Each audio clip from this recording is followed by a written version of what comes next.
time as I was doing that, Robin Smith was smashing 100 off our first tour. That's amazing. Even if I take a 3 or 4, I'll probably go over Robin Smith smashing.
a great player to just being almost like figurehead. Oh, he's got another. First ball. Atkinson's on a hat-trick. Oh, now then, hang on. He's got him.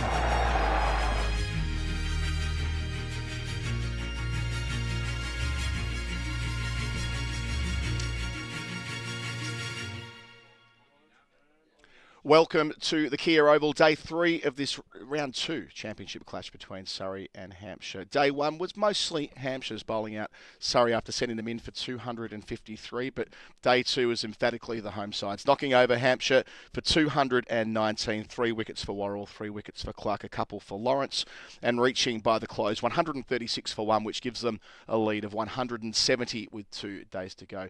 Let's check in with all the highlights from yesterday and back with live coverage from here at the Kia Oval in about 10 minutes.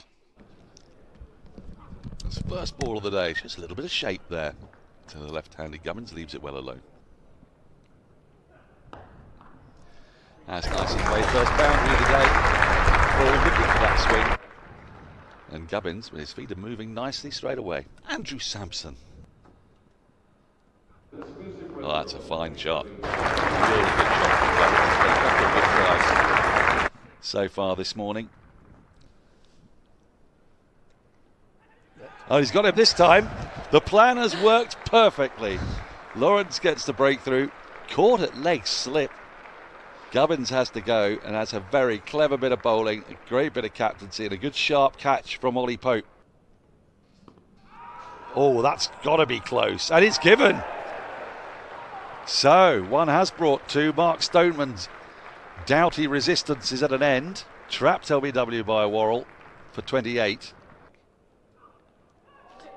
Just the perfect stuff from Clark. The ever-reliable. Surrey have gone bang, bang, bang just when they needed to on morning 2. Oh, clears third slip, runs away for 4. So off the edge of the bat clearly. Oh, tempted again. Bad shot to finish. Gets away with it. Session complete, and one that's been won by Surrey. Hampshire had the better of the first hour, not losing a wicket at that stage with Gubbins and Stoneman ticking along nicely, but full and driven. That will take some stopping by Rory Burns. He's in hot pursuit and he gives it up. It's a tidy off drive, doesn't overhit it. Punched again. And he's got plenty of it. That runs away for back-to-back boundary 4s. And that's good. That's the best shot of his innings. Leaning on a cover drive, and I think that will amble across the practice pitches. And so his second 4. I think there's a bit of inside edge onto that. And yep, enough bat, and so consecutive 4s for Tom Preston. He'll take that. He's gone up for it. Very keen. Gets his man.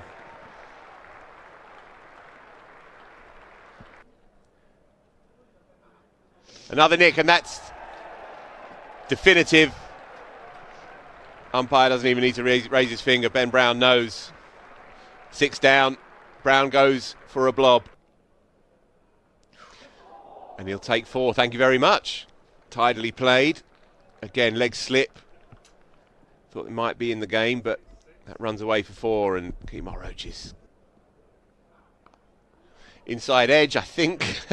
But it's flown away through mid-wicket. Katya, am I seeing things? Was that a deliberate shot? Ends up hitting you. Shot. Hanson looking to score.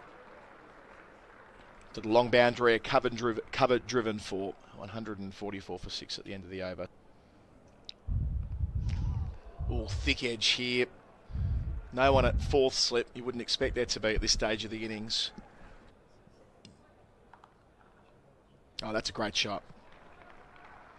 Just had enough space to bend the knees and make contact under the eyes there, Prest. Is this the Truman Show? Oh, shout for leg before. Balloons up to slip and given. Well, the partnership's broken on 48. It's Clark getting Hampton. So now with Press, the responsibility with him and stepping up here with a boundary, turning Clark out to the short rope. Well played, up to 44.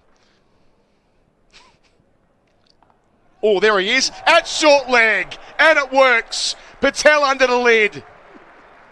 The short stuff from Worrell to Presti telegraphed his punch. Well worked there from Abbott. Short rope and finds it. Racing across the square, as it does here at the Oval. Abbott 6, trail by 72.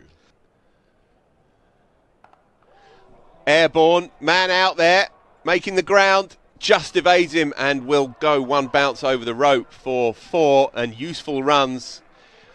Video nasty, that. Makes room, carves 4. Well played, good thinking. Goes again. Crunched this time, right out of the screws. Rather telegraphed. Oh. And that'll do it. Crunched through mid-off with a flat bat to the rising delivery. We shall see. Leg side-ish flicked off the hip. Airborne, and I think that's gone all the way.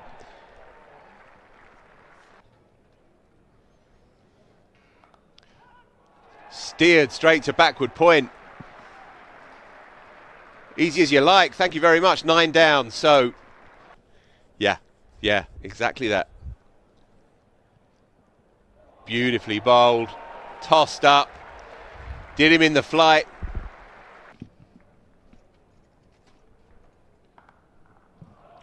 Shot. Could hear that right at the middle of the bat. No chance for a loosener there. The first or second change.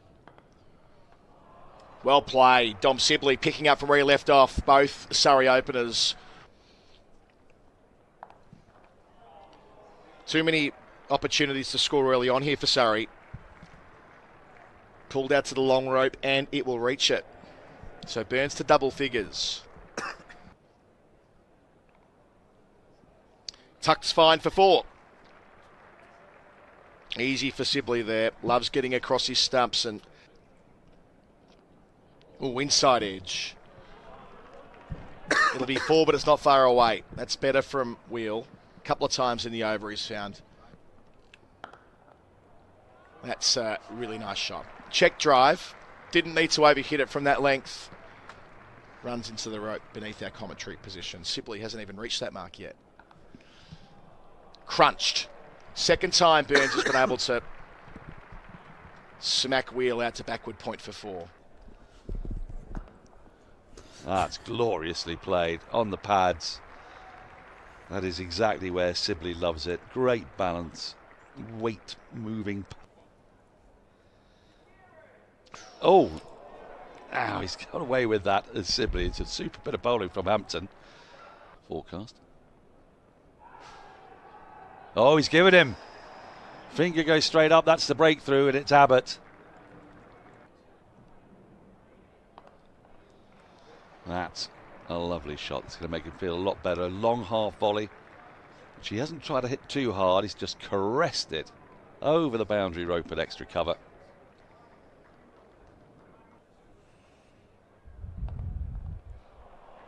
That's nicely worked away. All along the ground. Good signs. That's nicely driven square. There are fielders in pursuit. Oh, it's the most evil of shots. It's encouraged 2 fielders to chase after it, 1 to put in a hopeless dive. And they could have done with a third slip this time. Again, playing all hands outside the line, outside the eye line, and Ollie Pope gets away with 1 there. Shot. Backward a point. Guided this time. Waited for it. Cuffed it away behind. Again, Dom Sibley. If his first innings was obdurate, his second innings has been expansive. There it is. There's a single that brings up Pope's 50. He got 100 not out in the first innings, 50 in the second off 90 balls. Well, that's gone. That's gone all the way.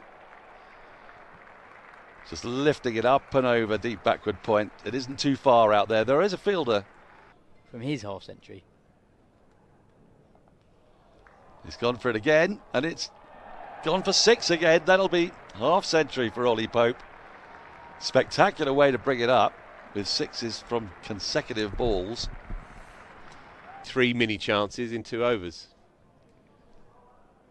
Yeah, as Sibley ducks under another one to complete the 36th over. Sorry, 136 for 1. I totally see your point.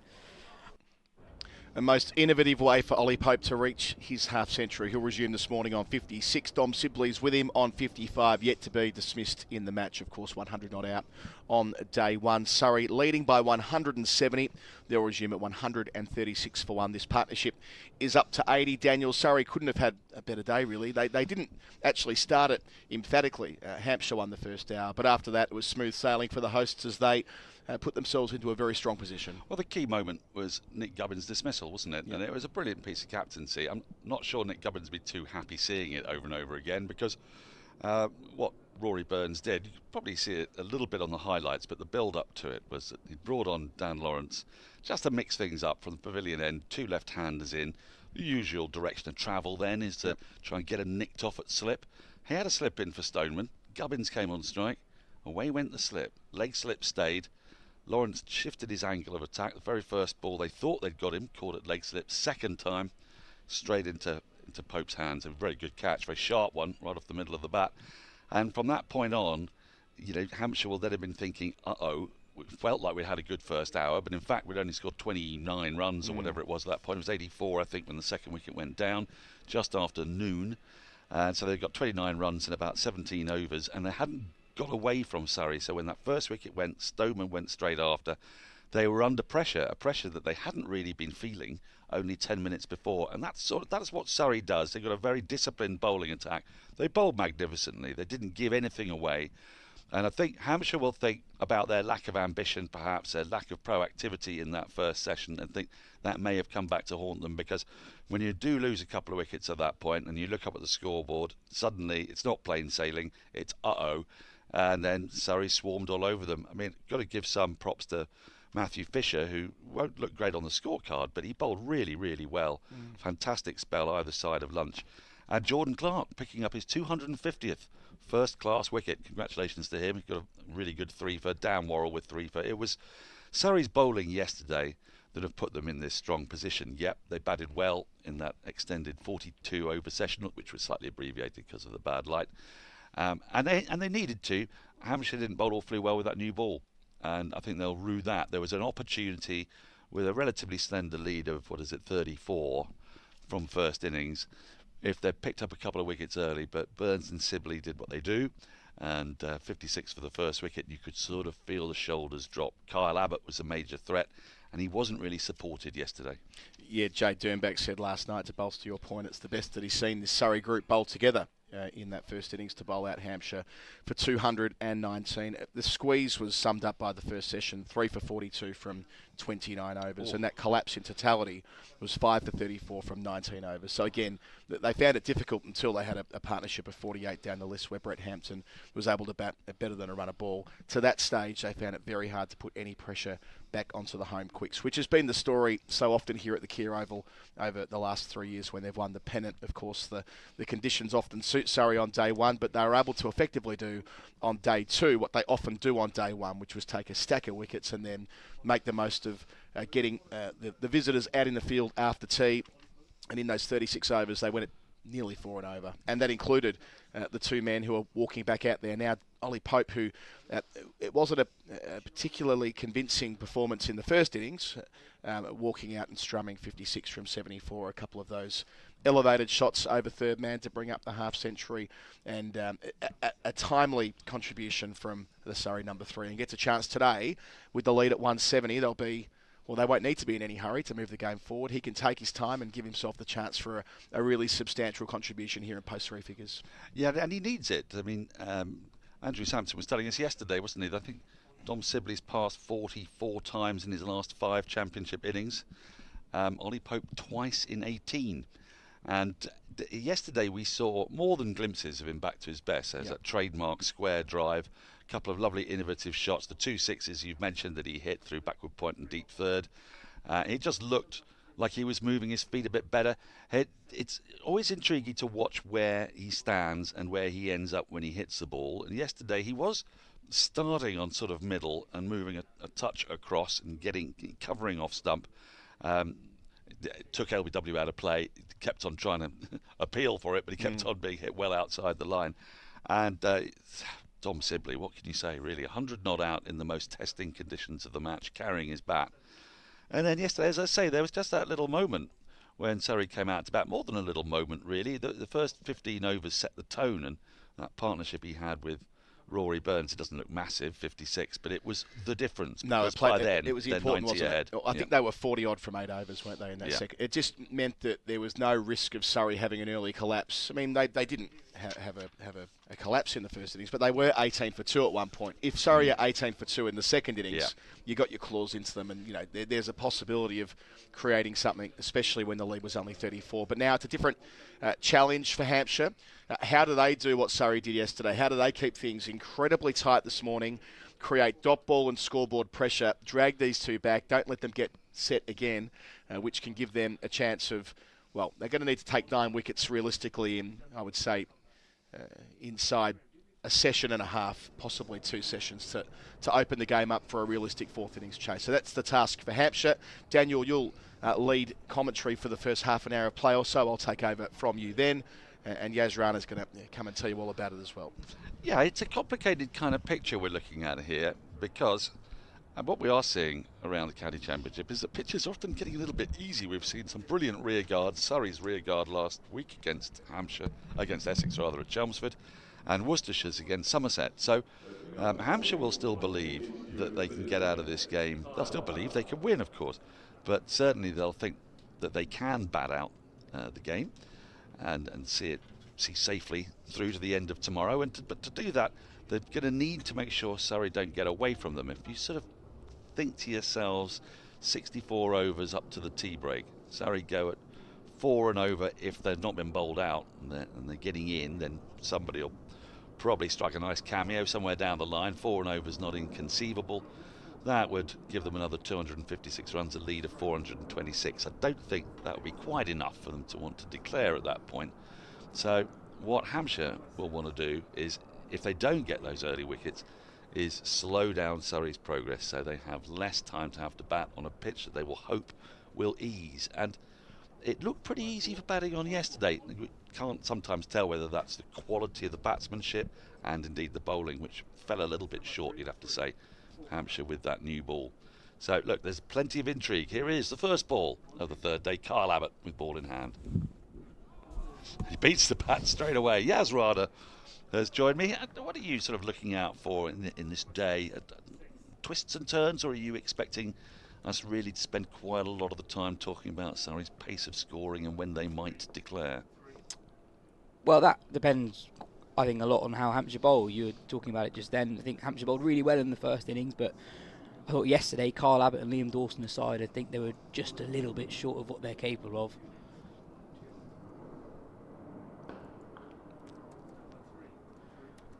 Wheel was a little bit loose with the new ball, gave Burns and Sibley run scoring opportunities that they gladly took. And actually relatively early on in the innings, even now the ball's only 36 overs old, they went to a complete short ball ploy with Sonny Baker that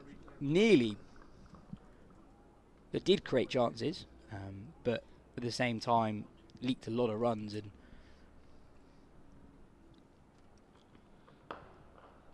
it felt like the game moved very quickly yesterday. Yeah, there was a curious passage towards the end, wasn't there, the short ball ploy, and a slightly different one for Pope from the one to Sibley. So for Pope, there was nobody saving one on the offside. There were 3 fielders out on the boundary protecting the short boundary. For Sibley, they were in much further. Pope then struck 2 sixes over backward point. So That was a point to Pope there. There was also a genuine edge from Pope that went exactly where a third slip would be early on, and there just weren't as many slips in because of how, I guess, not quite on it the Hampshire bowlers were. They needed a bit more protection elsewhere on the field. They get a bit defensive a bit early, do you think, Hampshire? Because, I mean, the lead was only 34, and batting last is not quite, in April especially, not quite the same proposition as it might be towards the back end of the season when the pitch is a bit tireder. I mean, there really doesn't seem to be anything wrong with this pitch. It's not a sort of pitch that can be explaining 20 wickets going for 472 runs very easily. But when that has happened, you've got to be thinking to yourself, right, a couple of quick breakthroughs here, as Colo said in the preamble. If Surrey are 18 for 2 in the second dig, then that just puts a few nerves to the Surrey lineup. They're probably nowhere near 3.7 runs and over if they're 18 for 2 early on. A maiden to start with. 136 for 1. Surrey. Now, nothing to keep our eyes on is the crowd. I read a match report by the mighty Vitushna Hantharaja of ESPN Cricinfo that seemed to suggest there were 4,100 and something people here yesterday. There were 5,600 the day before. We're up to 9,700 at least, nearly 9,800. And I know, Yas, you are quivering with anticipation, like a chinchilla on its wedding night. At the prospect of breaking a 21st century record for attendance. The crowds haven't exactly swarmed in yet. It's Sunday, and of course it's Palm Sunday, and there may be many religious observers. My road experienced something rather medieval this morning. I was finishing my breakfast. Brad Wheel is going to bowl the first over from the Vauxhall end. There were people in gowns and cassocks and whatnot parading down my, it's not a very big street. It's a crescent on their way up to the church with religious singing, Yas, on a Sunday, I suppose. On a Sunday, makes it less surprising. It makes it less surprising, but they're not normally out in the open except at Christmas. Did you join in? I did not, no. I mean, I was tempted, of course, but I was actually rushing around trying to find my phone charger and fill me a bottle of water and get me tobacco, all that sort of stuff. On the attendance record that you're right, I'm very excited about. So the record from that Essex game last season was 13,706. Okay, so we're about 4,000 away at the moment, probably just under 4,000. Yeah. With tomorrow being on Monday, I feel like we need to do the bulk of that work today. Okay, yeah. Is Monday still a work observance day? I'm never quite sure these days. Well, I think what days people go into work, but because Friday was an absolutely bumper crowd, and I keep on hearing that Thursday's the new Friday, and people now work from home on Fridays. But do they not work from home on a Monday? I live in Loughborough Junction, so not too far from here, in between Brixton and Camberwell. Loughborough Junction has an extremely useful train station. First run of the day. Sibley is underway. Just straying onto the pads there, Wheel. It's easy for Sibley to pick up his first run. Moves to 56, joins Ollie Pope. It's Loughborough Junction Station, isn't it? Yeah, it's a very useful station. So when you say to someone that you live in Loughborough Junction, a lot of people haven't heard of it. They're like, oh, that sounds like it's quite far away. And I'm like, no. You're 10 minutes away from Blackfriars. That's good, isn't it? You're 15 minutes away from Farringdon. Oh, that's lovely. And you're 19 minutes away from St Pancras. 19 from St Pancras? Yeah. Well, I never. Exactly. Not on the cheap, though, are you?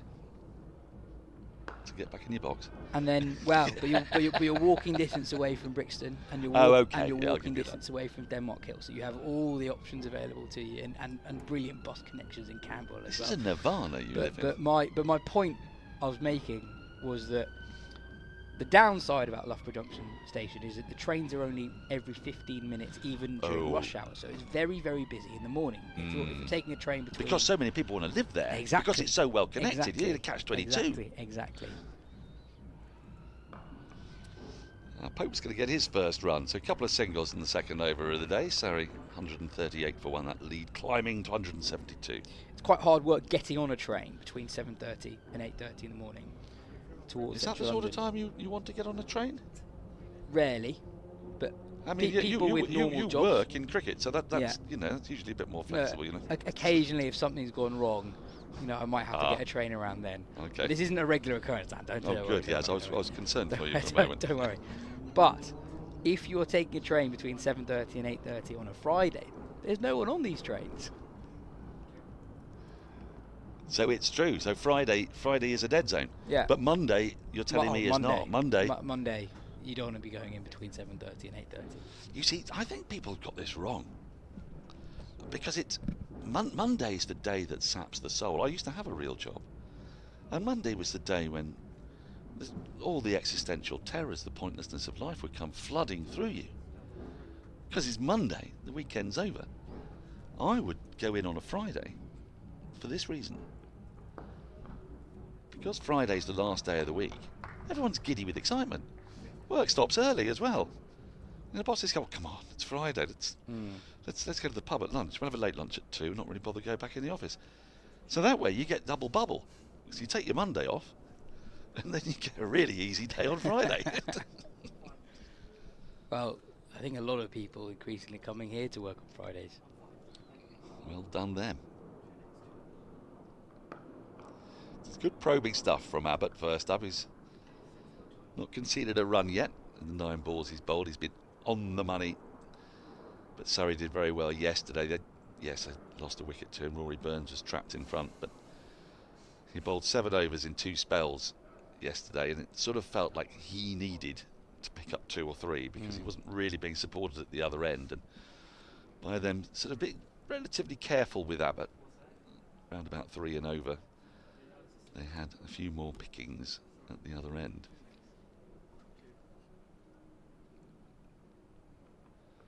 Another thing we're going to see, if wickets do not fall early, is quite a lot of Liam Dawson today, and it'll be interesting to see how Surrey play him, because I know you'll be interested to see if Surrey become a bit more proactive against the spin. They got slightly becalmed, as they have done it in a couple of games, not just Essex last week at Chelmsford, but also against Somerset at Taunton the back end of last year. A thrilling finale, but one that sends shivers down the spines when remembering it. Oh, edge just in front of slip. And Pope's just feeling for the ball a little bit here. He's restarting his innings, and he's not as fluent. Those feet aren't moving with quite the same grace and languid ease as we saw towards the back end of yesterday. Yeah, we've seen some balls not fly through as much as others over the last couple of days, and that one just dying on Albert at the second slip. And Pope played it that as well. It wasn't as if he played it with soft hands. Another maiden, 2 maidens to start for Kyle Abbott. 138 for 1, just the 2 singles scored off the first 3 overs of the day, but there's a bigger picture here. Surrey will be thinking if they can blunt Abbott, see off, say, a 5-over spell, get themselves back in, then the day will become easier and easier for Hampshire. They're going to have to attack and go hard, fresh from a night's rest. It's worth saying on how Hampshire bowled yesterday evening that the dimensions are quite hard to defend here, with one particularly short side of the boundary. I've got to say, Surrey managed that rather well in the first session yesterday. No, they really did, and just in that last over from Kyle Abbott, peculiar field on the leg side where there was basically no one there except from a man at mid-on, a man at deep square leg-ish just in front of square, and a man at long leg. So Abbott cannot stray straight because mid-wicket was basically completely open.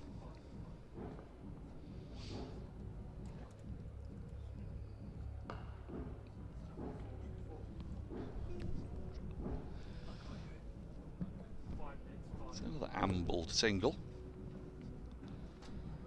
for Surrey as we get back to the spin point, and it was noticeable, wasn't it, in both those away games at Chelmsford and at Taunton, that although Surrey in the end relatively comfortably saved the game last week, They weren't able to get proactive against Simon Harmer. The one man who might have done, Jamie Smith, was out in that run-out mix-up with Dominic Sibley. And so what would be interesting to see is if Liam Dawson has to bowl many overs, and that situation will occur if Hampshire don't pick up a flurry of early wickets, how will Surrey play against Dawson? Will they sit in against him and just tap the occasional single here and there, or will they look to put pressure on his end and therefore give a real headache to Hampshire's skipper?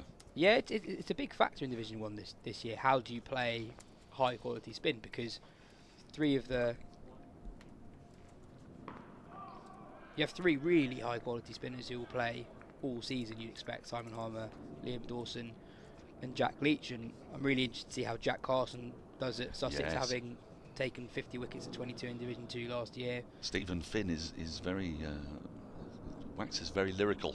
I think people forget that he very nearly was picked ahead of Bashir for that tour of India. He'd trained with England during the 2023 Ashes. He'd been on multiple Lions tours. He was the number one off spinner outside the squad heading into that winter. What do you think tipped the scales? Is it a height thing?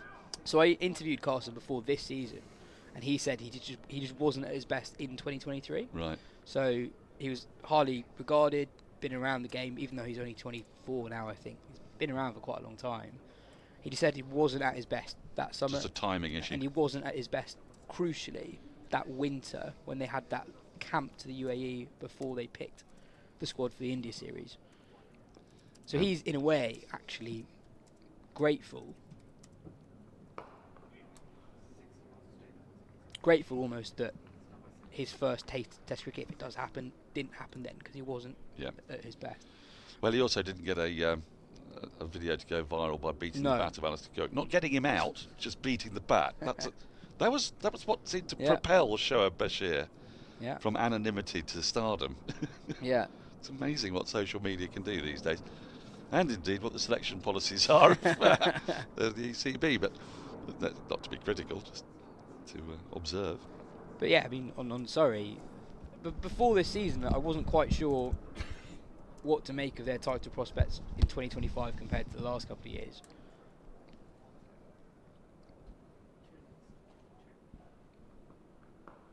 Because on the one hand, you could say, well, they've won 3 in a row, but I think in the last 2 years they have, to a degree, held on in the back half of the season when availability, they get ahead, and then with availability being a little bit trickier in the second half of the season, with 2 sets of international squads being called up, etc. Yeah, they've held on a little bit. September, isn't it? Sometimes. But on the flip side, you can say, well, it's really clear what they're very good at. So if they can work on what they're less good at, they could be even better. So they're brilliant at home. They've got a formula that works. You'd almost expect them to win 5 or 6 out of 7 home games based on the last couple of years. Weather permitting. Weather permitting, of course. But away from home, on slightly flatter pitches, and also in the 4 Kookaburra rounds, they have been less good. And that's both their playing of spin, but also they have more limited spin resources than they used to have. Yes, I mean, we're discussing this a little bit with Ramps on Friday, that looking back at the 2 other sort of notably dominant Surrey teams post-war. The 50s team was Laker and Locke, obviously supported strongly by Bedser and Loader, but Laker and Locke were to the fore. And similarly, turn of the century, Sacklane and Salisbury, with really good, reliable seam bowling back up in Ormond, Bicknell, Giddins, Tudor. But spin was critical in both occasions. Well, the feature of this team is more the sort of remorselessness of its pace attack. Frequently, last year, having 5 seamers with Laws and Clark or Abbott, because they've got seamers there who can bat. Jordan Clark and Sean Abbott particularly. We're both of them batting probably one space lower at least than they could do at other counties. We were talking about if you're an opposition captain, coming to the Kia Oval, you know what to do, because if you're not sure what you want to do yourself, just do what you know Surrey don't want to do. I think that also applies to what pitches you might prepare if Surrey are visiting you. Yes, I think that's a fair point. People will know that. I mean, Surrey, and occasionally, the very, very best teams have those games that don't work for them. Last year at Hampshire, Surrey had a shocker, and it's very hard to play brilliant cricket for 14 games. There's going to be games when the other side are allowed to have a good game themselves. So I think you can flip that relative weakness into a positive. If Surrey know that that's something they need to improve on this season, they could be especially dangerous. End of the 5th over of the day, just 4 runs added, and Carl Abbott has yet to concede a run. 140 for 1, as we perhaps suspected. He's going to be key to the narrative of how this day progresses, and Surrey are very well aware of that, trying to blunt him. Yeah, in a way, very similar start to the day to yesterday. Just 5 runs scored in the first 17 minutes of day 3. Carl Abbott yet to concede a run, bowling exclusively, I think, to Ollie Pope, and backed up well so far by Brad Wheel. It's just the one thing you can't do, though, is just to stray onto Sibley's pads, because he will find a single. Yet to get out in this match. He's been out there for every single ball of the game so far. He carried his bat in the first innings and fielded throughout the second innings of the match. You're talking about Hampshire perhaps being slightly more keen than most teams to go on the defence straight away. Another sign of that here for Ollie Pope. Cover goes out to the boundary. Oh, now this could be close. Perhaps doing just a little too much. Also got to see where it struck Pope, because as I mentioned earlier, it's intriguing to see where he's standing. It's not always exactly the same place, it has to be said. Well, that's not a bad shout. Possibly bat first. It was definitely bat. I'm not sure if it was pad or bat first. I've been impressed by Wheel. His pace is really good at hitting 85 mph and R-speed guns. Scotland international.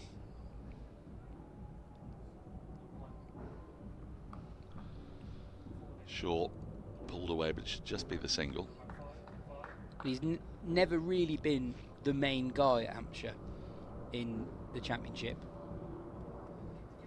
For a long time they've had Mohammed Abbas and Carl Abbott leading the attack, and then they've always liked all-rounder depth, basically fielding all-rounders at 8 and 9. Felix Organ's played a lot. Felix Organ, yes.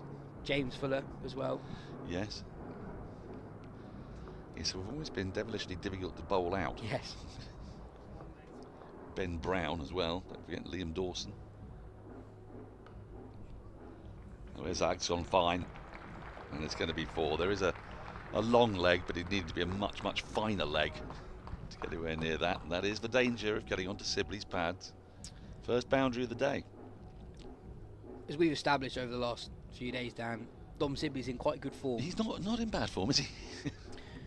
If you were the opposition captain, what would your plan be against Dom Sibley at the moment?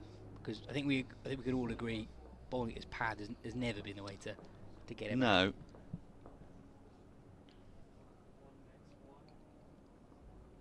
Well, when he played international cricket, there's a lot of international captains tried to get him caught off his favourite shot, actually. Caught at short mid-wicket, and he obliged a couple of times, falling over slightly because he's so keen to hit on that side. You would think, wouldn't you, that perhaps the way he shapes up encourages you to try and get him LBW. The problem with that is it also encourages you to bowl into an area that he quite likes the ball. You could hide it outside off stump, because notwithstanding that he has certainly improved his offside play, end of the over, 146 for 1, most profitable over of the day so far for Surrey.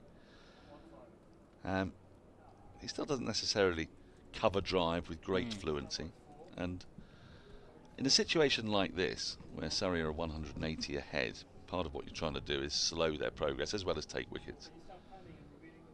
I think there might be a case for throwing out some tempters. Well, What do you think? when he was in the England team, sometimes he was reluctant. Quite often, he was quite reluctant to punish anything that was full outside off stump.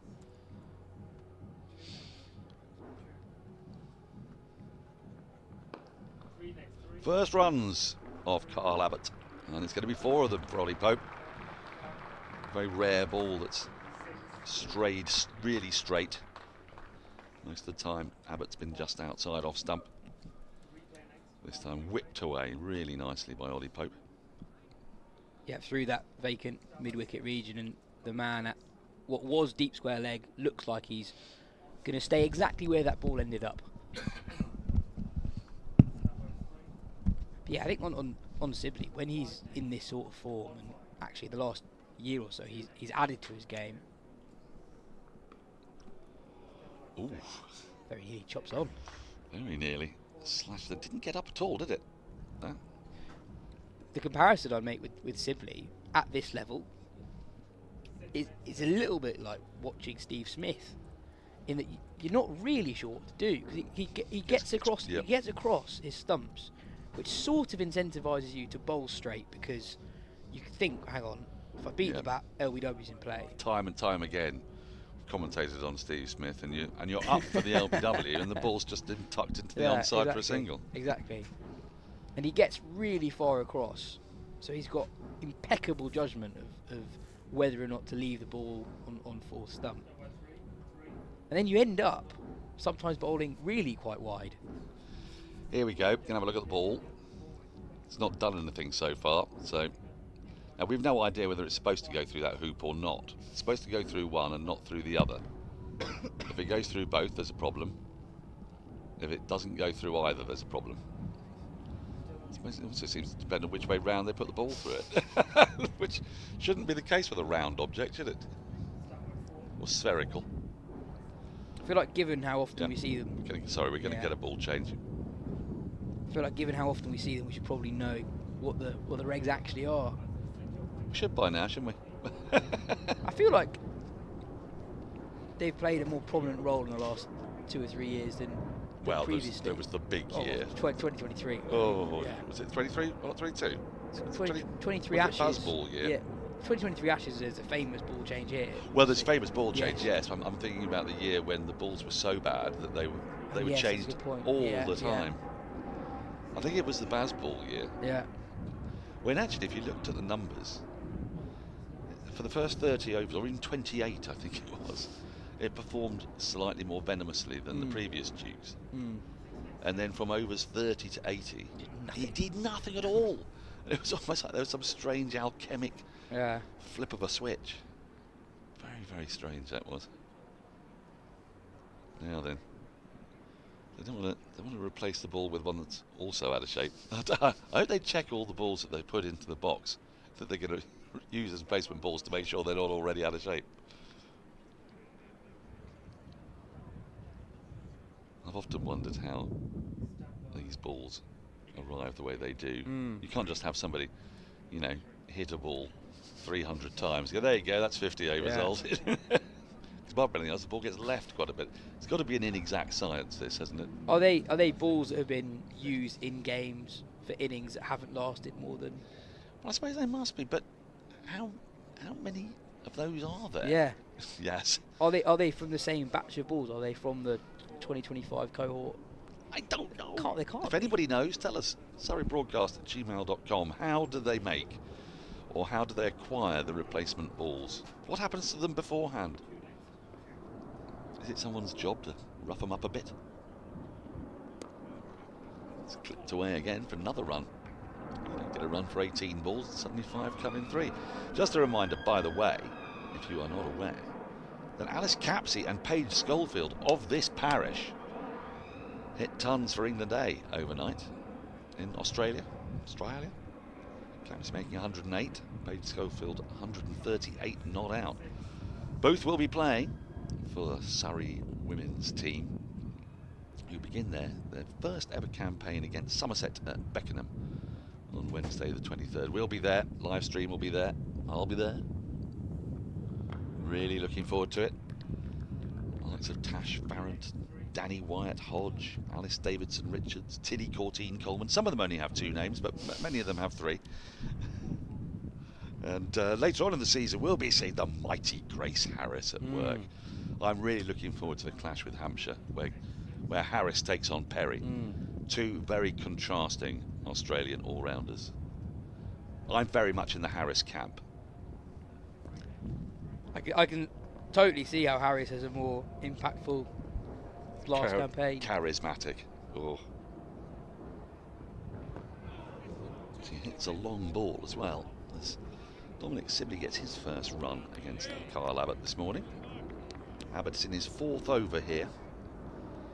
We said right at the top how important his spell will be in perhaps shaping the way the day pans out. So far, Surrey haven't lost a wicket to him. You would imagine, what do you think, Yas, 1 more they might give him after this if he doesn't take a wicket? I feel if like he does take a wicket, looking modern. Yeah.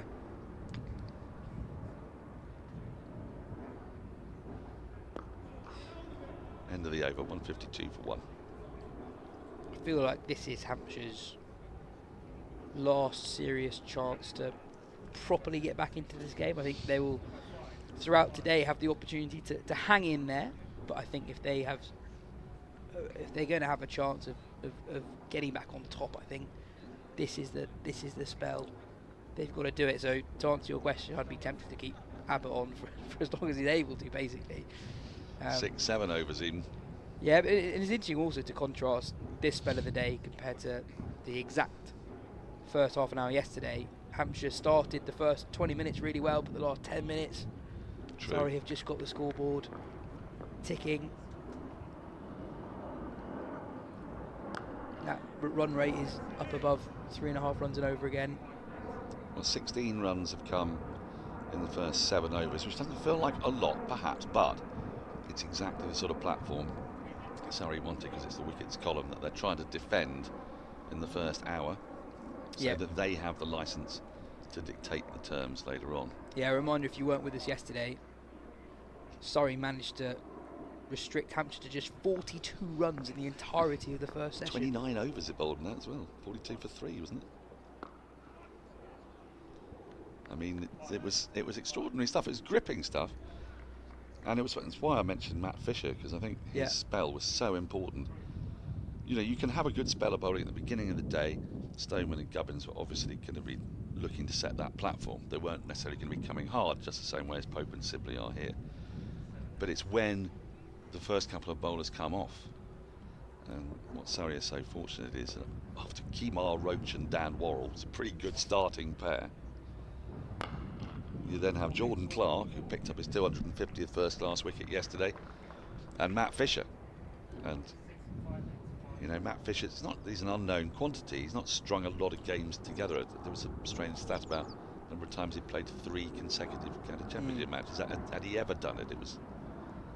There was something strange. There weren't many. And, of course, he's at a new county, so you're watching and seeing how he gets on in different conditions. He was hugely impressive yesterday, bowled really, really well. And it meant that Hampshire just hadn't gone anywhere. So when Rory Burns could try something a bit funky, I say funky, I mean bringing on an off spinner to 2 left-handers isn't funky, but how he got Nick Gubbins out was very funky. Then you've got these bowlers to come back, and the moment Lawrence picked up that wicket, out of the attack he came. Jordan Clark came on. Matt Fisher was suffocating them, as well as looking like he could have taken wickets as well. He was pretty unfortunate.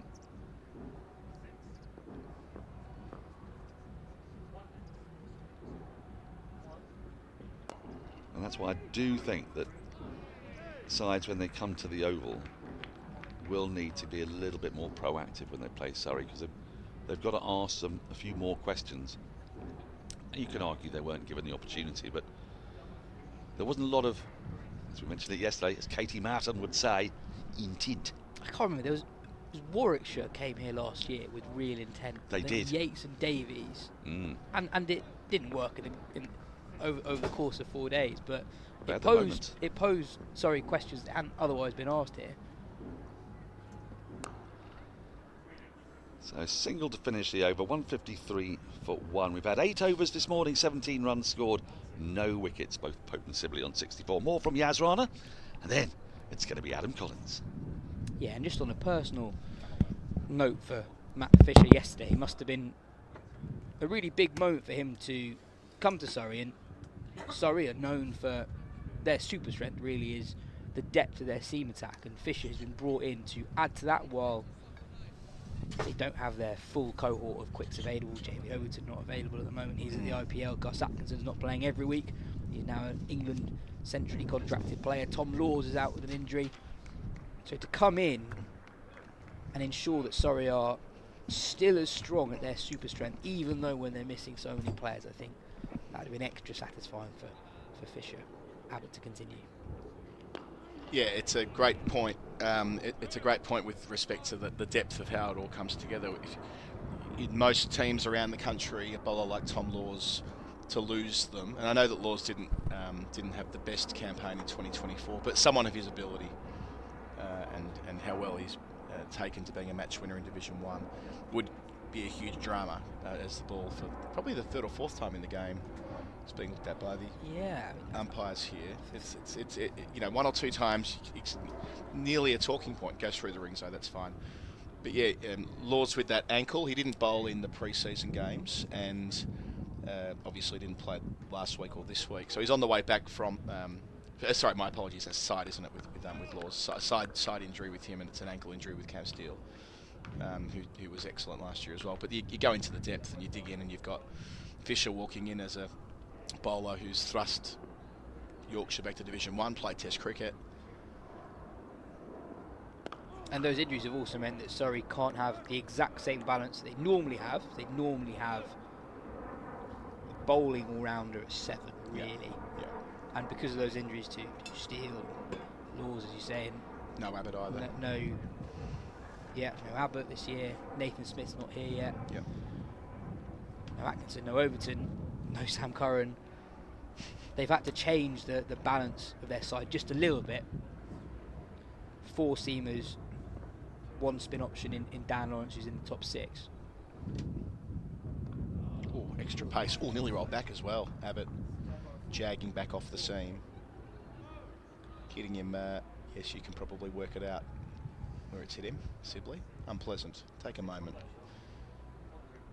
See it again. I wonder how far that did come back. We're behind the action at the Vauxhall end. Yeah, that's prodigious. Yeah, Sibley didn't know where that ball was rolling towards. But yeah, it also means that the Surrey seamers have more work to do, just because there's one fewer of them, so they're not quite as fresh as they normally would be.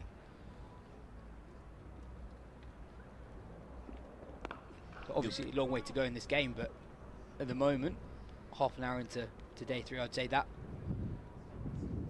collective performance from Surrey yesterday morning, I think at the moment is the decisive period in the game. And you look at the players that, just to finish the point that you've been on, that performed for Surrey at the business end last year. Their last home game in 2024 was a defeat of Durham here, which was an attack that included Tom Curran, currently at the PSL, Sam Curran at the IPL.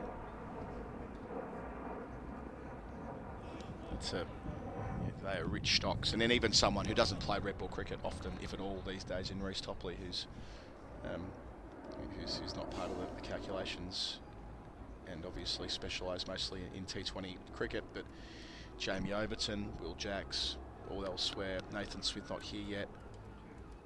Losing Connor McKerr over the winter to Notts. Could pick up from them, but I suppose starved of opportunities over time.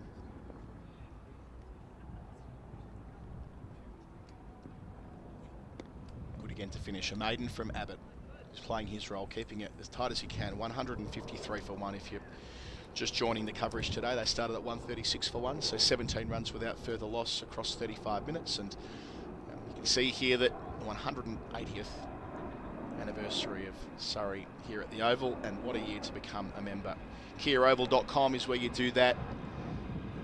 As Phil was explaining yesterday, great value as a junior, but it goes the whole way up as well, cascading through to the memberships that get you access to blast games, 100 games, priority access to international tickets, the works. It's a membership that has a lot of extra value added to it here at the Kia Oval. So jump on board. No better time than season 2025 as Liam Dawson enters the attack for the first time today from our JM Fin stand end. I'll be really interested to see how Surrey play Dawson today. They've been very content to just wait and hold on Dawson over the first 3 days so far, but as Surrey get further and further ahead into the game and time becomes a bigger factor in how this fixture can potentially end, I wonder if they become a little bit more expansive. Ollie Pope so far has parked the reverse sweep against Dawson, but it's a shot we know he's got in his locker.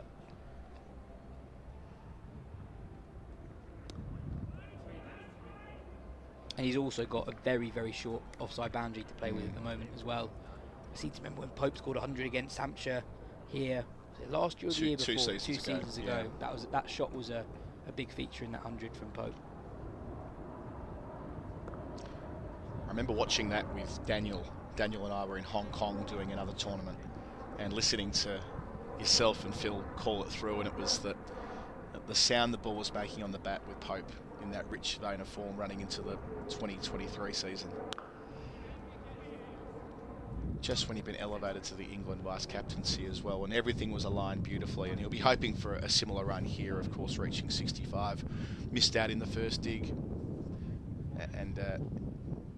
and last night was playing the types of shots that you're referring to there, a couple of those elevated uppercuts over third man to reach 50 just before the premature close when bad light stopped play. Very, very close.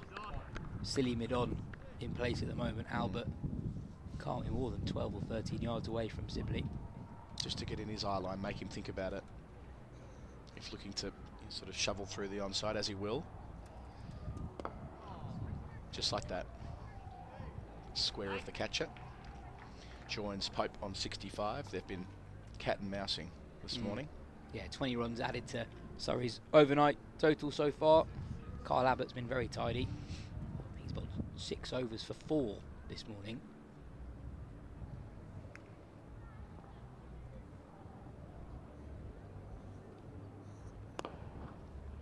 Two runs from the over, 155 for 1. Second screening everywhere here. Samo's got some baseball on. I've had the footy on next door watching my Hawks get absolutely pummeled at Adelaide Oval. Golf clips being shown from last night at the Masters. Busy, busy weekend of sport. But the best of it in front of us. What a joy to be here. Round 2 of the County Championship 2025. Been really looking forward to this weekend. Yas, just luxuriating in what's in front of us. We're lucky to both obviously work in the game and travel in the game and whatnot, but this is some of the most enjoyable times of the year for me. The early part of the county season, April and May, when there's so much attention on 4-day cricket. Exactly. It's that focus. There's nothing else in the English calendar to distract you from the county championship. Availability is pretty good. Yep.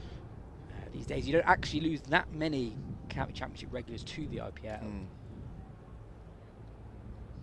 I think right now you get a sense of how Hampshire see this moment. Kyle Abbott coming on for his 7th consecutive over of the morning. Hampshire know how important it is to strike now.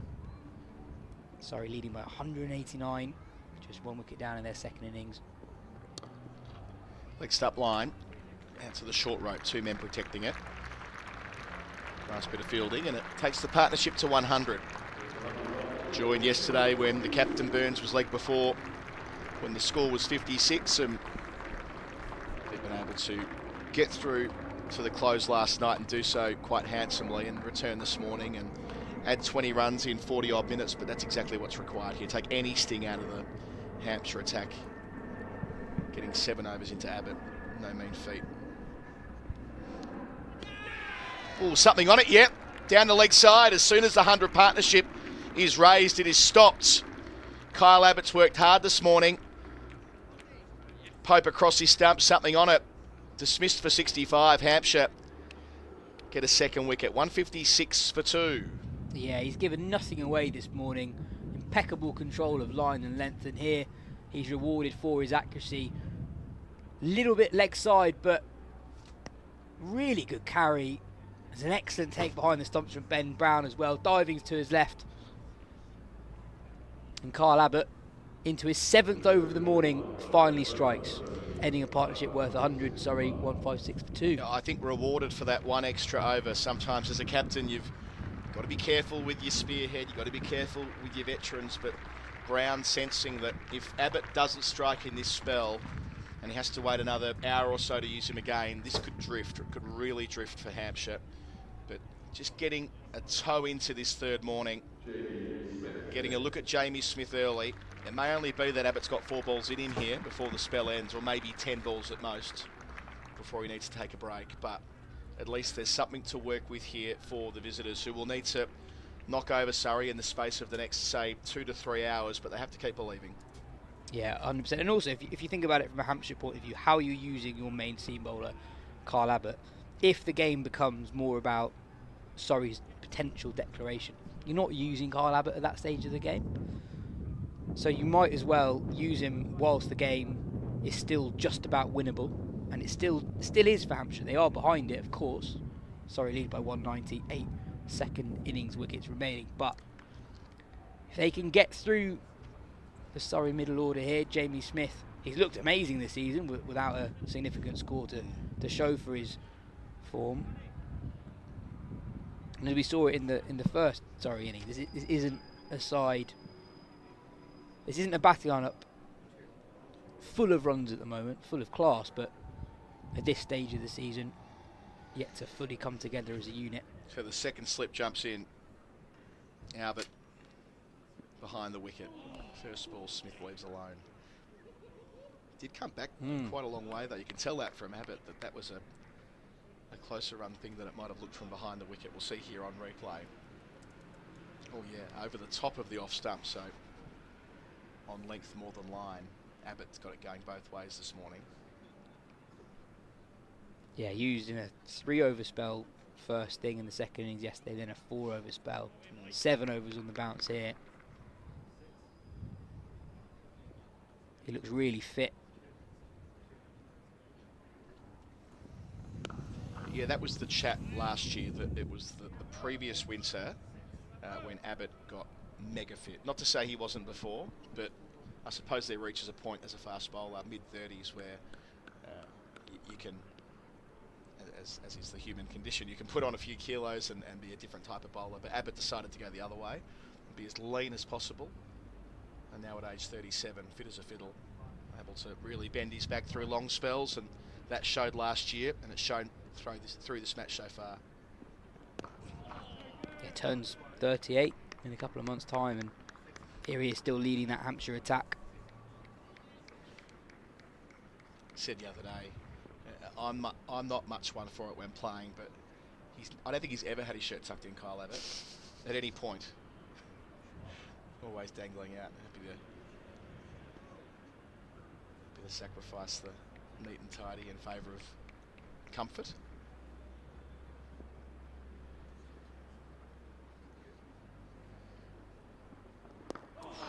Close to. Good question to ask Smith early on. Yas jumps out. Hampshire have a breakthrough on this third morning. Ollie Pope caught down the leg side for 65 after putting on 100 with Sibley. Lead up to 190 as Phil Walker jumps in with me. Sun shining in South London. Morning, Phil. Yeah, morning, Adam.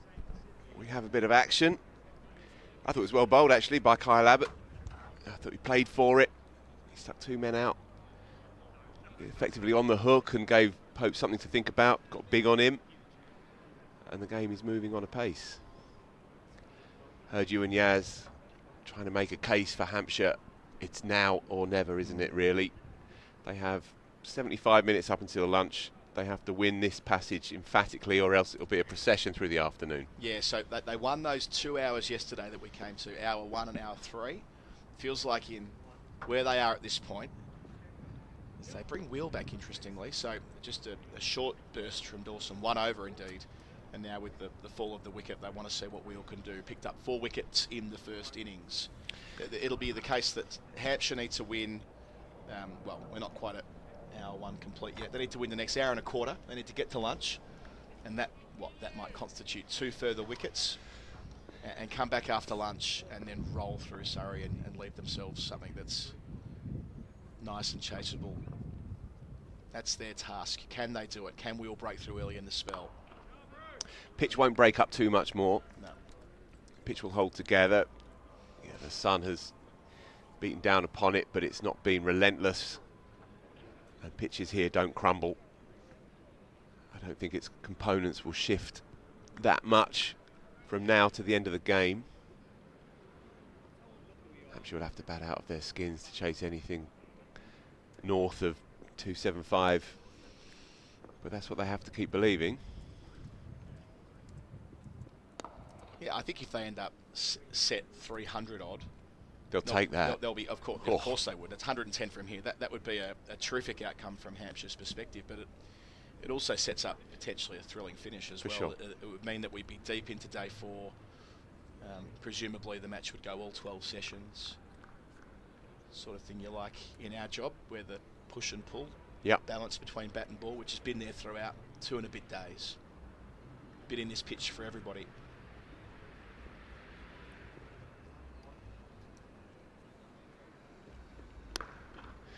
Shot. Balls of his feet. Short boundary. Didn't need to overhit it. Played it under his eyes. Smith class off the mark. Yeah, a touch of Damien Martin to it. Staying side on rather, and just punching it late as you need. He's a beautiful player to watch. He's looked in fine fettle as well this year. Just finding ways to get out, really. Got run out in comical fashion last week at Chelmsford. Played well in the first innings as well. And again, had a man to beat. The sweeper went out. It doesn't matter. Back-to-back boundaries for Smith. Both have rocketed at the middle of the blade. He's class. He is class. 39 from 35 in the first dig on the first afternoon here, and he demonstrated why England are so enthralled by him, really, and why a lot of judges are suggesting that it's only a matter of time before the gloves are given to somebody else and he becomes a top 4 player for them. In behind at the finish. 9 runs, 165 for 2. The lead's up to 199. It was this time last year, wasn't it, Phil, when we were watching Smith? He'd yet to completely bang the door down for Test selection. There was, in all probability, going to be a vacancy with the gloves. We didn't know for sure. I mean, there was the incumbent Bairstow, who the key McCullum Stokes regime had liked when possible doing that role. It felt unlikely that folks would get the gloves back, but it wasn't clear. There was Smith, there was Ollie Robinson in the mix as well, making runs for Durham by that stage in Division 1, and Smith started with a couple of lovely half-centuries against Somerset and Kent, but it was that big one against Warwickshire here in early May, the 155, and he was tonking balls out into the seats there to the long boundary. The JM fin stand, the thud they were making time and time again, that just made sure of things, and you couldn't not pick him. Yeah, and it felt like the right call at the time. It felt like the right way to get him into that side as well. It was the least disruption to give him the gloves, harsh as it would have felt for Johnny Bairstow. But you can't keep a player as good as Jamie Smith down, and you can't hold him back, especially in this current climate where the games come so thick and fast. Applause for the lead reaching 200 for Surrey. A single.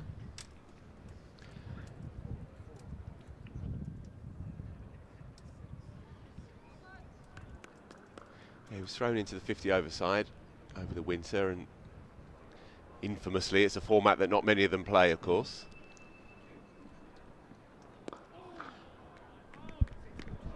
It didn't go great. He was, in effect, thrown in as a kind of secondary pinch hitter at 3 for England in the 50 over side, and was given full licence, but that can sometimes spill over a little, and perhaps through no fault of his own, he was asked to do a job that was perhaps a little bit extreme at that time of his development. As I say, playing a form of the game which is underestimated in this country at the moment. Dead straight.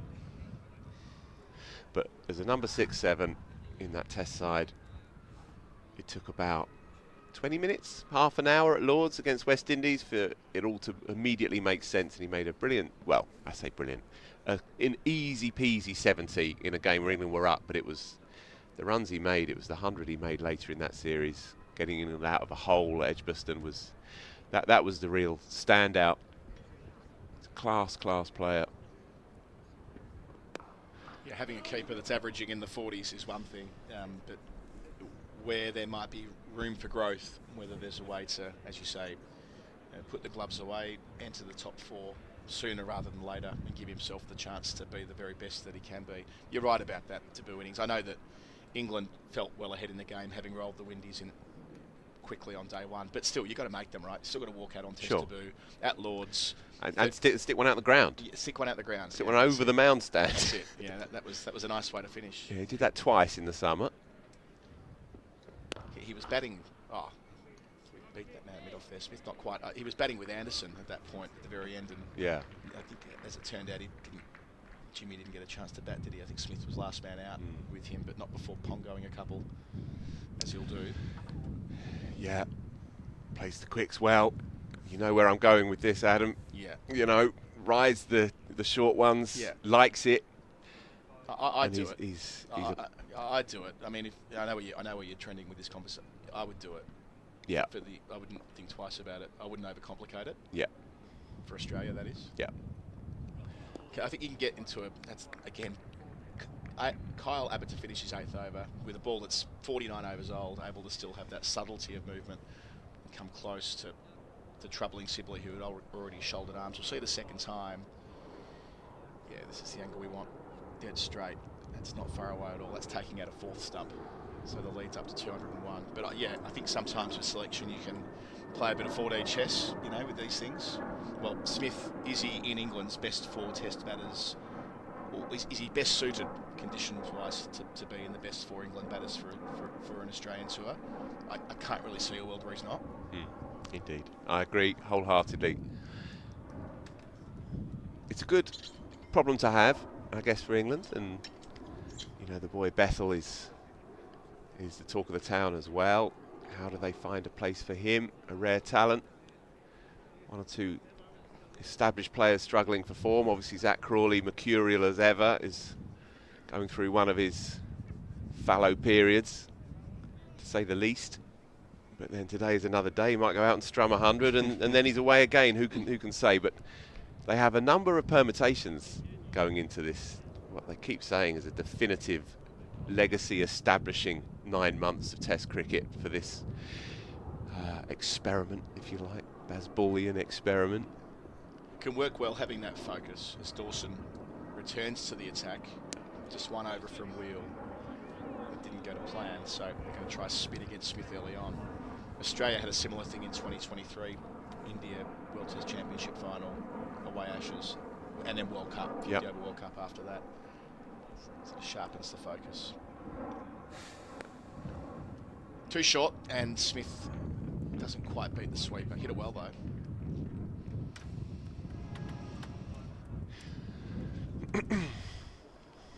I feel like we'll revisit this conversation many times between now and November the 21st.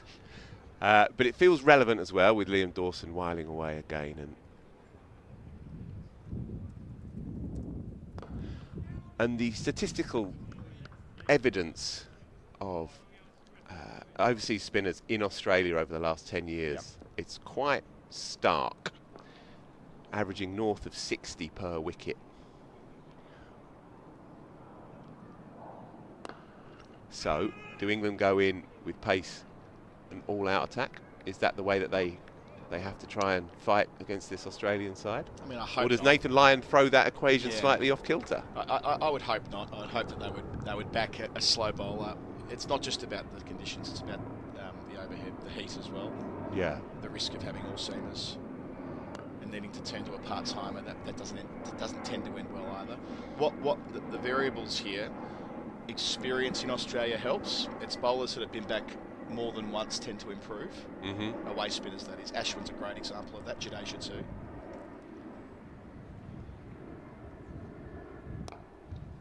And it's not being a young spinner. It's another thing that tends to count against. 50 overs gone, 168 for 2.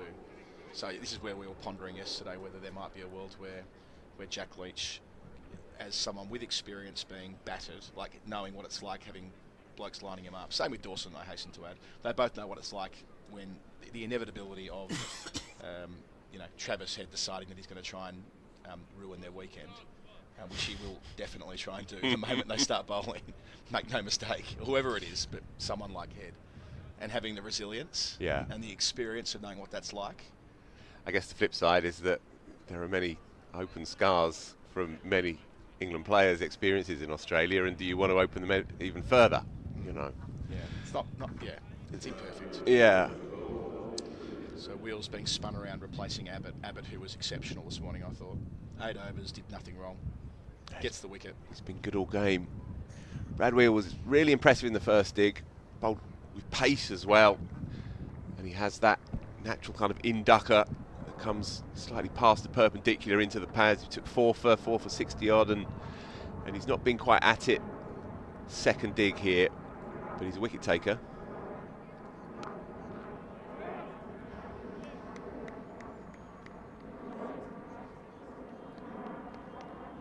Yeah, my overarching is if England think they're going to come to Australia with a bunch of run over the wicket seamers, regardless of how quick they are, that's not a sustainable strategy, I fear. Interesting. Yeah, I guess a finger spinner taking 2 for 110 in 35 overs in Sydney is not too bad, is it? You take it. Yeah. I mean, you do accept that it's probably as much about economy rate as it is about average per wicket in situations like that. But they'll duke it out. There's a few of them in the mix, and I don't think Dawson's couldn't be far away. The fact that he brings his career best first-class batting into the equation as well. I'm not saying you pick a spinner for their batting, but it doesn't hurt. What's the Australian public's relationship like with the Ashes these days? Because there was a lot of talk around the BGT, as it's now universally known,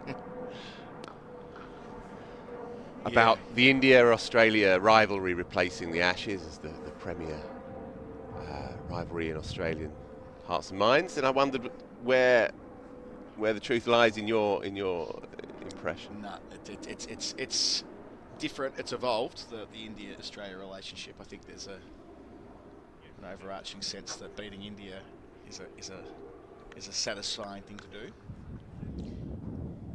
Whereas a generation ago, when Australia beat India in Australia,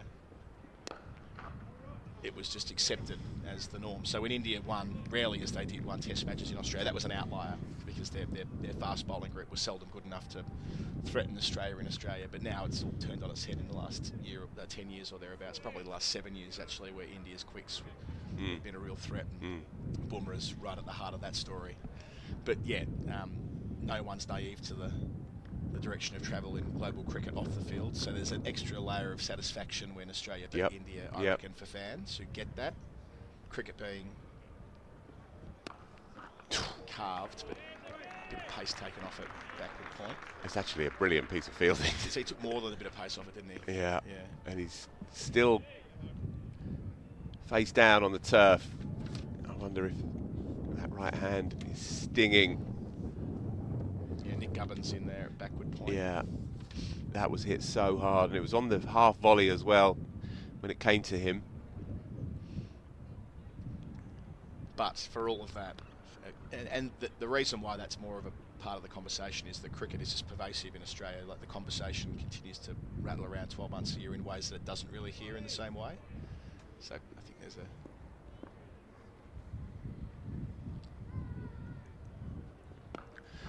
an appreciation of that. But when you get to the 21st of November this year, the 2 to 3 month a year cricket fans, or fans who tap in, especially when the Ashes are on, this will be enormous, especially when you fold into it how exciting the 2023 series was here, the McCullum-Stokes axis coming to Australia for the first time. There's lots going on there. What's also going to go on here is a change in comms after you've added some thoughts to that about what's coming up later in the year. Daniel Norcross will take you through the next half an hour. Well, the first port of call for England, of course, is 6 weeks from now. They play Zimbabwe in a test match, a one-off game, and the various selectorial decisions that they have to confront over the next few weeks. There's lots of moving parts, you feel, in this current England setup. And one wonders if Liam Dawson bowling to Jamie Smith here could be replicated in the nets in the build-up to that first Test match.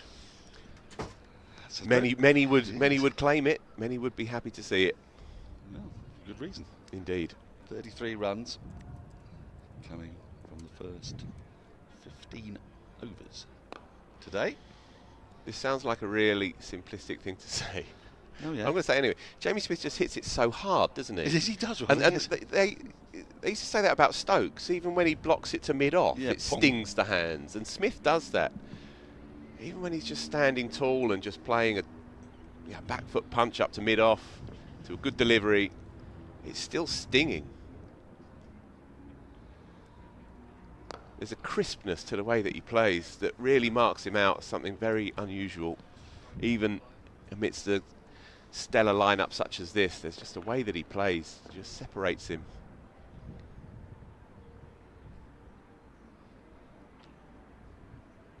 It's a gift and a curse, though, because what tends to happen is that because you're on your edge of your seat when Smith's batting, because suddenly everything's different and you're really enjoying it. Yeah, that's very true. How I used to feel with Gower when I was a kid. Well, I was going to come to that. The jeopardy suddenly ramped up because you're having such a nice time. Exactly. It's a very baffling place to be in, Yeah. because at the same time as really relishing the prospect of it, you're also expecting it to be cut off, your pleasure to be cut off, because we're naturally gloomy and pessimistic. Indeed. And we don't want it to happen. And The where fir- it the becomes, first- where it becomes a curse, is that end of the over 171 for 2, is that when you get out, people, because they're disappointed, tend to be more vituperative in their criticism of your dismissal than they would be when other people get out. Yeah. So it's a little bit it's a bit unfair, really. Yeah, because one feels slighted somehow. Yes. Yeah. Let down. Yeah. You've let me down. Jilted. Yeah. All of those things. Yeah, so first ever Test match I saw was obviously here at the then Foster's Oval, 1990, and my dad woke me up on the morning of day 5, England-India, and said, right, Gower's 30 not out overnight. Get up, son. We need to be there for the start because he's going to nick off within the first 10 minutes, but we need to see it anyway. Ever the contrarian Gower in his blue socks, got 157 not out, of course. And we watched it all day long. It was lovely, I bet. That was enough Absolutely for me. Beautiful, yeah. Yeah. We sat over there in what is now the SSE Energy Solutions stand, but it was... It's probably the lock stand, was it? Yeah, I think it would have been, yeah. Didn't look like that, I tell you, No, back in 1990. That's where I saw my first Test match, was at that same stand, 1976. It's funny what one remembers, isn't it? I remember Kapildev fielding at long leg, and the ground was massive back then, of course. You know, the ground has sort of concertinaed a little bit over the years. Maybe just one sec, we're just going to see that ball dying a little bit again. Yeah, it's not the first time. No.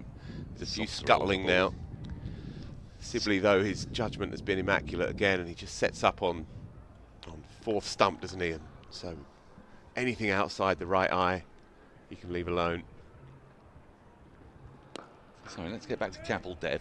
Yeah, just the strange things one remembers. I was 10 years old, and I remember he was at long leg, huge ground, and Gower tickled one around the corner just for a single, rolled down to Kapil, who picked it up, and he just underarm flicked it with his wrist, and it went about 90 metres straight into Kieran Moray's gloves, right over the stumps with a little flick of the wrist. There's a lot more of that used to happen those days. Yeah. I remember that the West Indies quicks frequently used to do a sort of sidearm flick from the boundary to throw the ball in.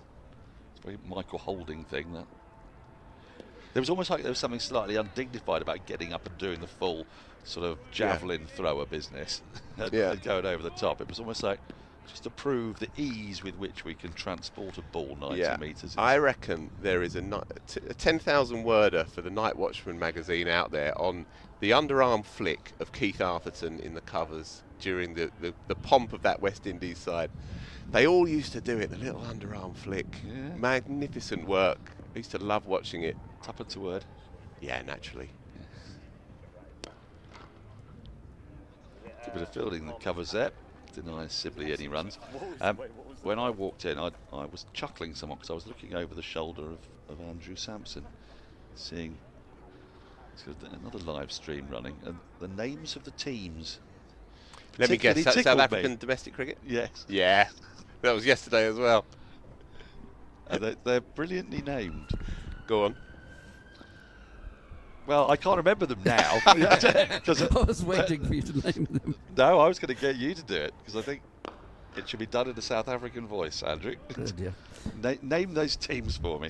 Well, it's the final of the 4-day competition in South Africa at the Wanderers between the Lions and the Titans. Yes, but they've got slightly more expansive names than that, haven't they? They've got sponsors, like most teams do these days, unfortunately. Yes. The DP World Lions. The DP World Lions. Yeah.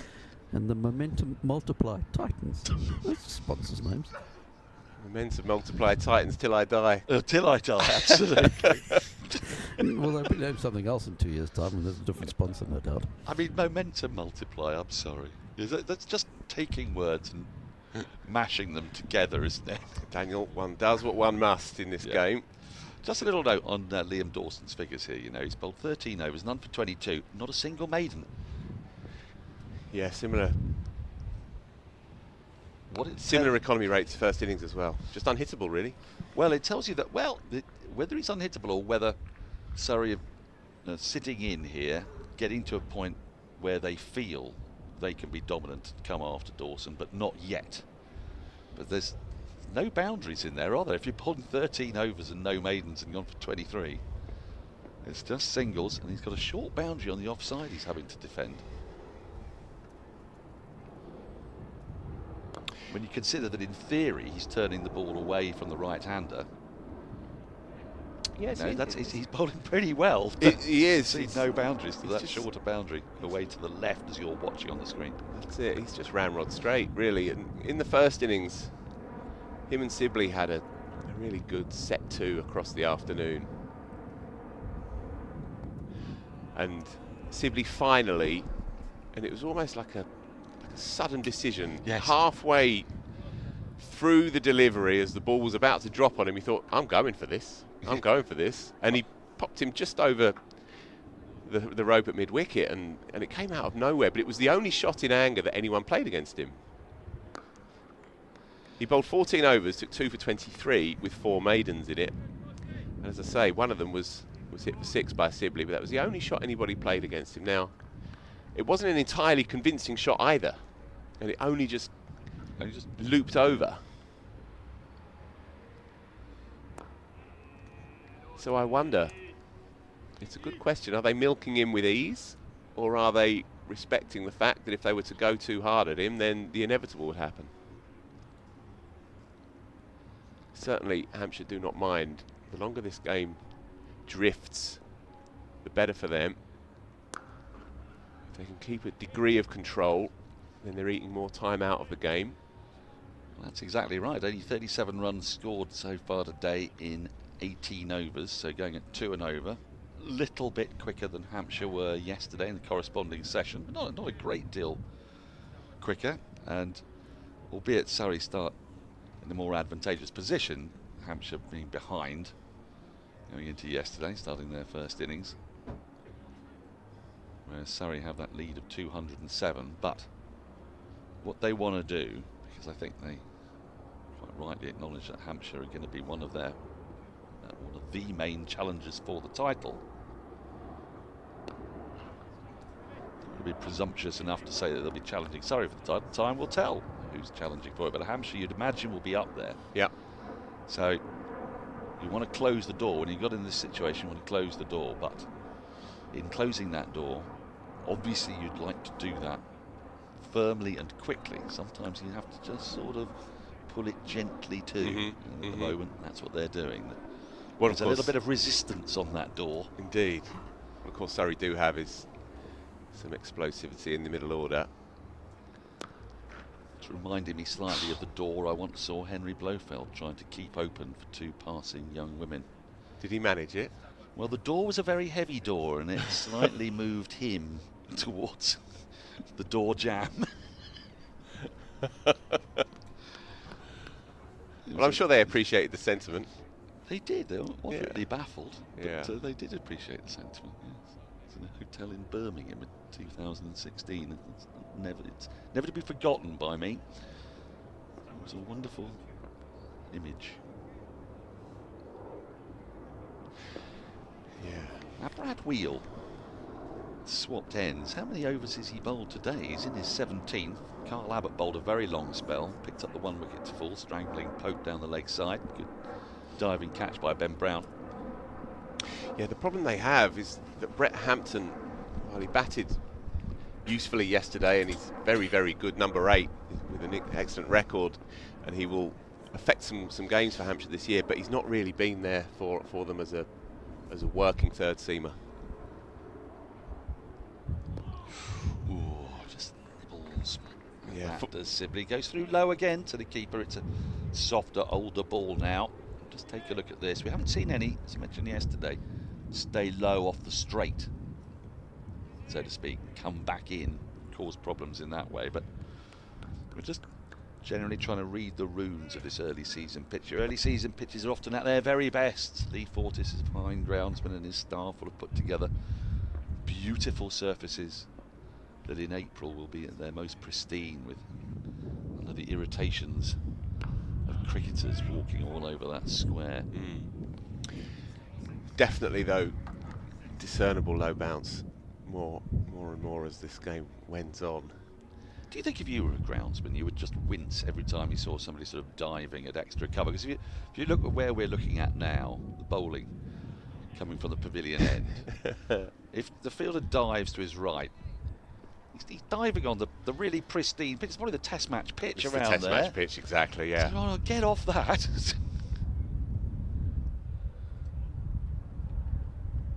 I think I'd In the have good old kittens. days. I wouldn't be able to. I wouldn't be able to cope with being a groundsman. Or a Yeah. curator. As I they say in don't Australia. think it would suit you, Dan. No, I don't have the temperament for it. End of the over, No. 175 for 2. The lead 209. The good old days when you'd have a Hessian cover, Yes. an extra cover, and Yes. someone would have to field just shy of it or just behind it. Yeah, trip Then on a ball, yeah, you'd either trip on it or a ball would flip up and smash you in the gob. And Yeah, yeah, but the groundsman always has the final say in these things. quite right too. Yeah. This is Lee Fortis's manor. We just rent it. We're tenants. But they have been, in all seriousness, sensational cricket pitches for the last few years.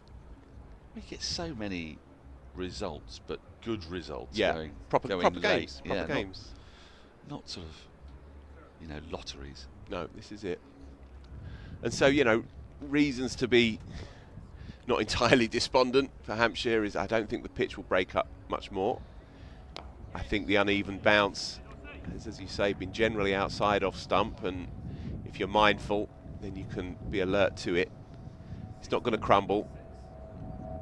Surrey don't have a frontline spinner as such, really. Dan Lawrence is doing good work for them nonetheless.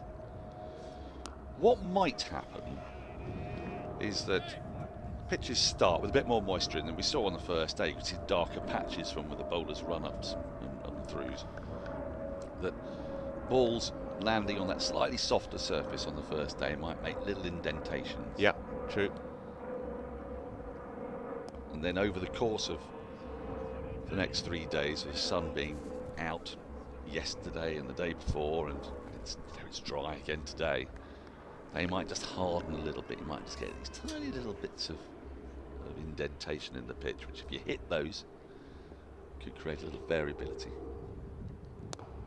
I'd like to know actually how much the pitch would have been covered in the build-up to the game, bearing in mind that it's been dry here in London for a week and a half and more. And whether the policy would be early season to get as much dryness into it and as much natural sunlight into it, or whether there needs to be a mixture or not. I don't know. I'd like to know, but they must have to water it because there's been so little rain. Yeah. Over the course of the last month and a half. I mean, every condition is annoying for a groundsman. Yeah. Be it that there's too much rain, so they get the chance to prepare properly, or there's not enough rain. And there's too much cricket. And there's too much cricket, and there's too many people. Yeah. There is Lee down by the steps, surveying his manner. Just a couple of singles in that over again from Dawson. 15 overs, none for 26. And Surrey are pootling along here. Just the 41 runs. Oh, there is Lee. There he is. Outside his hut. Looking more and more like the country gent, isn't he? Oh, absolutely. Yeah. And the great Steve Howes with him as well. He's been here for 20 years and more. There's not a story that Steve hasn't heard emanating from the ruins of this place. You mind him for those stories? Once or twice. We're often on the same train heading southeast. Sonny Baker is in the attack. Just bowled the 5 overs yesterday, none for 29. He was a bit expensive. He's been intriguing to watch. He's got a bit of pace. Bit of pace, a lot of ticker. Well, what Hampshire need him to do is to support Liam Dawson, Brad Wheel, Kyle Abbott, who've all bowled really tightly today. They've not let Surrey get away. There have been very few poor balls, not many boundaries.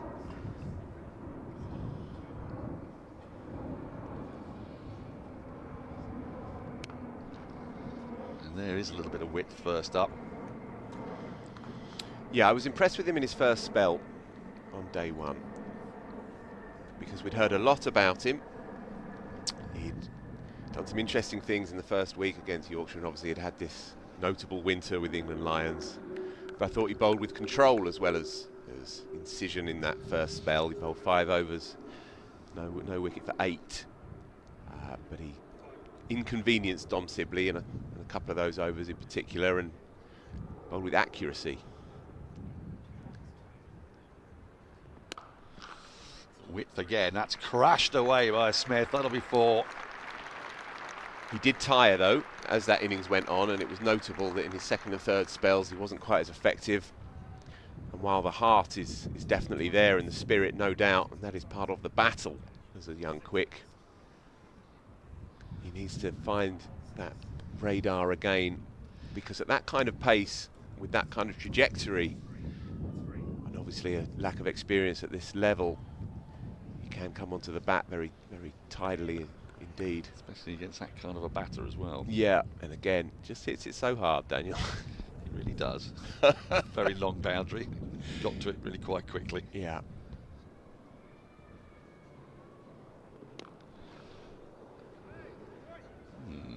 Short again. He didn't get hold of that one, but I suppose what Baker will be mindful of, and it is tricky, is that there is a short leg side boundary, says Smith, when you bowl to him from the pavilion end. There's a deep backward square, a deep forward square, and a mid-on. So he might be just over-correcting a little here, being that much further outside off stump, where he does have more protection. He's got a deep third and a deep cover, 3 saving 1.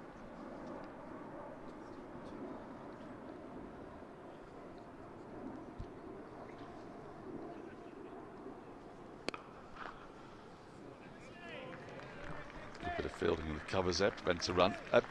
One of the things that always amazes me about bowlers is that they've all got idiosyncrasies. And there was a time about 15, 20 years ago when coaches tried to get idiosyncrasies out of bowlers. But if we take a look, maybe we could just have a look at Sonny Baker's run up here, because it's the same every time. But when you look at it, you think, how is he managing to do this the same every time? Because there's a here we go. Start. Yeah. And then he'll stop in a minute. There we go. Then he'll start again. And you wonder, as has been beautifully square driven, fielders in pursuit should cut it off. They'll get back for a couple.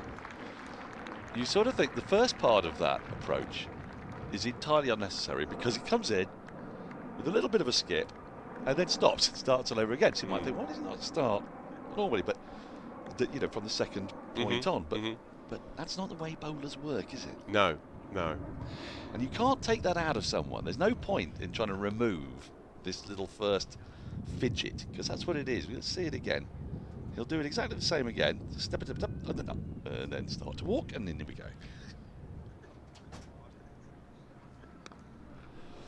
Oh, thick inside edge.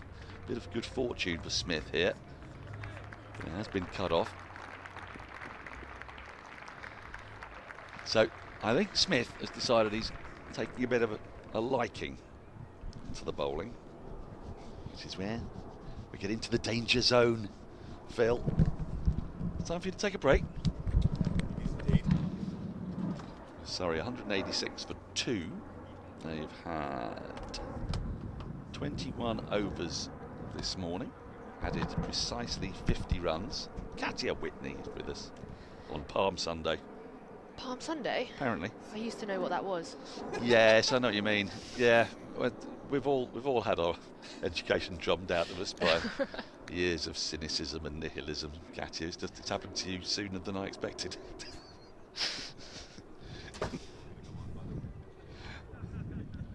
Maybe Andrew Sampson can give us some Palm Sunday stats. Highest score on Palm Sunday. So it's a movable feast is a problem with your Easter. Yeah, well, Palm Sunday week before Easter, yeah. So yes, it would be a bit tricky to do Palm Sunday cricket statistics, I would think. Tricky? Yeah, but not impossible for a man like you. Cross-reference when your Palm Sundays were. Have we got any statistical oddities coming from the Sampson chair? Not really at the moment. No? No, not really. Drifting slightly on the numbers front. And Palm Sunday, there wouldn't have been, I mean, relatively recent. It'll be a relatively recent statistic because County Championship cricket wouldn't have been played that much in April. well, plus not much cricket at all on Sundays. Of course. Yes. Until the Sunday League started in 1969. This is where we get our religious education from, isn't it? Exactly. So there might be 40 over Palm Sunday records. But not many of those either. Because Not as you many. say, April or March or April, most Palm Sundays. John Player League mostly started in May, didn't it? Yeah, so there'll be very little Palm Sunday cricket in England at all historically. I suppose they'd have been playing it for the last. Yeah, good point. Might have been a Sheffield Shield final or something where there's a great Palm Sunday stat. I don't know. I'm not sure I'm going to bother to look, to be honest. But you see, you could be getting a record here that you're not appreciating. Maybe. When I was younger on Palm Sunday, we used to get a little palm made out of sort of a reed. It was a bit cross. Remember those? It's flicked away for another single for Smith, who's just looking like he's ready to move the pace on a touch. You're stirring very heavily buried memories of primary school days here. Yes. Do you remember a little cross made out of a sort of tan, reedy material? I assumed we were talking about psalms rather than palms, which is my mistake. You've added an unnecessary S. I mean Psalm Sunday. Like that's where they just read all the psalms in one go. All of them. Every single last psalm. Lovely. I do have a non-Palm Sunday related stat. Brilliant, let's have it in a moment. 189 for 2, 58 overs gone.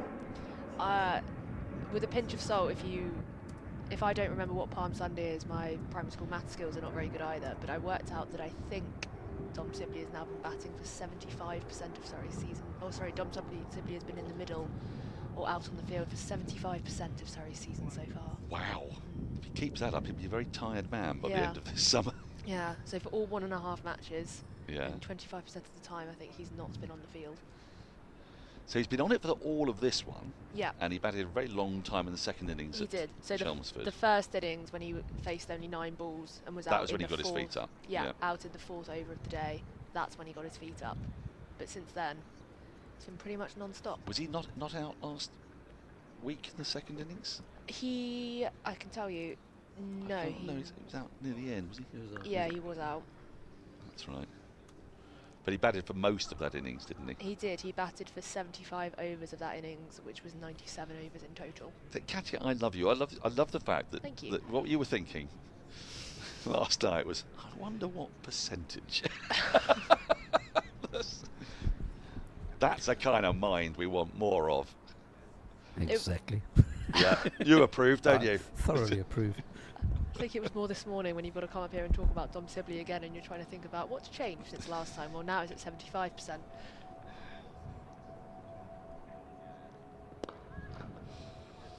There's a nice gap for him to pick up a single between cover and a sort of wide mid-off. Now, Smith's on 24. He's in, he's faced 37 balls. And this is where we sort of get to the meat of the day here. We've had nearly an hour and a half play. Surrey will not want to be batting much beyond tee, but they haven't made sufficient progress to be even thinking in terms of a declaration yet. But the sort of man who can change that calculation is on your screen right now.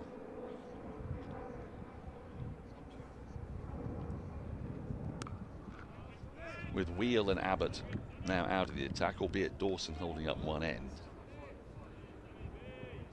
This is where the narrative of the day could well be slightly shaped here, would you say, Katya? If Smith is in at lunch, it'll be a different sort of narrative we're looking at from if Smith is out at lunch.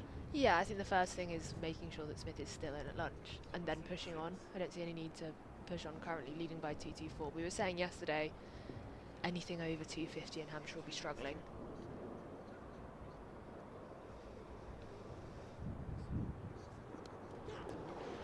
Ooh, edge just lands in front of first slip. Again, ball dying on the slip fielders. We've seen that a lot in this match. You half wonder if they might just come forward a pace or so. It's a genuine edge. Yeah, prodding at that one. It's good from Baker though, it's a good line. It's probably for me been the most impressive during this match.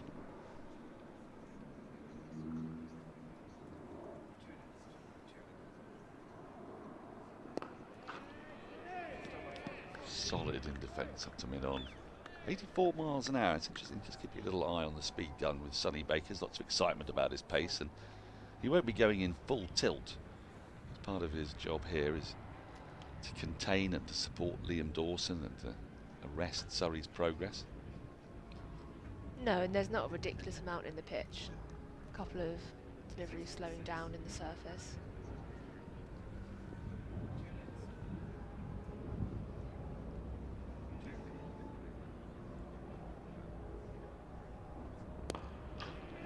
That's nicely driven. Bring him just a couple of runs, he can come right out of the meat. And, extra cover. An extra cover boundary. Gubbins can come around to his right. A couple more to the total. It's interesting this from Smith. We saw in the first innings that he came in and really looked to take it on, batting with Dom Sibley first of all, but just sensing the situation slightly different here. Holding out till lunch, building that lead and then wanting to accelerate probably after the break and going towards the tea interval. But he's looked in great nick in all four innings, but he hasn't had the opportunity quite to go on for a variety of reasons. That's going to make it, oh, just all the way over for six. It's a chance, I say a chance, probably not exactly a chance. He's got his hands to it, but he was so close to the ropes when they went in those hands that there was no real way he was going to be able to hold on to the catch. He might have been able to palm it back in, but he hasn't hit that quite as well as he might have hoped. And he has dropped it, but I think even if he'd held on to it, it would have been six, because he was. If we take a look at where his feet were, we'll have another look at that in a moment, see where his feet were at the moment that he took the catch. Anyway, end of the over, 198 for 2. Just going to remind you about Surrey membership before I hand over to Adam Collins. 2025 membership on sale at kiaoval.com. It's fantastic value. Comes in a variety of different tiers. £73 for 16 to 21 year olds is an absolutely magnificent deal. You can get county membership, you can get membership which wraps up international tickets as well. You get, of course, to see women's cricket this year, plenty of it. We'll be covering it a lot on our live stream starting a week on Wednesday at Beckenham. You get membership that gets you access to all the T20s and the 100 County Championship. It's brilliant value. Anyway, Adam Collins is with us. And I'll hand over at the end of the over. The Surrey approach 200. Now then, what we haven't yet seen is Smith come hard at Dawson. There's been no real signs of aggression against Dawson yet.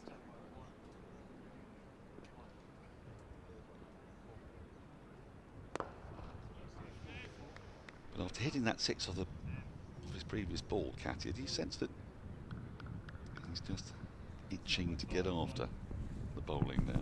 Maybe, but what strikes me about it is different kinds of changing momentum of the game or continuing momentum of the game. Again, going back to that first innings where he looked to be aggressive straight away, at that point Surrey had lost a couple of quick wickets. That's the 200 up. And then in this game, just looking to continue sapping the energy out of the Hampshire bowling attack. And as I said, that will change after tea into a bit more of a concerted effort to maximise the total leading to that declaration, if it comes. James Smith's calling for a drink here. I think because a helmet is being brought out, he's going to take this opportunity to get a drink. And if that's happening, I might as well take this opportunity to switch over with Adam Collins. After some more thoughts from you, Katya. Yeah, just on that catch that went down a couple of balls ago, haven't quite seen the replay yet, but just looked like he landed on the rope coming back down from that jump. Reminiscent of the one yesterday on day one from Sonny Baker, who took a catch on the boundary to dismiss, I think it was Jamie Smith, executed that one perfectly. The momentum just carrying over the boundary on this occasion. But it would have been a big boost for Hampshire. Oh, gosh. To have found a way through there, considering how the leads up to 234. We're just at that point where it's drifting again for the visitors. They picked up their previous wicket 44 runs ago, so not allowing Surrey to escape here, acknowledging that of that partnership. Smith's got 33 of them in a hurry, and the man has been put down. I think, hard to tell whether it was... To me, it looked like he did the jump. He was jumping and then he came down onto the rope. Yeah, so he probably would have been, even if he had pulled off the T20 special. So over the wicket to Sibley, with that field set accordingly. 1, 2, 3, 4, 5, 6 men on the leg side. You'd say one catching at short leg, the rest are spread in a variety of directions.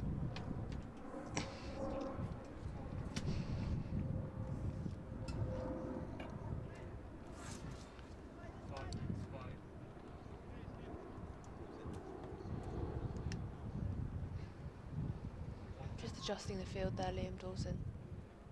Yeah, wants a backward point for Smith. Wants him to consider the reverse, perhaps.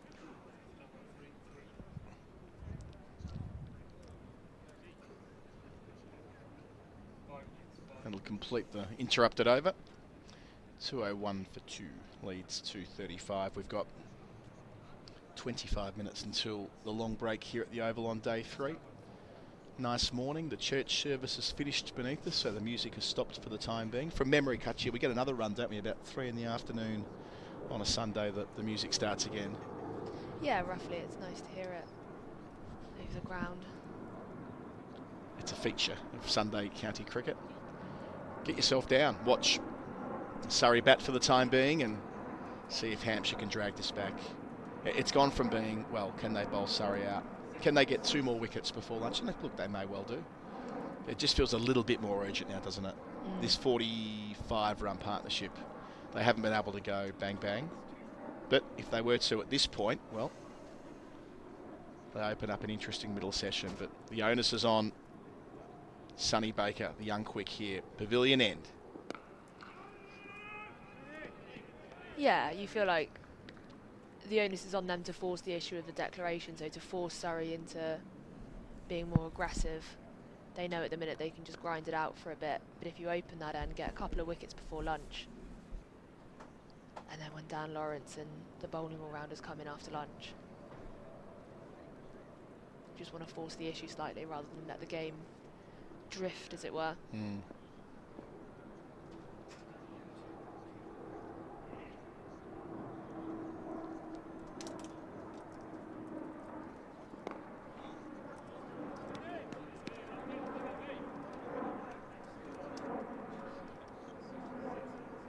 Yep.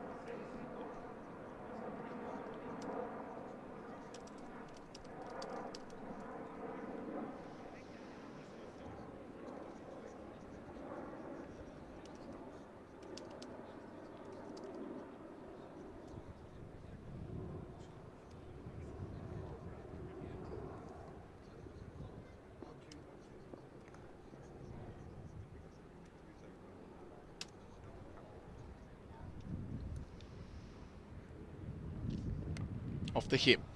Gets that angle, Sibley. It should and won't quite run away for full. Good bit of fielding beneath us here. Yeah, that's good work, but it's slightly wrong line from Baker. Good in that area, and the ball just runs down. So it's the sub for Hampshire down there. I'll tell you who that is in a moment. Didn't quite get the James Fuller, the journeyman, who was in the squad this week but didn't make the final 11. So Sibley's into the 80s after posting 3 figures in the first innings, carrying his bat. Has the chance for something special. I think 20 out. I'm entitled to ask Andrew Sampson whether Dom Sibley has completed twin tons before in first-class cricket. I don't think that's commentator's curse. I think that's prudent. I think that's sensible to know. Planning ahead. Planning ahead.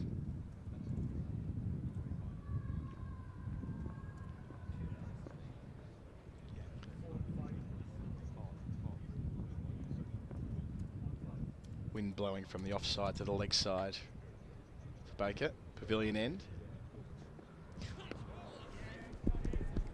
Has a flirt with that. He's trying to pop it over the scoreboard and out towards the gasometer, but didn't make contact. Samo? He has. Actually went one better than the one time he's done it, because he made 215 not out and 109 for Warwickshire against Nottingham in 2019. Yes, that was that performance that just about made sure that he would get an England Test cap, as he did in New Zealand in late 2019 when debuting with Zach Crawley, if I recall correctly, Samo, where they made their bow together. Certainly the same series. Nice contact again to finish. So Baker up in the mid-80s, but not threatening Sibley, who's 20 away from that. 203 for 2, lead 237. I was going through twin centuries during the week, Katya, for another project, and I think it's happened 95 times in Test cricket, which I was surprised by how that hasn't happened more. This is men's Test cricket, I should add. Not sure how often it's happened in the women's game, but 95 times in men's Test cricket.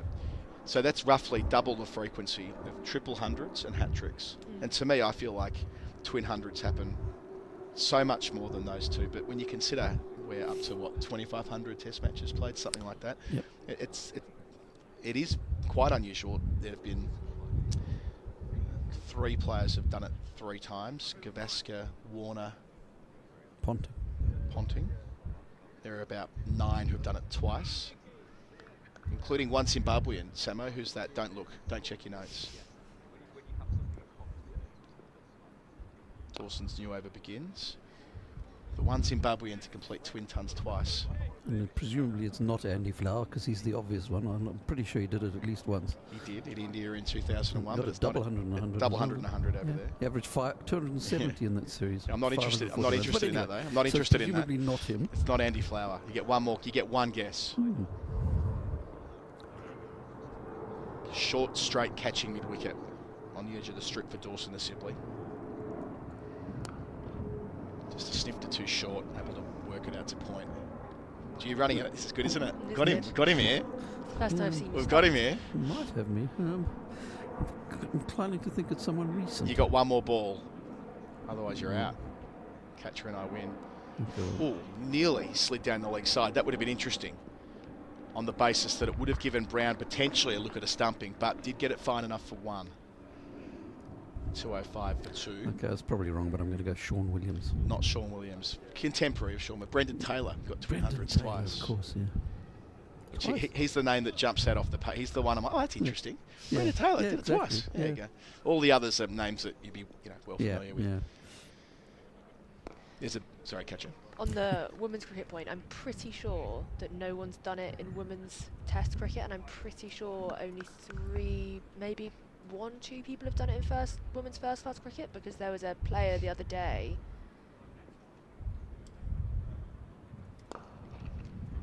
In the Women's Multi-Day Challenger Trophy in India, which is the domestic women's first-class competition in India, which is 3-day matches. Partnership 50. And she did it in, I think it was the semi-final of the tournament or something the other day, but I remember looking it up at the time, and I don't think there's anyone done it in Test cricket, maybe? But I could be completely wrong about that. Yeah, no one's done it in a women's Test. Give us nearest the pin if you can, Sally. I'm just checking it now, yeah. Ends the Dawson over 3 singles, 206 for 2, so yep, an even 50 stand here for the 3rd wicket. Smith with 35 of those. Sibley doing as he does, 240 is the advantage for the home team. Closest would be Sanjay Agarwal, 134 and 83 against Australian Bombay, as it still was in 1984. Back when there was a lot more women's Test cricket being played in that era. I think 84 was the one time there was a 5-test series played between England and Australia. When the Women's Ashes that year was, well, it wasn't called that then, but the series between the nations were often played over 3, 4 or 5 tests. Maybe again one day. Baker, Pavilion End.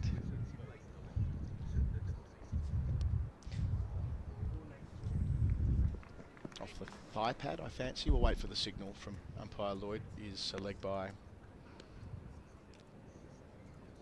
Yeah, maybe one day, but there's some of the stories from those women's international series back in the day are quite incredible stories. Spoken to some of the players from the 90s who were on an India women's tour in the, I think it was the early or the mid-90s. They met Mother Teresa on that tour and went to Mother Teresa's hospital in India. And at one point there was a gun scare in their hotel. Well wide of the leg stump, no wide signalled.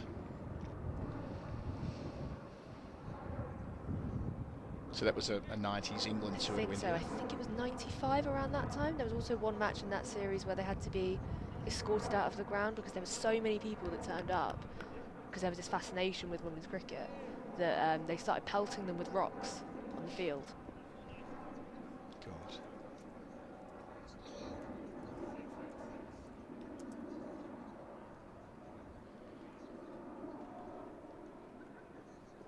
Reminiscent of that first Pakistan women's trip in the late 90s, where there were editorials calling for them to be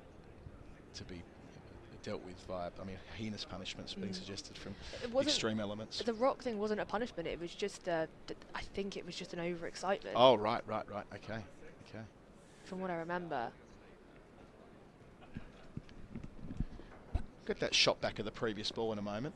If we can see what that gentleman, was a chap I saw in the wide coming in closer, was reading on his lap between the lunch.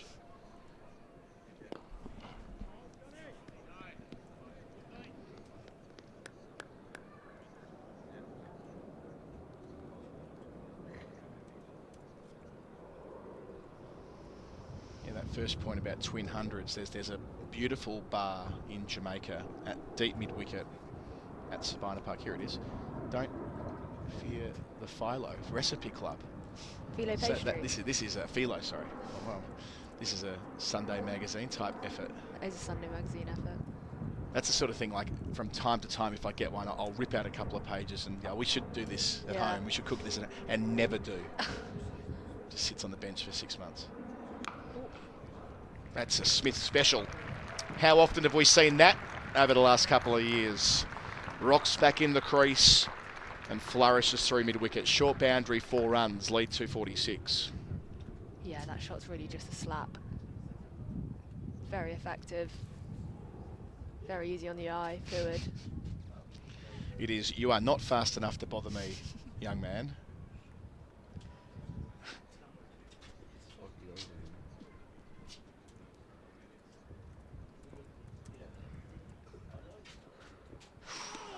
Great response from Sonny Baker. That's hit the seam and moved away. Extra bounce as well. Seeing here, I mean, that's exactly what you want from a young fast bowler, being smashed away with contempt and then being able to bowl a wicket-taking delivery. Yeah, that's a really good response, and it sums up what's really impressed me about Baker over the last few days is he feels so confident in what he does and so sure of his plans and sure of the way he goes about his first-class cricket.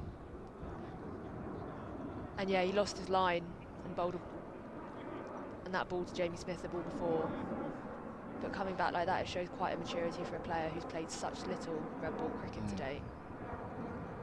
I think they're looking at the ball again, the umpires. Not the first time that's happened today. It's been a consistent theme of the match, actually. It's turning into a little bit of a talking point, I think, that we've had so many balls go through the rings across 7 sessions of a match. But yeah, just to finish that, last thing to say, there's that at Sabina Park at deep mid-wicket, there's the Kingston Cricketers Club, and on the wall they've got a bat to celebrate every twin century in Test cricket, because in Jamaican cricket, the twin 100 is seen as like the peak of cricket. Really? It's seen as like the greatest achievement you can perform as a batter. So it isn't just Caribbean batters celebrated; it's everyone who's done it. It's a nice touch there.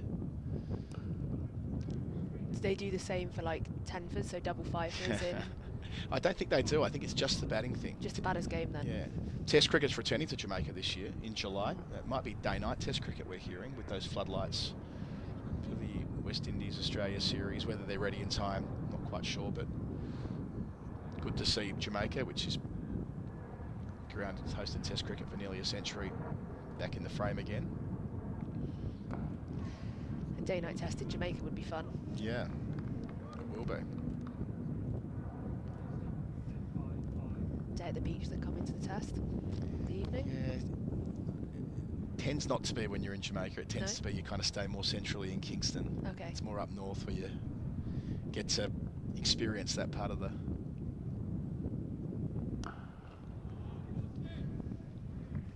Easy single to long off for Sibley. There's one day stuff from him to 83. We've got 12 minutes until lunch. The other thing that's lovely about Sabina Park as a ground, it's the non-broadcast side, so the far side of the ground as you're looking at it, they were able to get all of the chairs, like the seats, from the Georgia Tech pool, which is what hosted the 1996 Olympic swimming in Atlanta, and they were donated. I don't know how this happened, but they donated the seats. So this is I guess it was a temporary stand that was built there, because the pool wasn't going to be a full-time international venue. So all of these blue bucket seats from an Olympic Games swimming pool sit at a Jamaican Test venue, which is a nice touch. Good recycling. I was about to say, it's a good use of recycling different sports venues. It's got the Atlanta logo on them as well, Really? which is pretty cool. Oh, past him, just enough of a deflection off, I think, the back thigh pad. Don't think it kissed the edge. Had it done so, I reckon it would have carried the slip. We'll see it again to be sure of that. Either way, it didn't get to Brown, so we couldn't stump him. Yeah, maybe back of the bat on reflection. Either way, Sibley gets away with it. Yeah, just walking at Liam Dawson a little bit. Looked a little bit less fluent in the last 20 minutes or so before lunch. Flirting with a couple. But doesn't look like there's any urge to attack Liam Dawson, so if you're going to attack at the other end. So throwing the ball around Hampshire, the lesser spotted Brett Hampton hasn't been used today, bowled 4 overs yesterday before the close. New Zealand veteran.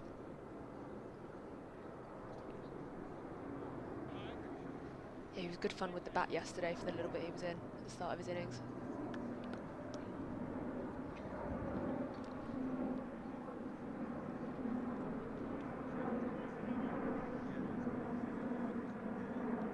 So Smith will have a slip, but short boundary, so 2 men set, protecting it. Deep square leg and deep backward square. Third man and a deep point. So they're giving him a single if he wants it. But he'll get it just wide of the man at mid-off, down towards the Bedser stand. Work to do for the deep point, who just gets there. Yep. No. No. Not to be. Dedicated piece of fielding. Yeah, it looked like that just ran along the boundary rope.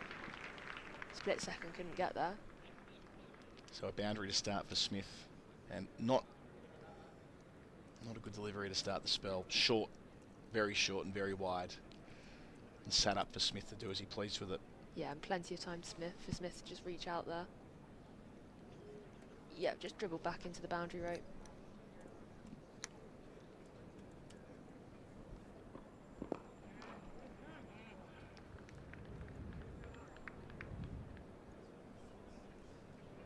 It was Mark Stoneman who put in that effort as well, the veteran. Racing along the boundary. I think it was Stoneman. Either way, he was part of that relay effort to get the ball back. Stoneman took a great catch in the Yeah. first innings as well. Ryan Patel.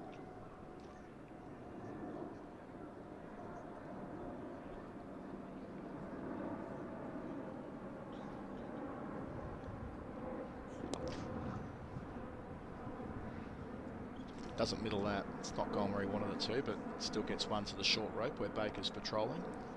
Yeah, off the inside of the bat that. Smith looking to be slightly more aggressive. Such a great day to get down with club cricket having not yet started. Plenty of cricket left in this one. Do you know when your first game of the season is yet? I've played a few, but first, Easter Monday will be the first here in England. Got 3 in last week in Barcelona, which was an experience. Lovely. Hot? No, temperate, nice, mild, good conditions for cricket. Unusual conditions for cricket. We played 2 games on football pitches, as in the 4G Syntho stuff. Astro pitches. But it wasn't like a synthetic pitch was rolled out. We were playing on the football pitch itself. Wow. So one of them spun square and the other one was flat as a tack. With so proper cricket balls? yeah, I mean these were proper games. Yeah, just the setting was foreign, to say the least. And then played one of the ground where we described it as the hinterland of Barcelona, about 80 kilometres out of town, where the ground was covered in rocks. And a few of my teammates ended up leaving the field with bloodied knees and that type of thing, which is all part of the fun. And not one but 2 trees on the ground. Wow. You know, you used to often see 1 tree, but not 2. Doesn't sound like fun to me. It was tough. It was really hard yakka, and they beat us as well. The one loss was on that club called La Hospitalitat. Yeah, with the Astro, you wouldn't want to be diving to get a quick. Well, the single on Astro that was one. fine, actually. Really? Yeah. Nice drive. Doesn't quite sneak it through, but does get 1.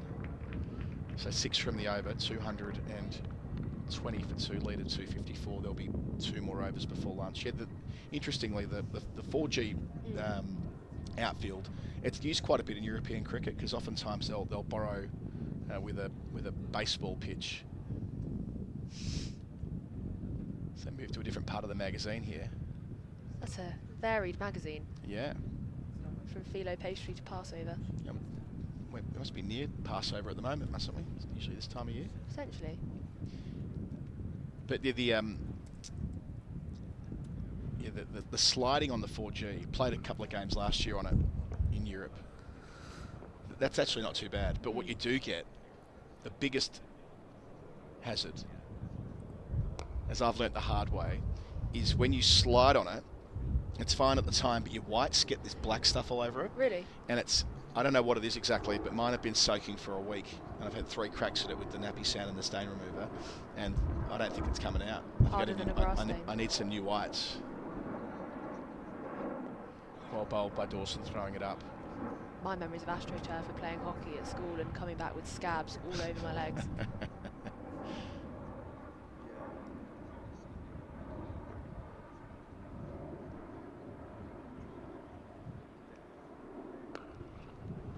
Room to flay it away. Sibley with panache, really. Getting down there and getting low, and that's a shot you might expect from Jamie Smith, which speaks to just how well Sibley's seeing it. 12 away from another 100. Yeah, very well placed that. Straight through the 2 men on that side. It's very Jamie Smith. Quick hands. Exactly that. Rapid hands. Batted so well, 188 runs in the match.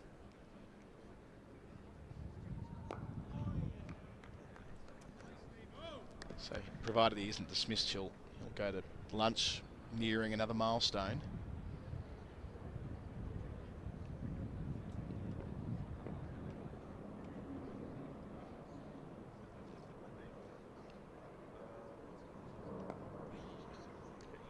What about you? When's your first run out this season? I'm not playing cricket this season. Not going to actually. play? No, I haven't played cricket for the last couple of seasons. Oh, I was under the impression you were still playing. No, I played for a really long time and then played at university, and then moving into London and working full time, it just didn't leave any room. End of the over, 258 the lead, probably 1 till lunch unless they go very quickly at 224 for 2. Strike goes back to Smith. Is there any way we can tempt you into playing a couple of fixtures through the season on maybe a couple of Sunday games or some Cricket Riders games? Oh, yeah, definitely open to that. I did play a winter at Wimbledon Cricket Club, which was an education in a huge cricket club, having come from village cricket clubs and university cricket clubs run on a shoestring, and Wimbledon training at a really good indoor venue. I think Stuart Broad used to use their indoor venue when he came down to London to train. Yes. Hampton, likely last over before lunch. Well, there's one of the great things about cricket in England, as I've learnt over the last decade, is that the ability to find a game practically any day of the week. If you really want it, you'll find a game going somewhere in the middle of summer especially, which is not the case where I grew up, where it's very much Saturday cricket. You build towards your Saturdays, but lots of teams. Well, one thing that did teach me actually, or the highlight to me, was the importance of coaching and having a good coach. Edged and bounces before it reaches Brown.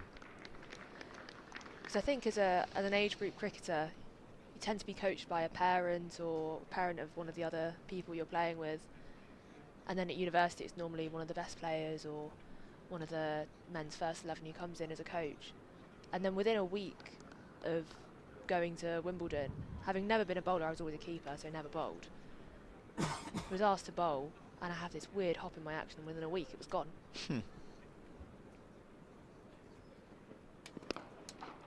Nice and straight again from Smith. Was this a hop in the action like Sonny Baker, where he starts with No, this was directly before my delivery strike. Oh, right. So it took all the momentum out of the run-up and also unbalanced me. And within a week of 2 sessions of just doing drills and walkthroughs, that was pretty much gone. And having a properly trained coach, it makes a massive, massive difference. Yeah. I've done a bit of that the last couple of years, like just having someone with clear eyes who knows what you're trying to do. That's pretty wild in the minutes before lunch from Smith. He gets away with it. And it was there to be hit, undoubtedly, with nice old gap there through the covers, but still playing a miss. Yeah, a little bit antsy. 45 in the last over before lunch. So 30 seconds until lunch. Should be taken at 1 o'clock. 2 balls to go, so almost certainly this will be it. 5th ball of the over here.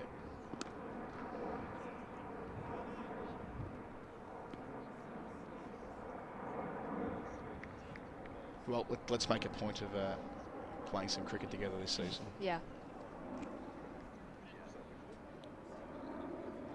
My kit's been under the stairs for about a year and a half now. It's infuriating my housemates because I refuse to get rid of it. I think we've got 3 Cricket Riders games this season, which are quite fun. I tend to captain those, and there's our Sunday team as well that plays out at Dulwich, ODB, which is thriving. Heaps of games, heaps to pick from.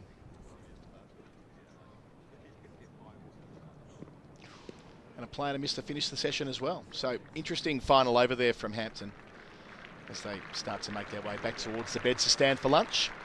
Surrey began today at 136 for 1. They've advanced their score to 224 for 2. The lead goes from 170 to 258. The 1 wicket to fall, Ollie Pope, who was caught by Brown from the bowling of Abbott down the leg side for 65, breaking a stand of 100 with Sibley, who was still there on 88.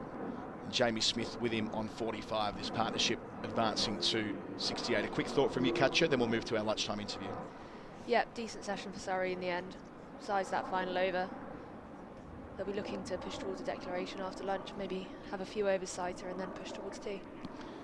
Katya, we'll hear from you after lunch. So through the long break here, we've got part one of an interview that I did on the Final Word Cricket Podcast during the week with West Indies spearhead and Surrey legend these days, Kimar Roach. We'll go to that with the home side 224 for 2 at lunch on day 3 here at the Kia Oval. Well, with me on the Final Word today, sat on the balcony of the Bedser stand, is a man who's taken the better part of 800 professional wickets, a great many of them here at the Oval in South London. Kemar Roach, welcome to the show. Oh, thank you very much for having me. It's so good, it must be so good for you coming back to a ground that has been so good to you and a club that's had so much domestic success with you opening the bowling in the last 4 seasons. Yeah, it's been amazing coming back here at the Oval, getting around the boys again for the 4th season for me, 5th year. But I think it's always good to come to my second home, and I enjoy it a lot, being around the guys, the fun we have, the dressing room banter, the cricket we play very hard, but we enjoy each other's success as well. So it's happy to come home. It gets a little refreshing for me, so I'm happy to be here another season. It sounds nice when you describe it as home. I mean, I suppose in your 5th campaign, you probably still 21, it must now sort of feel like a second home, right? Yeah, definitely. For the first time, Surrey called me. I told him to come over. I was eager to come, obviously, knowing that Surrey is a big club. And the way they've treated me from the time I got here, it's beyond my imagination, man. And I always eager to come back. Looking forward to come back. Whenever they call upon me, I make myself available once I am. And yeah, it's definitely my second home. It's about 5 years here now, so that's a big part of my career. And the way you've been able to dip in and out, like a short spell here and a short spell there, it takes a welcoming environment to make that easy rather than a burden. Yeah, definitely does. Obviously, it's a refreshing, as I said. Obviously, I start most of the time the first part of the season. Obviously, the wickets are a little bit greener, hopefully, and get a little bit more movement. But I come back in the end, obviously, to help win the championship for the guys, and we've done that for the last 3 years. So I'm very happy with the way we've gone about it. Very professional, and we had good success under fantastic leadership. So I'm happy. I mean, obviously, such a storied Test career now, 284 Test wickets, going all the way back to a different world, really, and we'll get to that eventually. But do you think it's been, in part, your stints here at Surrey that's helped you develop, and not just develop, but stay at the standard you need to be a Test bowler? Yeah, most definitely. I get good coaching here. When I come here, there's good information that gets passed on from me, from either the bowler. The bowlers, I've been here for a long time, or the bowling coach, the head coach, the captain. There's a lot of analysts and stuff around that helps you with your game, and I think that's what's kept me going for the last couple of years. Back home, there's not much domestic cricket, not as intense as it is over here. So for me to come over here and get somewhat a stronger sense of domestic cricket as close to the Test cricket, it gives me good joy, man, in terms of obviously tweaking on my game and learning some stuff, and then obviously taking it back home into the West Indies and playing national cricket. So much team success. This is, of course, Surrey trying to win 4 in a row in 2025. You've been part of all of that. But individual success too. Days like the one out here against Warwickshire, wasn't it, when you rolled through them on a Sunday afternoon with a nice, healthy crowd, beautiful day as well. It doesn't get much more enjoyable than that, surely. No, it doesn't. There's a lot of love from me when it comes to red ball cricket. It's hard work. Don't get it twisted. It's hard work, but I think the success that comes after 4 days of putting in the hard yards, it feels much better than one-day cricket or T20 cricket for me. And the grind of it all is really taxing on the body. But as I said, at the end of the day, you look back on the game and you say, you know what, we earned that win. It makes you feel really proud of yourself and proud of your ability. So I love the red ball format. I've been part of it for 15 to 16 years. So I think it has done wonders for me and helped me through my career. You're aligned with your Test captain, Craig Brathwaite, in speaking like that around red ball cricket. He'll often say that, he hasn't played T20, obviously, a bit of a different situation with him, but how rewarding it is over a number of days. And even though you've had the chance to play T20 around the world, excellent white ball record across both formats, it's still the red ball stuff that keeps you coming back. Yeah, it holds me, man. It grabs me. I think there's a massive love for it, as I said. Getting the ball to swing, the different stages of the game, you have to adapt. You come back the next day, your body's a little bit sore, you have to pull through. It's a really good feeling at the end of the day when you win, especially. So I want to give it up for the world. I love playing red ball cricket, and hopefully we'll see how long it can go. You're born in 1988, which for a lot of cricketers around your age has led them down a different path, very much a white ball oriented path. But I want to go back to Barbados, where you're born, which has been such a remarkable hotspot over the years for Test cricketers. A small country, a relatively small country, that's produced something like 100 Test players at men's level, way beyond what the population would account for. Yeah. Take us there. Explain why Barbados has been such a special place for producing Test cricketers over the years and where you fit into that tradition. I think it's because the love for cricket is massive in Barbados still. Obviously, there's a rich history of great cricketers before me. The likes of Sir Garfield Sobers, Joe Garner, the Malcolm Marshalls. Those guys have laid a foundation for us to obviously reap rewards now. And there's a massive love because those guys have done so well for themselves back in the day. And their record speaks for itself as well. So growing up, I was hearing those names, watching them on TV, whether it be little highlights or whatever. And I didn't get a chance to meet Malcolm Marshall, but I've been around Joel Garner a lot. I've had conversations with Sir Garfield Sobers as well. So those guys inspire you to be a cricketer. So for me, it just growing up, hearing those names, seeing the performances on TV, it just makes me want to emulate everything they did. Was it in the blood as well? What's the family connection to cricket with you? There's not much. I think my mom's boyfriend at the time, he played cricket in the community. So I always tag along with him, help around, chase the balls, bring them back. And, I started to get a love for it. And then obviously in the community I grew up in, cricket was the biggest sport.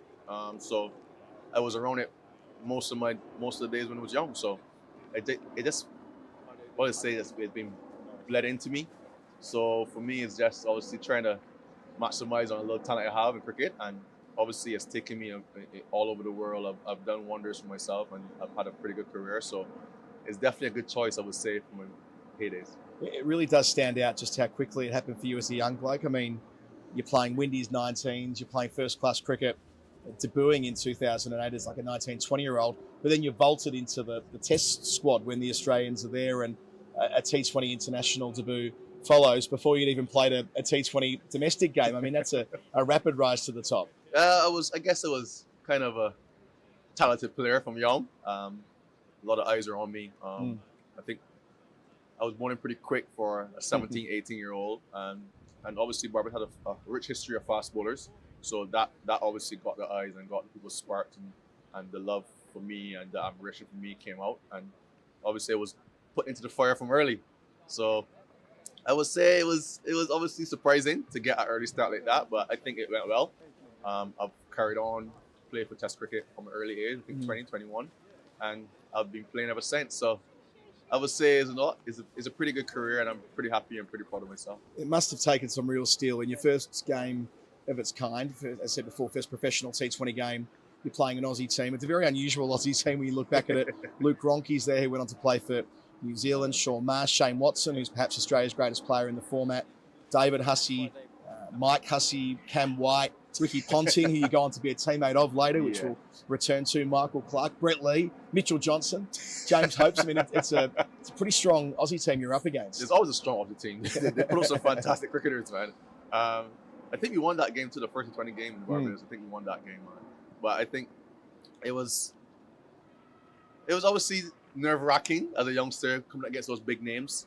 But mostly I enjoyed it, man. I was told to go out there, have fun, enjoy it. My mom was in the stand watching me, cheering me on. So it was all inspirational for me. You're going out there to try and bowl fast, right? That's what you do. And I suppose that's why they pick you for Test cricket so young as well in 2009. But what an unusual... I said must have been a strange experience for you playing against the Aussies when you hadn't played that form before. Even more unusual walking into a quite substantial pay dispute where West Indies cricket was riven by industrial drama and a new Test 11 had to be picked from nowhere to play Bangladesh. 9 debutants, yourself included, playing under the captaincy of Floyd and Reefer, who hadn't played for a decade. I mean, you must have wondered, what on earth is going on here? Yeah, as I said, that was a tough time, obviously. I remember it quite clearly. I got a call. I was practicing for my domestic club in Barbados, Maple, and I got a call from Joe Garner at the time asking me if I'll be interested in playing for West Indies, obviously in the upcoming series, due to the dispute that's going on. And I was 50-50 because, you know what, I'm a player first, but obviously it's the West Indies too. So it's like there's a reason why these guys are stand up to something, and then it's like it's opportunity to play for West Indies. So I was caught in between two minds, but I spoke to my mom, and she said, you know what, this opportunity that will never come again. Yep. So how about you just take it? And I did, and look where it's got me now. I think it worked out, I guess. Not an ideal situation to be in, but I think it has started my career off in a pretty decent note. I had a pretty good series against Bangladesh. Yep.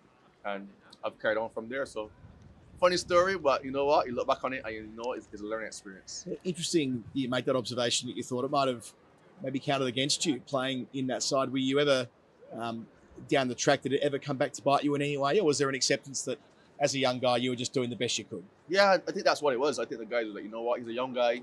He was doing the best he could. Playing for West Indies is a big deal for him, of course, at that age. So I think the guys understood that, you know what? He was asked and he went and represented. And it's still representing West Indies. I think at the end of the day, representing West Indies is what it's all about. As I said, not an ideal situation, but you look back on it and you tell yourself, you know what? It was a chance I was given and you grabbed it. So I'm pretty happy with how it turned out.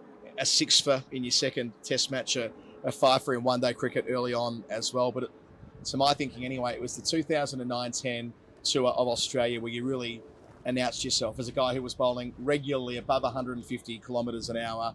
People like Ian Chappell and Tony Cozier and Ricky Ponting all saying this bloke could be absolutely anything. I mean, you don't present like a fast bowler at 5'8". I suppose there's similarities to Malcolm. 5'9" if you're wearing heels. The similarities to Malcolm Marshall in that sense. But your recollections of that series, rocking up to Australia where you hadn't been before, smacking Ricky Ponting in the elbow or making him retire hurt, and all that attention around this sprightly 21-year-old who could bowl real fast. That was good memories, man. I do sit down with my guys at home and say, you know what, that's probably one of the best tours I've been on. In terms of, obviously, the freedom I was given.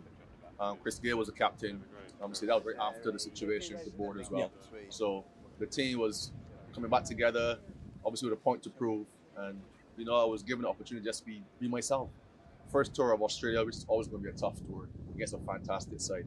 And it was like, you know what, let's go out there and give it your best shot. Bowl as fast as you could, put the balls in good areas and see what happens. And I think the tour for me, on and off the field, was very encouraging, very inspirational for me because, as I said, coming up with the situation with the board and then those big players around, it was Sarwan, the Shipman, Shannon Paul, Chris Gales, and the Ramdings, those guys were there. The Dwayne Bravos was on that tour as well. And I think being around those guys pulled me in and obviously taught me a lot in terms of what Test cricket is about, how to take care of your body, in terms of how to manage the game, how to manage the day and stuff. It's a big learning experience for me. And the cricket of itself was tough. I think we got blown away in Gabba in the first test, like 3 days. And then we came back in Adelaide and we batted extremely well. We bowled extremely well as well. And we fought for a draw. And then I think in Perth, that's probably the test match of the series where it was topsy-turvy for the both teams. And then it came down to like the last innings where we lost by 20 runs or something. So I think that was a fantastic series for me, and I think it's one of the best series I've had. Oh, yeah. Very close to pinching that one at Perth, which would have been a huge deal at the time. A few of those names that you rattled through before as part of that touring party, they had a reputation for really enjoying themselves off the field as well. I mean, how did you manage that as, again, a young guy in the dressing room, trying to do your best and perform your best, but also trying to just get into the culture of a dressing room that had clearly had fun? Yeah, of course. You know, obviously Chris Gayle loves his fun. Dwayne Bravo as well. Yeah. I think, those guys, they took me out. Like, because the cricket is going to be tough. They know it's going to be nerve-wracking for me as a young player in Australia. So there's like, let's get out, let's have a drink, let's go shopping, let's have a dinner or a lunch outside of the hotel, and you know, just relax. And that was the enjoyable part of it too. The whole tour, being outside of the hotel and obviously enjoying the moment, being in Australia, a beautiful place it is, a lot to see, a lot to do, and you know, it took a lot of pressure off of me, knowing that, you know what, these guys have my back, these guys looking out for me. So it's like, let's go on the field, have some fun, and play good cricket. That was it. Out the back of what you've done in Australia, you were highly sought after in the IPL auction that year. There's a bit of a bidding war. You go for stacks of money. Why don't we just start with that, like the idea of, again, being wealthy and young, and it only started 2 or 3 years earlier for you as a first-class player, and then you're being picked up in the most lucrative tournament in the world. Yeah, that was life changing, I would say. Yeah, the IPL. I remember my agent calling me, and he was like, "Have you checked the news?" I was like, "No, I'm home chilling. I don't know what's going on." I know it was in the auction, but I didn't know what was going to happen. And he was like, "Well, my advice to you is to check the news." So I went on Google and I checked up on it, and I saw the figures that they went for. I was like, wow. Like going from not having a lot. My mom was poor, but obviously she made ends meet very well. Um, Going from that to what the IPL gave me, that was life changing, man. And I remember crying actually. Tears came from my eyes, knowing that, you know what? If I didn't go to that Bangladesh tour for West Indies, and obviously I'll probably be home just chilling, playing on domestic cricket, I would have never had that opportunity. So I think it was all destined, and I don't take it for granted. I've seen what cricket has done for me. I've seen where it has taken me, what it has done for me, and what it has put me in positions to be.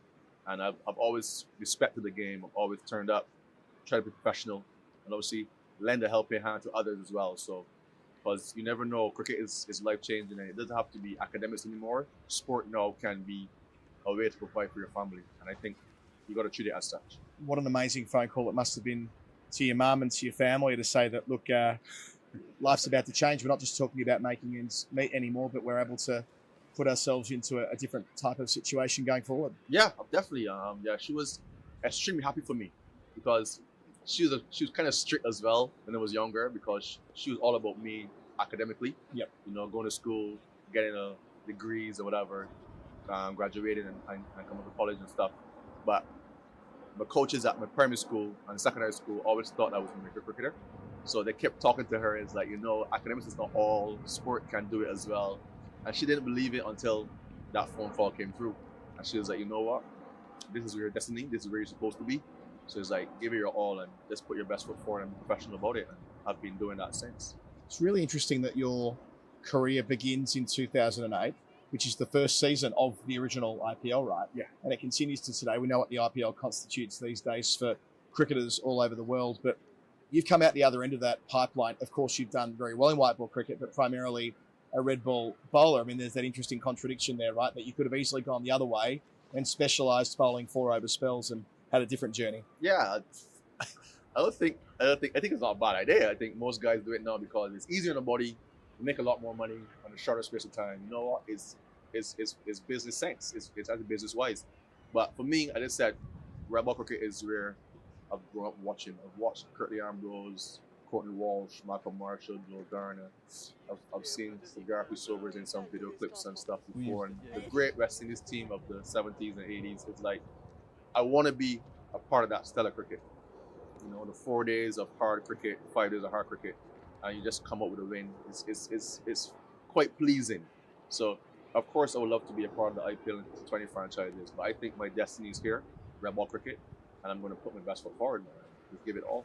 Your first one-day World Cup in 2011, you lead the wickets for the Windies. You pick up a hat-trick, which are pretty unusual at World Cups against the Dutch, but this is a bit of a period when you're in and out of the Test team. You haven't really completely established yourself as a Test cricketer, which runs into your first trip to England, to Worcestershire in 2011, where you played county cricket, again, emphasising your interest in red ball stuff. But talk us through that, going to a Division 1 club that was holding on for dear life to stay in the top flight when you rocked up. It was interesting. Obviously, I've heard about county cricket. Obviously, the greats before me play a lot of it. But at that time, Otis Gibson was a coach, and he was very close friends with Bumpy, the coach at Worcester at the time. And they wanted the fast bowler, and obviously they were hanging on to stay in this Division 1. So it's like, you know what, Kimar's a good fit for the team. And I went over there, and the Worcester boys are fantastic. I played with Moeen Ali, obviously. He was there at the time. Vikram Solanki as well was part of that scene. But Alan Richardson, he was a senior bowler there, and he took me under his wing, and he taught me a lot in a very short period of time. I think it was 4 games, probably. And took me under his wing, and he taught me a lot about county cricket and how hard it could be. The temperature obviously is cold over here, so you got to manage your body and make sure you're stretching stuff and keep yourself warm. And it was a good little stint for me. My first stint, that's 2010, I think it was, and I've enjoyed that. I've looked forward to playing that again. Having a chance to, obviously, I've broken into the Test team after that, but coming here with my second stint and obviously at Surrey is amazing. Yeah, it kind of, you look back at your Test career, it looks like that brief stint in county cricket did help sharpen things up. Something of a finishing school, like you go and get the experience playing here in the UK. Well, the following year, you got a Test tour to England in 2012, where you enhanced your reputation yet further. Between times, you play Australia at home in 2012 and have a wonderful Test match against them, a 10-wicket match at Port of Spain. I know you don't win that match, but still, you had a big impact in a Test match there, confirming your status as the leading bowler in the team as well, 19 wickets in the season. So if you're looking back through and finding the plot points in your career, getting that first taste of England cricket to finish yourself off as a completed product, if you like, must have been a big part of that. Yeah, of course it is. I think you get good coaching over here. You already get good coaching over here in England. And back in those days, I needed some coaching. Obviously, I had the pace, I had the youth, I had the exuberance, but I needed some refining. And Otis Gibson, a fantastic bowling coach as he is, he thought that me coming over here to England would have really sharpened me up, and it really did. So I want to thank him for that, for sure. And obviously, going back, obviously playing for West Indies, that has definitely propelled my career for further. Getting wickets. I remember that series against Australia in the Caribbean. That was a good series for us as well. I think we played good cricket.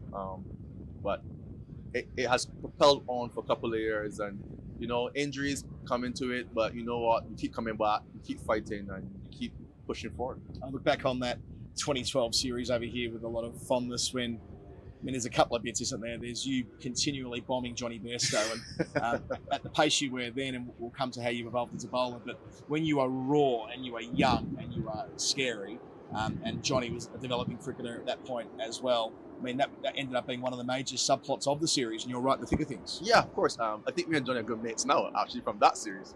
But I just said, as a young guy coming to England, cold temperature, and Otis Gibson was a coach. He's been here for a long period of time, playing for Durham. It's like playing under him as a coach, and obviously coming to England where fast bowlers generally get an upper hand of batsmen over here. I think it's a decent series, man. I think I got injured in that series too. I think I had a shin splint in the second Test match at Trent Bridge. But I think the Lord's Test match was good for me, and obviously we lost that Test match. But I thought bowling-wise, we fought that whole Test match through. And then obviously going to Trenton Bridge on a very flat pitch, it was tough for me, and obviously got injured. But it was a great experience. Remember that 2012 series against me.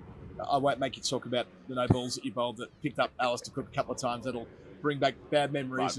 You overcome that. Just to go back and forth with red ball and white ball a little bit, ending up in the early days of the Big Bash League in Australia. You win the comp with the Brisbane Heat. Tell us about that experience of being an overseas import in the very early days of Big Bash cricket. Oh, it was good. It was great, man. Obviously, if Darren Lima as a coach, fantastic coach. One of the funniest guys going around, I promise you that. But he was very professional, very clear-cut, very well planned. I think he had an idea of what it takes to win the Big Bash, and he put it together. The guys went out there, and we played to the plan, and obviously it came out. We won the championship. We won the Big Bash League, and I remember that fondly. I think, funny story, I got to Australia late. I remember traveling from the Caribbean to Australia. It's a long trip, 2 days of flying, and I missed my flight.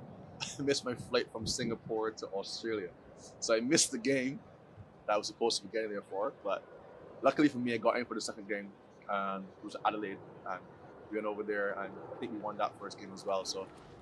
Funny story for sure, but I definitely remember good fond memories of Australia, traveling around Australia, having a Christmas lunch at Darren Lima's house.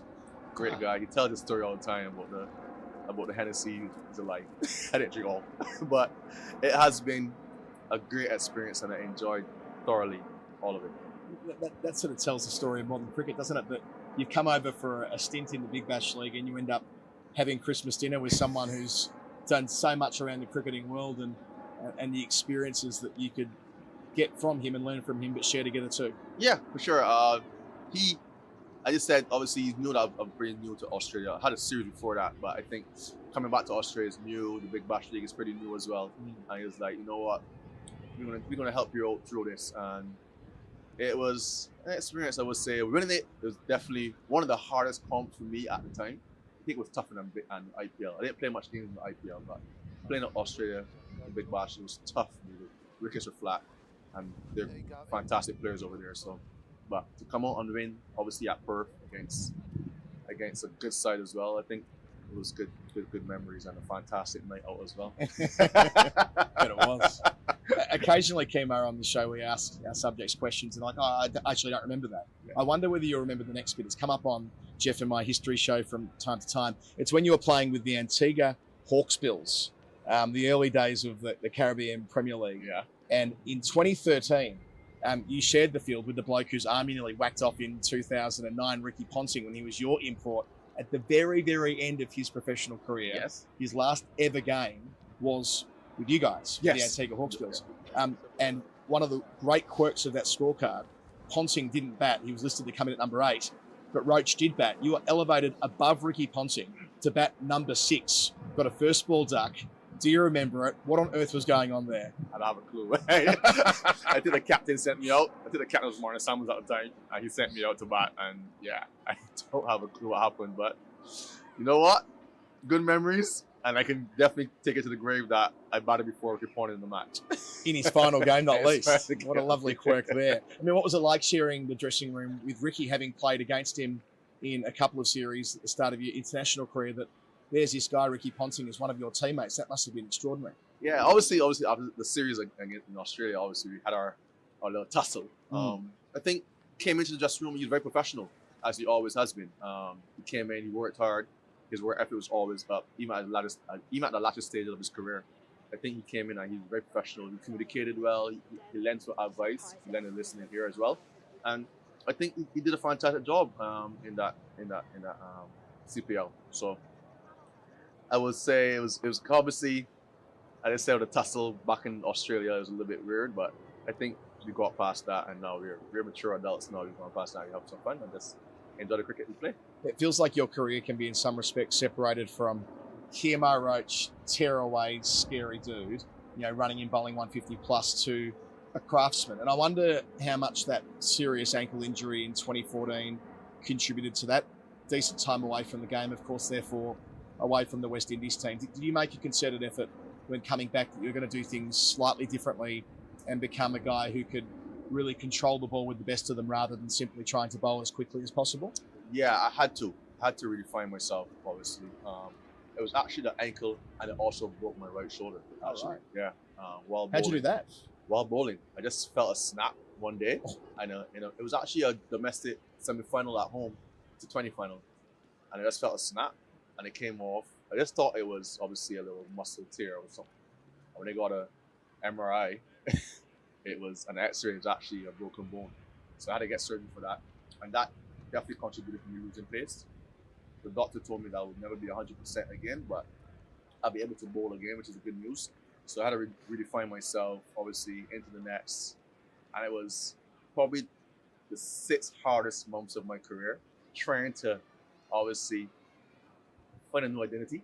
Obviously, being quick and young, having pace and stuff was all fine, but now you have to have more control, have more skill. And now you've got to find a way now to get wickets. And it was 6 hard months of therapy and recovery. But you know what? I say I'm here for a purpose. There's a reason why I'm here. There's a reason why it happened. So I'll just go out there, see what happens, give it a shot. And honestly, I've enjoyed being able to outfox batsmen now. Obviously, I've lost pace.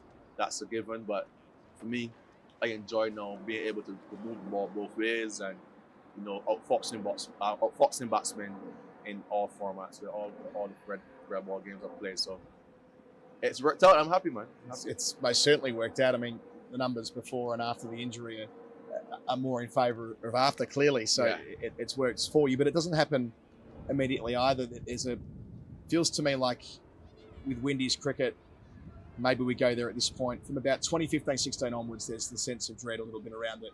You guys come out to Australia in 15-16 and unfortunately aren't very competitive. There's a couple of test matches that are massive blowouts and one where you're saved by rain, but it was probably trending in the same direction. Yeah. I mean, how does that feel having, by that stage, become a senior player, been around for about 6 or 7 years, and then the conversation moves to what on earth are these guys doing? Should they even be playing Test cricket?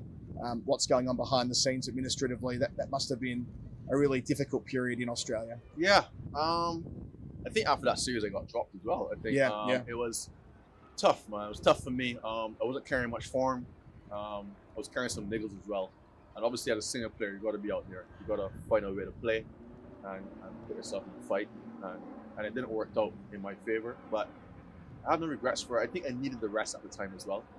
I was going for a long period of time, and it was very taxing on the body. And there's a lot of things obviously behind the doors in terms of the players and how we're treated by the board and stuff. And it was mentally taxing and physically taxing as well. And we weren't in a good place. The team was quite young.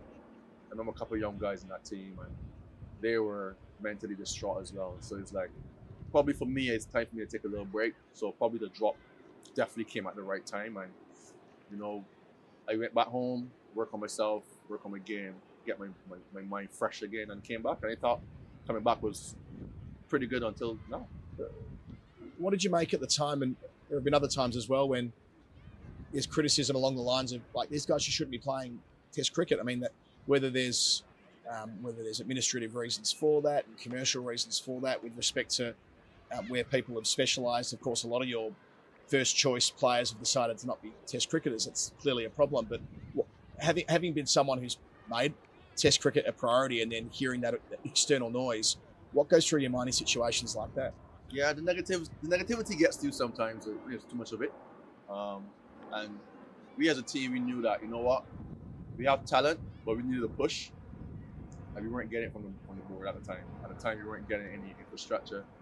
We weren't getting any proper camps. We didn't get any proper practice sessions. And at that time, we were getting, actually, traveling was actually better for us. We get better facilities, we get better environments to practice and hone our skills than at home. So, but obviously on tour, you can't fix problems. It's all about getting your mind right, keeping your body fresh, and playing cricket. So, there's a lot going on back in those days, man. And I heard the negativity from the media. We always get it.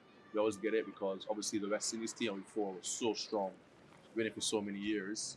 It's hard to see us the way we are right now, but there's a lot of work that needs to be done at the highest level. People like in charge of the cricket in the Caribbean, they need to make the right decision. They think they are, but it's always questionable. And I think if they listen to the players more, they will get better results. But that's a story for another time. Don't want to get you in trouble. Yeah, but it's an honest statement. It's an honest statement. I don't want to shy away from it. I think if the people in charge listen to the players more, they will have better results. And it has been going on for too long, and discussions have to be had. I've been saying this for years, but I guess my words are going on deaf ears. But I think discussions need to be had in terms of how can we become better. We may not become world beaters immediately, but we can improve the state of our cricket. We can.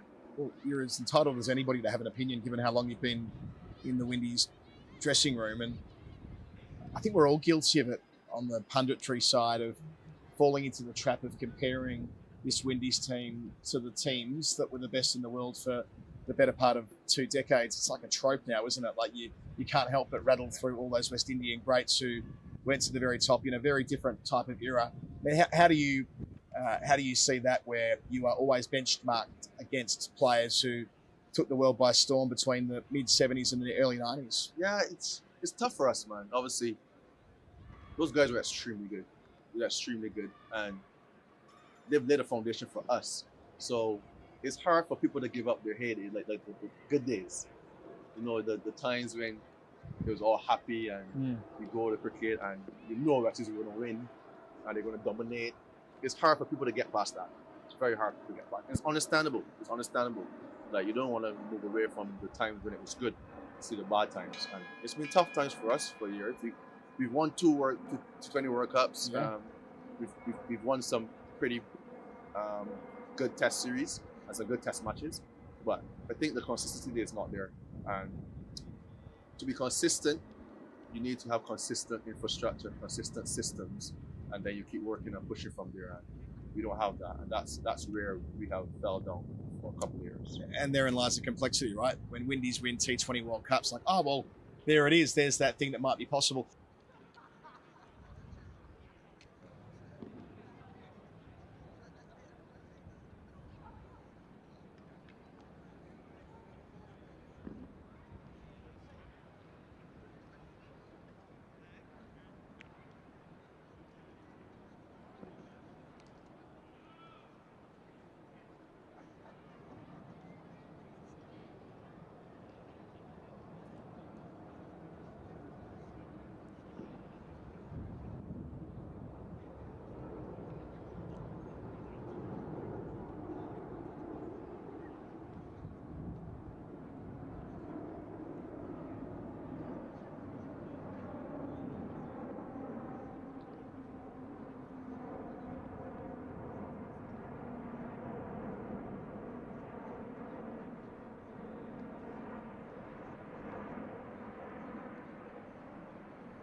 Afternoon, folks. Welcome back. Hope you've enjoyed the day up until now, and Collins' conversation over lunch with Kimar Roach. That was a good one. So umpires getting ready to lead the players out here. Hampshire fieldsmen doing their best to keep their dander up, staring down a nasty looking scorecard here. The lead has stretched out to 258, and they have in their eye line the immovable object that is Dom Sibley, who's been on the field now for 8 sessions. No, this will be the 8th session. He hasn't missed a ball of this game. 100 not out in the first innings to carry his bat, and 88 not out here. He's looked in scintillating form in this second innings. And on the other end, you have Jamie Smith, who's on 45, and one feels he's about to combust. He played some unbelievably beautiful shots in the first session. He hits it with a crispness and a purity that marks out the real top players. He has been, if you like, simmering this year so far. Got run out in ridiculous fashion last week at Chelmsford. Played well in the first innings as well before getting a feather, and played well here in the first innings. 39 from 35, looked to be batting on a different level to everyone else in the game, and echoes of that again here. He is 45 not out and will be eyeing some fun this afternoon, and if it doesn't happen to be him, then there are plenty more lying in wait. Hampshire, well, it's a case of hanging in there as best as they possibly can, and Liam Dawson is the rock around which they can hang their bowling attack. He's been, as ever, parsimonious, broadly unhittable. 20 overs for just 41, 14 overs for 23 in the first innings, and so he will resume, and it will be very much a case of playing this one out for Hampshire and hoping that they can chip away and retain a degree of control over a game that feels like it's slipping through their fingers.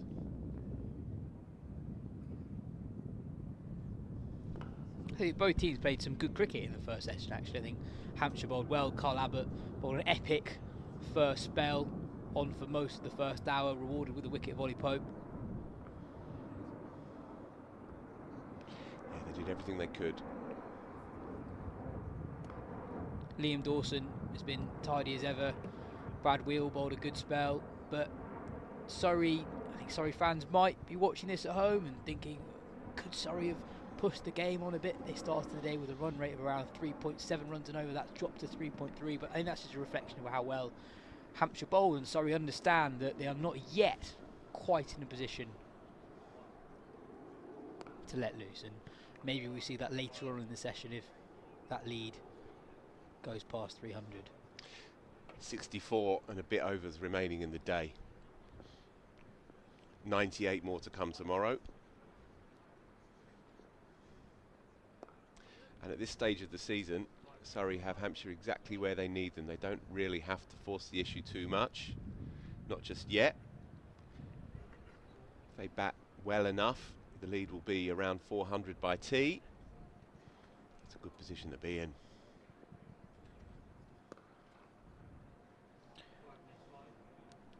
It's the end of the first over after the lunch break. 1 run from it. Surrey 225 for 2 after 68. On Smith, watching him live, the thing that really stands out is he disrespects balls other players respect. He can hit good balls for 4, basically. He is able to manufacture width when it's not really there, and he just has more scoring options than most players have at this level, and he's able to get the scoreboard moving at a rate that's reasonably high without taking what for him is much risk. Yeah, I think it's an astute point. I would add to that he uses his height brilliantly. For some players, being tallish as batsmen, it can be a hindrance. It can appear to be a hindrance. They can perhaps be a bit late on the full one, and it can bring problems. With him, he stands tall and he has an an echo of Peterson through the offside for me. Not necessarily in how Peterson would break the wrists, but in the sense that you use all of your height to turn good length balls and even slightly short of a length balls into hittable balls.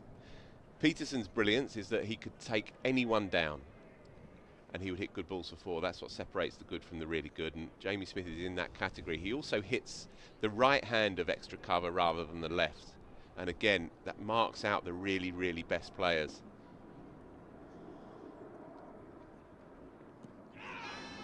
Stifled appeal too high. Kyle Abbott's looked the most likely throughout this game for Hampshire. He's been really the spearhead around which they can hang the whole attack, and yeah, he's bowled superbly. Yeah, just outside off, but again a little bit of arc into the pads. He's been the only bowler for Hants really who's continually got movement off this pitch. Constant in-duck coming in on the angle. Field change for Hampshire before that LBW appeal. The man at mid-wicket brought across to the offside, catching short cover. It means there's no one between mid-on and deep, sort of deep mid-wicket, a bit squarer than a conventional deep mid-wicket. So Abbott's got to be really tight with his control of line here. We know how good Sibley is through the leg side anyway, but given the gaps in the field, it's a free 4 runs really if he straight. Protections in front of square and the offside. Nicked and died on the keeper. Didn't carry to Ben Brown. Does well to parry it, in fact. This is a sign, I think, of a pitch that is losing more and more life as we move on, and it becomes more and more docile. And look, you are scrabbling around to try and find grains of optimism for Hampshire, but one of them I would sense would be that there's not that much energy now in this pitch at the moment. Early season pitch, it's hard to keep that juice and that energy across the 4 days. There's life in it, but it's sluggish at the same time. Yeah, I was just going to say to you that even though Surrey are well ahead in the game, I think it's going to be difficult to take 10 wickets. We assume they will bat for at least one more session. I think given the pace in the wicket, we've seen quite a few balls in the last 2 days die on the keeper. We saw one edge early this morning from Ollie Pope where he actually threw his hands at one and it fell short of slip. And there's been a few. There were a few last night as well. Yeah, it won't be a procession. Sibley reverts back to the mean. 196 deliveries now he's faced in this second innings.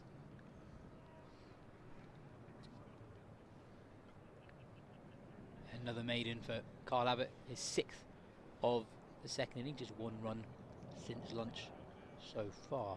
When do you think we'll start to see a gear change from Surrey? At the moment they've been very respectful towards Abbott and Dawson in particular. There's a very short boundary towards the gas holder side of the ground. I've been saying to Dan over the last couple of days, where's the reverse sweep? When's it going to come? Well, I guess the answer would be that they're going at 3.2, 3.3 and over anyway. Yeah, 3.26, which is fine in the context of the game. You know, we're only just past halfway. The weather looks pretty comfortable, relatively set fair. Murmur of a possible shower this afternoon, but the forecast is improving all the time. Tomorrow looks fine. They have them exactly where they want them. All I would add is that with a lead of 260, if they were just to revert to one-day mode now-ish, then they run the risk of giving Hampshire a glimpse of being bundled out for a lead of 350, 360, which would in turn then give Hampshire enough time, if they bat out their boots, to get it done. So we're probably, 50 runs away, do you think, before that acceleration? Or? Yeah, I would say around that. That said, Jamie Smith will play his way anyway. Yeah, it's the sort of thing where, as a viewer, you can get greedy. You forget that actually scoring runs against a really high-quality attack is much harder than these excellent players make it look. Precisely that. And actually, you've got to earn the right to go through that acceleration later in the day. I was having this conversation with my dad last week at Chelmsford, watching Essex entertain Surrey, and Essex were piling it on well into day 2. Having won the toss on a flat one, and they were getting up to around 450 and so on, and deflected fine, I think, off the bat. Will run away, will pick up 4 to the score, and to Dominic Sibley, and so he moves into the 90s. Yeah, a rare occasion where Dawson gets his line slightly wrong, ever so leg side, turning into Sibley's body, but Sibley gets across his stumps and is able to just use the pace on that ball to direct it towards the very fine leg boundary. He moves into the 90s. Yeah, a rare errant delivery by Liam Dawson. He's normally so ramrod straight.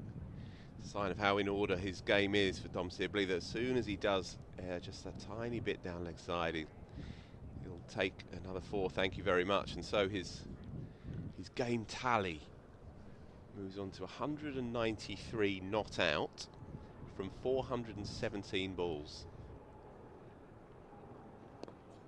So there you go, Smith shimmying down the track. Maybe he's heard Yaz's call in his shell, like, because he will certainly fancy whoever is bowling from that end with that short leg side boundary. He's already deposited one over mid wicket off Sonny Baker, and he'll be eyeing that. That's the thing, isn't it? A player like Smith with his power game, he can miss hit 1 for 6 really, as we saw with that second that pull off Sonny Baker early today. Didn't really get hold of it, but still managed to just about clear the rope.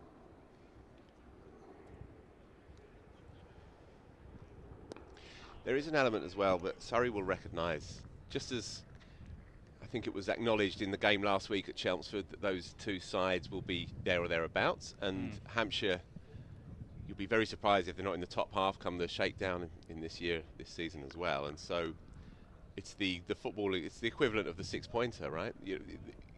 From Surrey's point of view, they want to ensure that there's absolutely no way that they lose this cricket match. Freakish circumstances have to be considered, especially these days. Airy outside off, but he gets away with it. There was width to work with there, to be fair to Smith. Yeah, shot was on. And also, slight change in the field for Smith. Got a man in at a shortish mid-wicket, Tom Prest. There, 2 men out, patrolling the offside boundary. Massive hit towards the offside boundary where Smith is stationed. Question for Samo, as Sibley approaches his 100.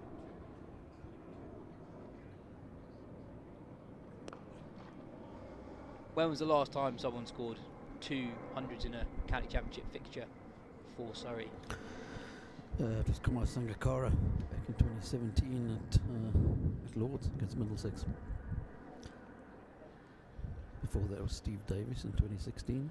Yes. And before that was Arun Harinath in 2015. I was saying this at lunch. Great Arun Harinath.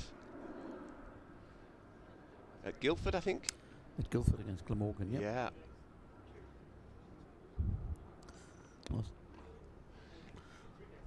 Last one at the Oval was Steve Davies in 2016. The Sangakkara game at Middlesex, I was doing work experience, shadowing Will McPherson for a week.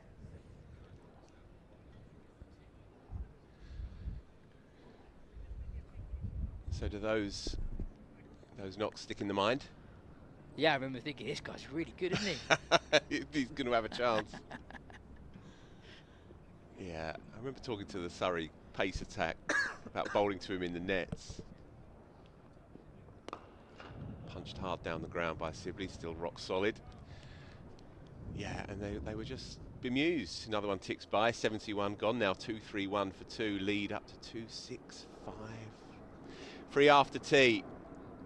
All together now, free after tea, folks. What an offer that is. 2.5 hours cricket, at least post tea. You're going to get 40 odd overs, gratis. Come in, pick yourself up a bite and a drink perhaps, and settle yourself in.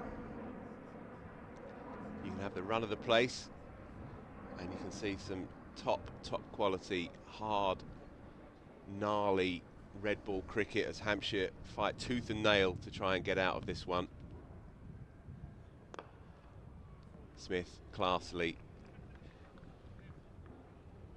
into the onside, makes sure that he smothers the spin, playing against Dawson's natural angle. What do you think the game plan is here for Hampshire? This. But what is this? It's containing and hope. They've tried everything against Sibley. I don't know where you try and bowl to him at this point in this form. Yeah, I mean, all you can do is wait for a mistake, and against Smith, he's such a free-flowing player that you hope that he might spoon one up in the air, that he might get a bit impatient and toe end one to long off. Shot. And there'll be 4 more. Beautifully played, Dominic Sibley through the covers. 2 men there for the drive, one of them close in, but he bisects them beautifully. Just opens the face, I think, on this. Yeah, it's just a tiny bit just to ensure he hits that gap. Yep, beautifully played. That's the area of the field. If Dom Sibley's hitting boundaries towards the extra cover boundary, you know he's in really good form. Not a lot wrong with that delivery, but that's the second boundary in as many overs for Sibley against Dawson. Now just 3 runs away from his second 100 of the game. Back in behind it. Strikes me as the kind of player that takes great joy from that shot, especially after you've creamed one through the covers. He really gets right out to it as well to smother it.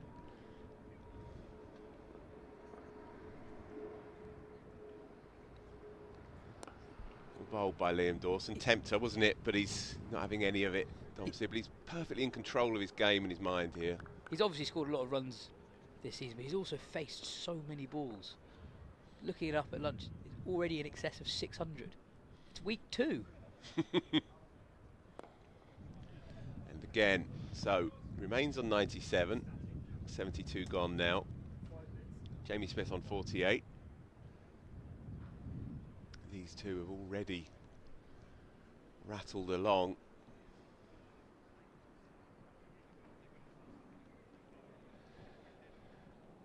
Yeah, so already in this nascent period in the season, Sibley's faced 650-ish balls. No one else at the moment has faced more than 500, so he's 150 clear of the chasing pack.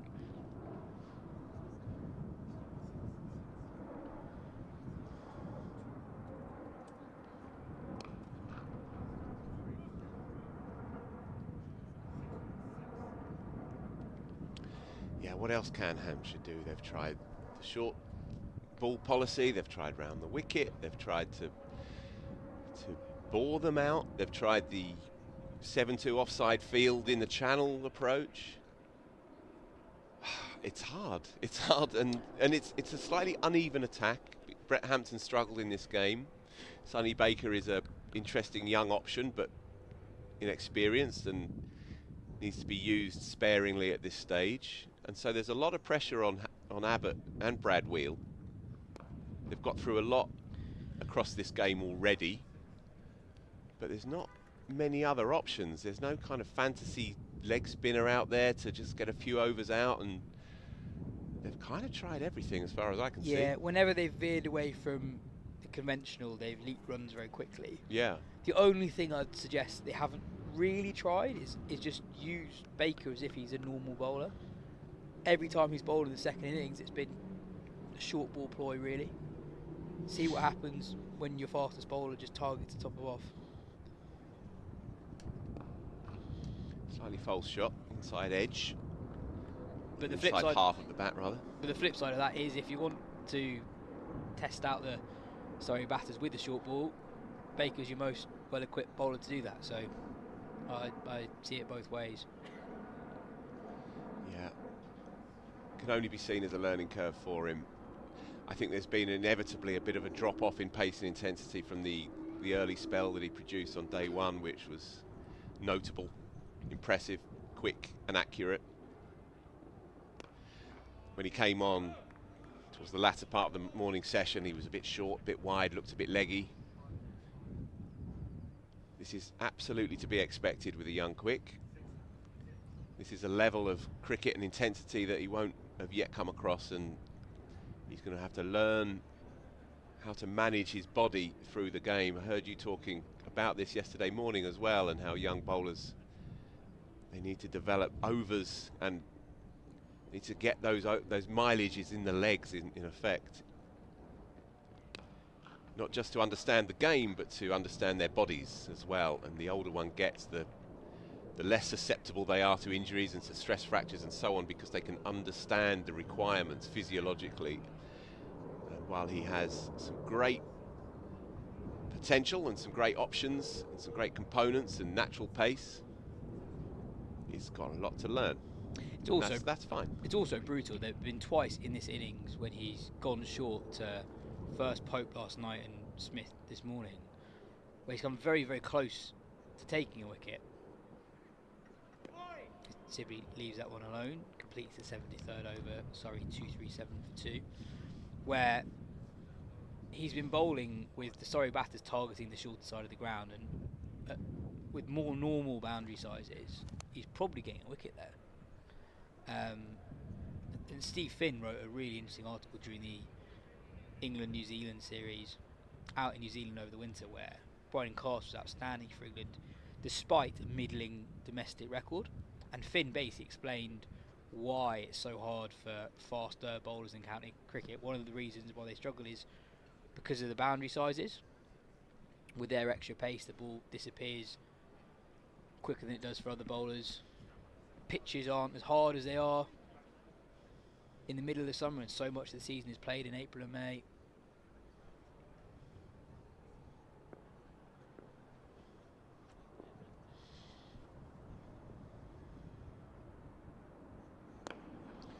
Smith hanging back, pushing up to long on. That will be his first 50 of the season. He's looked in utter control. He has an air of imperious arrogance about his play, in the best possible sense. And now, attention's turned to Dom Sibley. Yeah, high class knock from Jamie Smith, been able to score a brisk rate without really taking too many risks. He's moved the game on nicely for Surrey, now leading by 272.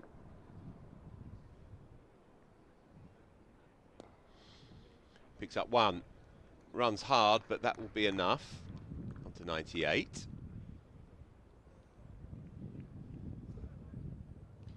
I will say one thing about Dom Sibley. I don't think he's going to try and bring it up with a big hoik over cow.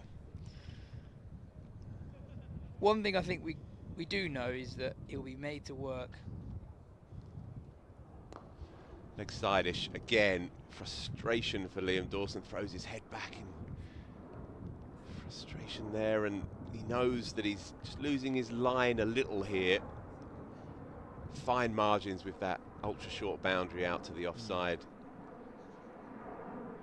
But it's also easy pickings, single after single into the on.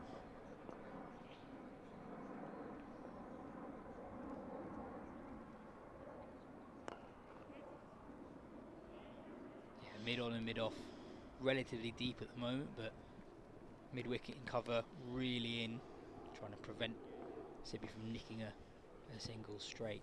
2 deliveries to come. Fired in, deflects it off the pads, and it is running down for the couple he needs. Umpire acknowledges.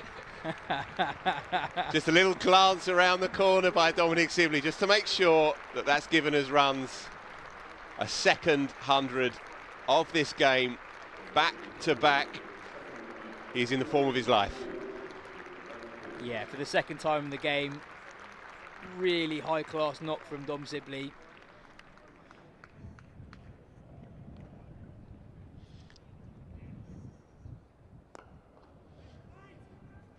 And he's not done yet. 23 first-class hundreds now. 2 in a match for the first time. First time a Surrey player has done it in 8 years. Yeah, second time for Sibley for 2 in a match. Second time for Dom Sibley. Did it for Warwickshire as well. Of course, did it for Warwickshire. And it's his 24th 100 because he was 23rd was in the first innings. Cricket Info need to update their page.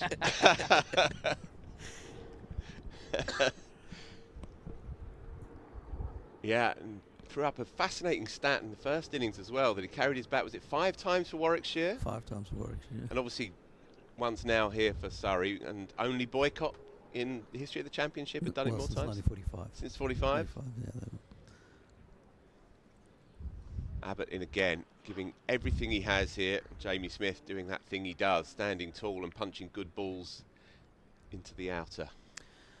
Yes, I mean, as we mentioned earlier, Kumar Sangakkara was the last to do it for Surrey, but I think it's mildly interesting. The 2 guys who've done it for Surrey against Hampshire, an interesting combination of players. Jack Hobbs, not terribly surprising, and Ian Ward. Right. Wardy got it done. Against Hampshire, yeah. 3 England openers. Of contrasting fortunes.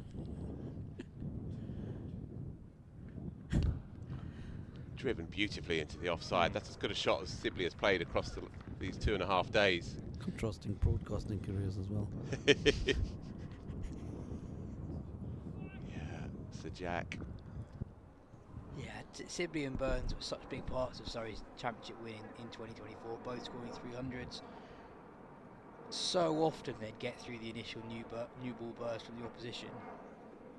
And Sibley in particular at the moment feels like he's just found another level.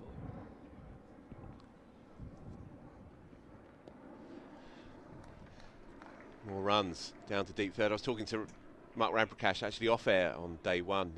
We were fortunate enough to have him as part of our team here, and we'll be welcoming him back across the course of the season. But talking about Sibley's technique, and he was full of praise really for how he's, if you like, decluttered it, if that's a word. Got to a point where he's at ease with himself. There's much less funky movements, much less extraneous, unnecessary pre-delivery triggers. He's reverted back to a kind of orthodoxy that works for him. And it means that he's more balanced at the crease, and he has a bit more time, and he's a bit more side-on than he was at certain points when things weren't working great for him when he was involved with England. And he'd allowed his technique to run away from him a touch. And Ramps gave me an impromptu masterclass in the green room next to this comm box. It was fascinating to watch. He's still got the moves, let's put it that way. Smith again advances down to Kyle Abbott. And I think that what is a tantalising prospect for Surrey fans is just looking back at Sibley's peak as a county championship player. It was the year that got him that England call up at the end of the 2019 summer, where he scored 350 more runs than anyone else in Division 1. 1,324 runs at 70 for Warwickshire, 500s, 550s, faced more than 3,000 deliveries.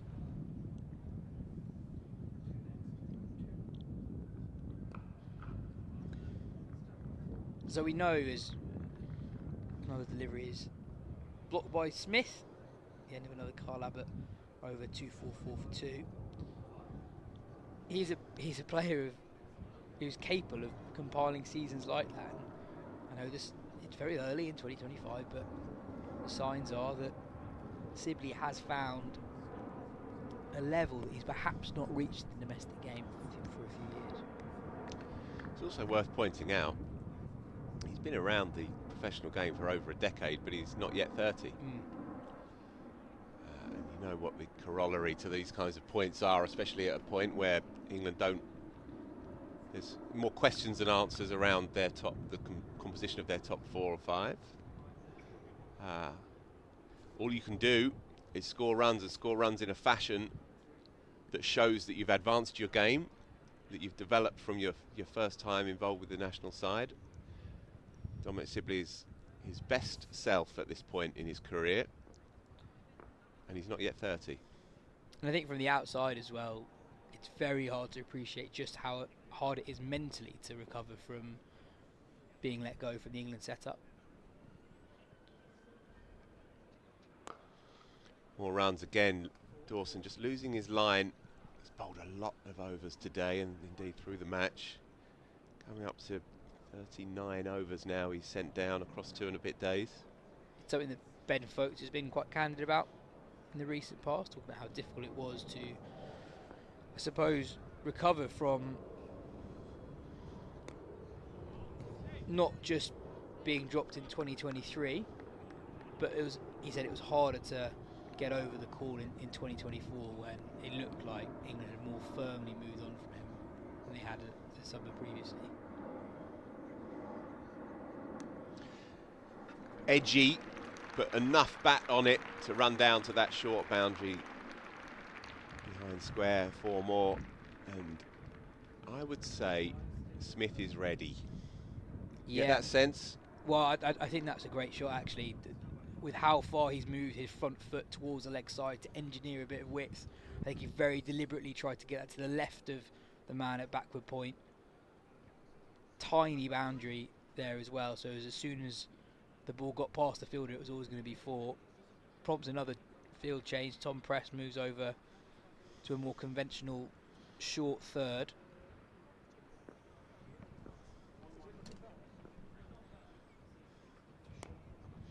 Bit more air from Dawson. There's another shot that Smith really likes where he uses his feet and hits a spinner. Over extra cover? Over extra cover. Yeah, I've been eyeing this as well. It's tempting as well. Can't be more than 55 metres, I would say. Along the ground, but in that kind of region. And I think he's ticking here is Jamie Smith. Yeah, I think once that lead passes 300, I think we'll see a gear changes. 250. Or 250. He's brought up. 94 run partnership and counting.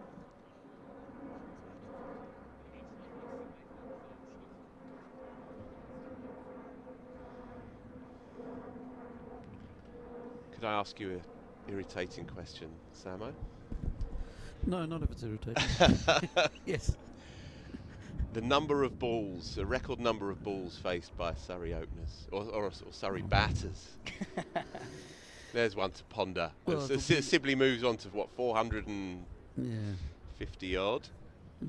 The answer will be unknown because it'll be someone back in the days when we don't have records of. All right, let's frame it. Yeah. Post-war? Well, we can do post. Certainly in the 21st century, we've got balls faced for all innings, so we'll have a look. Let's do that. Let's restrict it to that. But let's not restrict it to Surrey. Let's open it up. Shot of the day for mine. It's a glorious shot. Nothing wrong with it from the ball from Carl Abbott, and Smith just leans on it, crunches it past extra cover with real power and precision as well in the placement, because not only did he have to beat the man at a wideish mid-off, but you had a deep cover running round. Brilliant shot. I'm sure, as Phil teased in the previous over, Smith's ready to go through the gears now. We're just going to make a comment actually on, Phil, your question to Samo, and I'm going to make a comparison I reckon no one has ever made before. That, Samo, you remind me a little bit of the England goalkeeper Jordan Pickford, in that you're really good at your job. Didn't see that coming. You're really good at what you do, but you also have a slight reluctance at having to do your job sometimes. He has now, he's approaching the same number of deliveries faced in the second dig as he did in the first. 217 he faced in the first, 214 here. Smith carves this behind square, but just for one. Field set deep now, really. 4 men on the boundary. 215 deliveries, in fact, he's faced now, so 432 and counting. Phil, you were early on the Jamie Smith hype train, and what is it about shots like that that make him stand out compared to other players who perhaps don't quite reach the international level? What is it about his game that perhaps means he's got more run scoring options? The thing that really struck me when I saw him was how orthodox he was. I think there are many players these days who have eye-opening attacking games, and especially outside off stump, there's many players who play freely and crisply, but his components are just so sound. He plays late, he plays straight, he's technically watertight. And then, as I said earlier, he uses his height brilliantly. He stands tall enough so he hits good balls for 4. He plays the short one nicely. I mean, he's deposited more than one delivery out of Lords already in his Test career. So he doesn't mind it up around him. He's also remarkably composed. Probably the most mature 22-year-old I've ever interviewed. He's 24-5 now, but when I first interviewed him, I was blown away by how composed he was. And a genuinely nice kid as well, and an interested interview in that he thinks hard about what you ask him, and he has a naturally inquisitive kind of approach to the game. And I think that comes through in how he plays. He's not a hitter. He's not a show pony. He's a complete player. Anyway, I'm done for the moment. Adam Collins will be stepping in. I'm going to wait for the answer to your questions. I'm not sure Phil's going to wait for it, but I'm still here, Samo. Okay. Well, so in matches where we have balls faced in the county championship, the most anyone's faced in a match is 635 by Hasib Ahmed a few years ago. That's right. He made twin tons and broke that record, didn't he? Yeah. Second most is in a game that we also mentioned a bit so far in this game, which is when Ben Compton almost carried his bat in both innings. He faced 629. And he was outrageously sawn off as the final wicket in that match. And then just the most for Surrey in that time is Darren Bicknell, 1994 against Notts at Trent Bridge. He faced 556 balls for his 235 not up.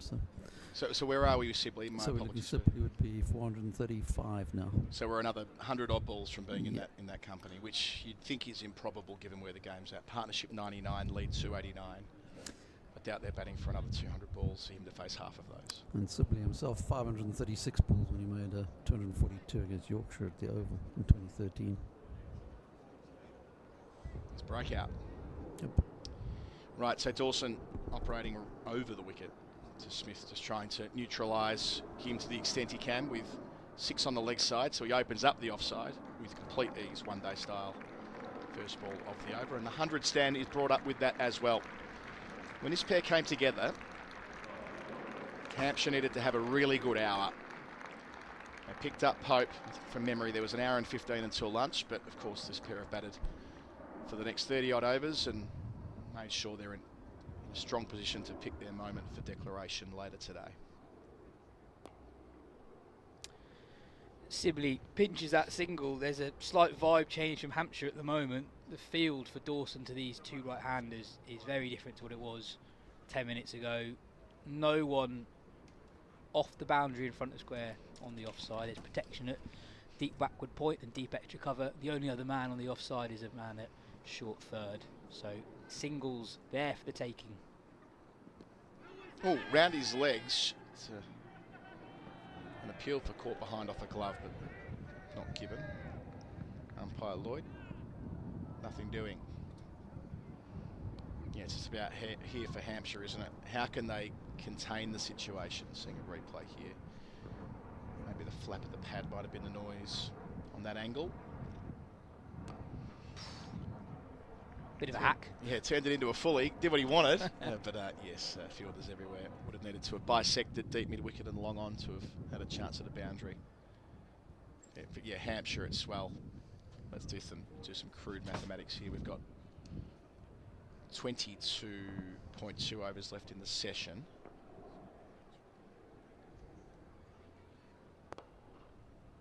And you wouldn't imagine that Surrey will be batting after tea, given where they're at and given the amount of time left here. They'll want to make sure that they don't lose 2 overs in a changeover. Declaring at tea will make sure of that. So if Surrey bat for 22 after this, if they wanted to run a ball, that's going to make it once the over is completed here. Yeah, I'll do some declaration speculation with Daniel. Thank you, Yas. We'll hear from you later in the day. 259 for 2, lead of 293. So, to finish my thought here, Daniel, 22 overs until tea. Yes. Why would they want to bat on into the final session when they would lose 2 overs? I can't see that happening. So therefore, if you're looking at going at a runner ball from here, that gives them a healthy 420 odd, light it up to defend in the 4th innings and 4 sessions to do the trick. That would be an attractive scenario. Yeah, I'm not sure they'll do that, and I'll tell you why. Because I think that's 128 overs on a flattening wicket. Then Hampshire only need to go 3.4 and over. You think they'll go harder? I think they'll go for a little bit after tea. I think they're going to do. My expectation would be half an hour after tea. Okay. So you'd be minded. So you wouldn't be as wary. I'd be more thinking on a flattening pitch. You'd want to provide yourself with a bigger number of overs. Yeah, but I think they want to bat Hampshire out of this game. Hampshire are definite contenders for the title, you would say. Yeah. And they've got themselves into a really strong position. I think if they're going to want to be able to keep fielders in, want to keep attacking, my feeling is, just having watched Rory Burns' captaincy and declarations over the years, that I think 23, 24 overs tonight will be fine for him as far as he's concerned. Oh, look, I mean, in any scenario, and that gives 120 overs. Yeah, in either scenario, they've got the time to, if they weren't to take the wickets in 120 overs, there'd be something fundamentally amiss anyway, wouldn't there? But one way or the other, I think the foot's going on the gas. Oh, yeah. Since the 100, you can already detect from the body language that they've shifted up a gear and the field's spread, and shots like that will help. Jamie Smith, the 68, with the shot of the day. An on drive to die for. Beautiful swing of the bat. Well straight of the man at mid-on. 298's the lead. I think this could be fun. And one of the things I'd be interested in, of course, I haven't lost a wicket yet, but you would imagine in going hard, chances will appear. What do you think about Dan Lawrence coming in ahead of Ben Foakes, for example? I think that's likely. Jordan Clark perhaps going up the order.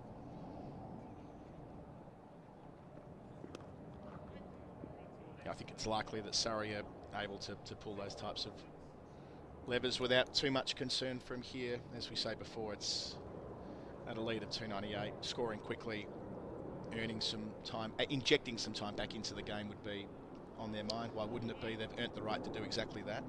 I mean, look, they could yet declare a tee, but I think they might have to go a little bit harder than a runner ball. So maybe 7s or 8s, you're saying? Yes, exactly. And you get to that point, then yeah, absolutely. And with so many fielders spread, they should be able to get most of those without a huge amount of risk.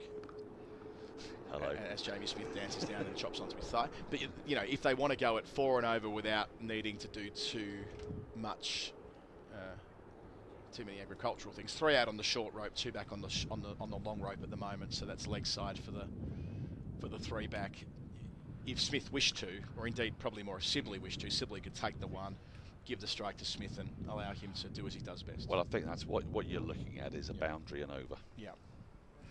That's what they'll be targeting. I'm looking at Andrew Sampson with his hand up. We'll come to him as Hampton approaches towards us and towards Smith as well. Doesn't beat mid on, Samo. Rory Burns declared 6 times as a Surrey captain to set a target. Average target he set is 354. 2 wins and 4 draws though. You wouldn't want to, and I guess because those declarations may have come a little bit later than we were anticipating.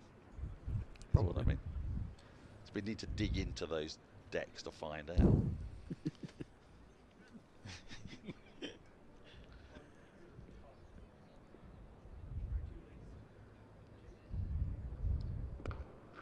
I mean, it's why could have finished 5 from it, 264 for 2, lead 298. It's why, among other reasons, he likes to bowl first, and it's a sort of Ben Stokes approach, isn't it? Yeah. That it can be tricky, especially on early season pitches, good pitches, the not particularly responsive ball, finishing signs off. We saw it last week with Worcestershire and Surrey, and Lancashire for that matter, both all three of them getting draws when their backs are against the walls at various different points. By the way, I want Zach Crawley watch. 36 or 34 he was a moment ago. So that should nail him on for the summer. Yeah, that's him done. Done, yeah, I think so. That's 5 against India, 5 against Australia, locked away. Done completely. What's he up to now? 37 or 42? Poor Sibbers. There does seem to be a kind of injustice there, doesn't there? I wonder if he's been watching the Masters after hours, Dom. Just taking it in, thinking about it. He's evolved his cricket. Has he evolved his golf as well? He might need to have done. Sorry, if you're listening, Rob Key, we're only being playful. It's tongue in cheek. We don't really mean it. I suppose one of the other things we've got to keep our eyes on, though, which may affect the timing of a declaration, is the weather. Now, I'm not too concerned about rain as such, but there are darker clouds. You're more into this. You've got all the apps. I formed the view a number of years ago that why do I need to be an expert in apps when it comes to rain? Because invariably you're with me and you're all over this. So can you give me a bit of a sense of what's doing on the weather as Dawson goes round the wicket to simply change of angle, keeps him honest, stumps in play. Just one more thing on, as you look up the weather on declaration stuff, this might come down to like our respective upbringings. You're talking about making enough runs to make sure Hampshire don't have a look at it. I'm kind of thinking that may not be the worst thing. Them having a little bit of a look to increase the chance of getting 10 wicket-taking opportunities. Anyway, it's a passing thought. Well, look at that. Inside out and taken. So for the first time in the match, Dom Sibley's dismissed. Instead of taking the single, he's chosen to go over the top and hit with the spin towards the short rope, but it won't be. Dawson gets the wicket. A partnership of 108, which has proved important on this third day, is complete. But this is the moment to celebrate the contribution of Dominic Sibley. Twin centuries here at the Oval. Outstanding with wickets falling around him on day one. And making sure the second time around he was just as impressive, putting Surrey into a tremendous position in their first game at home this season. Dan Norcross. Well, what he's done is he's basically batted Hampshire out of the game. They had more than a sniff when Surrey went out to bat yesterday. A long session in the evening. It was slated to be 42 overs with a lead of 34. Useful but not decisive lead. Things could have got awkward for them, but firstly in partnership with Rory Burns, then with Ollie Pope, and then with Jamie Smith, he's put Surrey in a very strong position. Surrey are very lucky to have Burns and Sibley at the top of the order. And he's in a rich vein of form at the moment, Dom Sibley. But Ben Folkes is coming out to bat, so it's not Dan Lawrence just yet. And you wanted to know about weather. Well, there's a suggestion there may be a little sprinkle of rain in half an hour. Lights are on. Lights are on, and we saw that the umpires came off what felt a little early yesterday. That will be the light meter reading that has been taken. So whatever the rights and wrongs of that, that's going to be the benchmark. Now, that means a couple of things. It's due to be a sort of passing shower and then to clear up, but doesn't mean to say that we're going to get an awful lot of extra light towards the back end of the day, although Hampshire's over rate has been commendably rapid. So the ground staff, we might get a shot of this. The ground staff at the pavilion end of the ground are walking around into position if they're being called upon. Because they've probably got the same app as me. It was recommended to me by Indian commentator Prakash Wakanka. He has seldom let me down. He would know. Here we go. So just away from that, there's the hut. So to the left of where they are, I'm directing the director here, over in front of the SSE Energy Solutions stand is where you can see about half a dozen Surrey uniforms. Going slowly at this stage because it's not imminent rain. It's not forecast to happen for about another 25 minutes to half an hour, but I want to get into position. Now there will be a little bit of extra time available, and as I say, because Hampshire have bowled their overs at a really commendable rate, then if the light went yesterday about 6:25, 6:30, so they might be able to claw back a little bit of that time. It's not inconceivable an early tea is taken. I don't know when that might come into play, but that's one of the things they can do to. We had an extremely early tea yesterday. It was taken 10 overs before we expected, owing to the way in which the innings finished. Andrew Sampson nearly boycotted the first 10 overs of the evening session. His rhythms were put out. It's true. Well, there were sandwiches and scones to be eaten Well, at the right time. Yeah, I have Exactly. learnt that they get the lunch and the tea at the Oval is delivered at the same time regardless of the scoreboard. Correct. They don't do the working back from 32 overs No. like we do. So you can be fairly sure you can nip down 20 minutes early and get a little finger sandwich. Right, Dawson to the new man, folks. Slip and a catching mid-wicket near enough to the bat. He picks out the ladder on the flick. So no man back on the leg side, trying to squeeze folks initially. Make it hard for him to find that groove or that rhythm which will enable him to knock the ball around and give the strike back to Smith, which you'd expect will be the plan.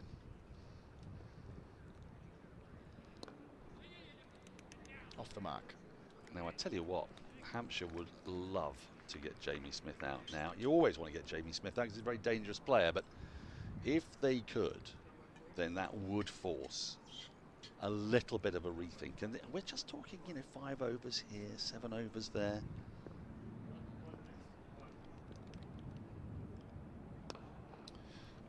Lead advances to 300 with that single from Smith. Ends the over as well. Wicket taking one for Dawson. Removing Sibley for 105. He leaves the field for the first time in the game, and completion of 80 overs means the second new Dukes is due at 266 for 3, which will be a factor. Are you taking it, Skipper? I am. The reason I am is that folks is new to the crease. I think it's a not easy decision if it's the other two who are set, but new bloke in, I'd be letting Kyle Abbott have a little go. Although it looks like Hampton's going to bowl this over, so maybe not right away. But my impression, my instinct would be, look, the best way to slow scoring down is picking up a couple of quickies, right? I would say so. Especially with rain around, and if they can get 2 in a hurry or 3 in a hurry here, it'll restrict Surrey in terms of how quickly they can play and what declaration they might want to set up. Unless they just think that Dawson wheeling away with an older ball. I don't know. You can see the sky there. It's a little gloomy. It's the first time we've had gloomy skies in this game. I mean, it's relatively high cloud. And how can you tell if it's high cloud? You can tell because you can see through it. You can see through it to the light beyond. Okay. Noted. And also, crucially, you can see the buildings away to our right. Yes. That's often a sign, isn't it, when you can't see those on the far side of the ground. Up to the stumps, Brown, for Hampton. Yeah, I mean, that's when you absolutely know. So at the moment, we've got a crystal clear view down towards, what would that be, I guess, Brixton through there? Through. Is it Crystal Palace, sort of that in that direction, or is that more Palace that way, dead straight, over the pavilion?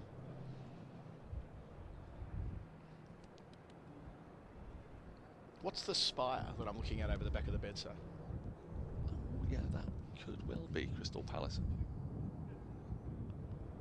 I'm sure John Surtees will know. He'll be listening in next door. Nice punch from Smith. He'll move into the 70s with a couple, but yeah, all that timing that we've seen on display throughout his 103 ball innings. Well, we're kind of north-south configuration kind of thing, really, aren't we here? The Thames is behind us. As is usually the custom with cricket grounds, Daniel. Yeah. How old are you again? Yeah, that's true. Yeah, but it wasn't always at Old Trafford. No, true. Not universally that way, but almost always. So Crystal Palace is going to be south, basically. Could be that. Could be that spire there. Not enough pace for that. Clunk. Smith just rocks back and says, I'll have all of it. Slaps it, short boundary. Not the first time he's targeted the SSE Energy Solution stand in this innings. He's 77, lead 308. It's the effortlessness with which he plays this is quite preposterous. The noise it makes off the bat, the speed with which it goes, the power. Be still, my beating heart. Samo. At least it's still beating, that's the main thing. Sibley getting out, of course, is around all that work I did trying to find all the openers who've been not out 100 plus in both innings of a first class match. Tell us anyway. But I'll tell you anyway. Let's fantasize. Let's go into an alternative reality where Dom Sibley's still in. In which case, he would have been the 20th to be not out in both innings of a first class match, having opened the batting. So there's 19 of them. 2 of which were carried bat in both innings as well. The other one's obviously declaration. Is this your man, So Cecil? Cecil's one of them. Cecil Wood's the one, and Jimmy Cook's the other. Jimmy Cook, Jimmy the other. Cook, yeah. You would have watched a bit of Jimmy Cook growing up, Samo? You're rather more than I liked, because I wasn't a Transvaal fan when I played for the old Mean Machine, but yeah, I did see Jimmy Cook play quite a lot. Were they the high momentum mean machine? They're now the they're now the DP World Lions. That's the team you were. The most recent one was Drew Shorey for Delhi against Assam in 2022. The most recent in the championship was Nick Brown in 2014. Essex Derbyshire at good old Chesterfield. And the other one that I found quite interesting, is Travis Dean. Oh yeah, I did that. I commentated that second 100 at the MCG on his Shield debut. On his first class debut. That's First the thing class with him. debut. So he's the only one to have done it on first class I debut. think so too. And there's one more. I think there's one more quirk in that. Oh, fully misdirected slower ball. Gets one. Might consider two if they're ambitious, but they're happy to keep the strike with Smith. 9 from the over, 275 for 3, lead 309. Would I be right in saying that Dean got above 150 in both possibly, or at least one of the two innings? He got 150 in the first innings. 150 in the first, not out, yeah. and 109 not out. So they for your rarities and oddities, who was bowling to Travis Dean when he brought up his second 100 on? It was the leg spin of one Marnus Labuschagne. When was this? What year was this? It was late 15, That's I reckon. right, yeah. Late That's 15. It was the first pink ball day-night game at the G. And it was a Shield game. Yeah. And he managed to get onto the commentary for that. It was an unusual situation where ABC at the time I was working for them, they decided to take ball by ball because of the milestone that was a bit. So on about 90 odd, they said, "Well, just take it away." So Right. solo, Lovely. which is never ideal for radio. Going solo, we got through to the 100 moment, which was a nice thing for Travis Dean, who's recently retired from state cricket, and he's going to keep playing for Footscray, where he plays his district cricket. Won a couple of Sheffield Shields for the Vicks. There you go. Has Marnus given up on leg spin completely or not? No, he has not given up on it. He's now bowling light meters out again. This is worth noting here. And it doesn't, really, I know we always complain about this, but it does feel pretty light to me. Yeah, it's tough being up here and making those calls I found across. Yes. Different when you're out there. So Dawson will continue. Maybe that's why it is spin and not a second new ball. Hard to know for sure. Bowling to Smith. New over, no men in close. And Smith just crunches it. One man to beat at deep point. Only went about 8 metres away from where he started, but it didn't matter. Into the 80s. Hitting the ball so hard and so well. 279 for 3. It's a rare drag down that from Dawson. His control of length has been impeccable in this match, but that one he just got it wrong. To answer Samo's question, Marnus isn't, not only is he bowling leggy still and medium pace, and his medium pace is lively. It's fun, it's funky, it's lots of bounces. I've seen a few bounces. He's now bowling loads of off spin as well. Oh, he's got the full repertoire. He's like Sid Barnes. Now, I would say that if he bowled off spin in a test match, he might be spending some time at the University of Western Australia for getting his action tested. There's a little bit of that going on. But still, he's giving it a red hot go. He's here soon. He's playing, I think he's penciled in for 3 Glamorgan games, 3 or 4, before the World Test Championship final, yeah. So he loves playing there. He's one of these county pros that just loves coming back to the same club year after year. Good on him for it.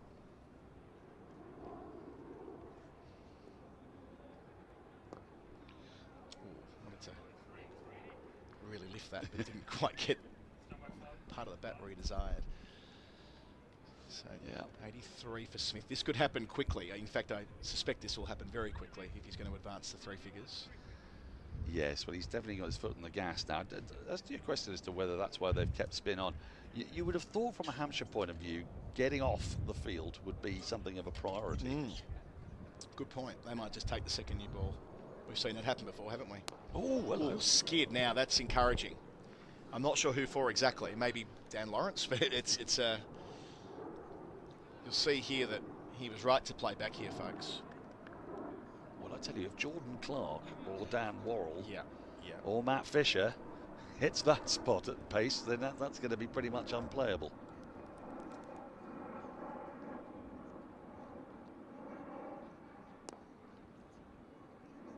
So 5 from it leads 3-14, and you can definitely see now the shadows from the floodlights, which often gets raised when watching television. That's often a sign where the umpires are paying more attention when there are multiple shadows from the floodlights. That is true. It's always a strange one, though. It's very hard for fans to understand when they say that the floodlights have taken over from natural light, because a fan obviously says, well, isn't that what the lights are on to do? It's to enhance the light. And so how do you decide whether it's taken over or not? I don't know. But comes back to that argument that we've been advancing for a few years, where this would ball. be where you get the pink ball out until such time that the light improves. But anyway, that's never going to happen because the players don't like that idea. It's more a commentator, media idea. And fan. And people. More to the point, fans, exactly. Pay a lot of money to go. Oh, clears cover just brought down by Stoneman.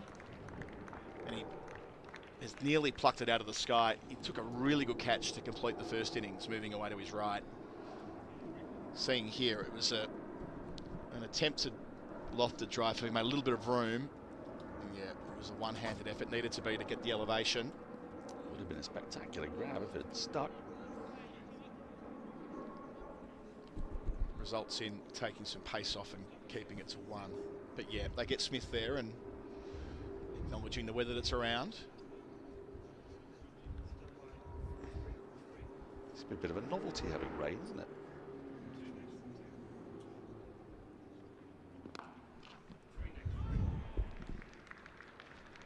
It's gone straight to mid-wicket. Easy as you like. Press didn't have to move a muscle. And Folkes is off for 1. So 2 quick wickets for Hampshire. That was a brief partnership of 17. Almost all of it was Jamie Smith, and Folkes misses out for the second time in the match. 14 in the first dig, 1 in the second. Different circumstances here, looking to force the game ahead. But 281 for 4. Disappointment for Surrey's keeper. Sharp catch, though, because that went really quickly. And if you're worrying about the light, well, that came right out of the middle of Ben Folkes' bat and was plucked very comfortably by Tom Prest at short mid-wicket. So it's obviously not a danger for the fielders yet, but it was an interesting shot to note that Folkes was happy to play an aggressive shot across the line early in his innings, trying to target that short boundary, which suggests that we're going to see Surrey trying to get a move on from both ends. It's not a very Ben Folkes shot, that, early on in his innings, so he's playing the circumstances there. Yeah, he would have been entitled to have sort of picked his singles out and see where things take him, but tried to go with Smith and departs accordingly. Dan Lawrence in at 6 as carded. First time around, Lawrence was dismissed just after lunch for 6, caught in the cordon a long time ago in the context of this game now. He's a guy who we know can be just as punishing as Jamie Smith when he gets going. He can. You want to be able to get into your innings a little bit, because this isn't the sort of pitch where it's that easy to score quickly. We've seen throughout the match, actually, that there's been very few people who've got on top of the bowling. Brett Hampton had a bit of a flurry, and Kyle Abbott, but in a slightly more agricultural fashion, in very different circumstances. And Jamie Smith really has been the only other one to score at the sort of lick that Surrey now want to go at. So it's a bit of an ask for Dan Lawrence to come in and straight away find the boundaries. He's also going to be trying not to look around and see that the fielders are constantly chatting to the umpire, and the umpires are getting out the light meters and looking at the sky and seeing the bank of cloud away to our right. Wind direction has changed, so the weather's now coming in from the west, not the east.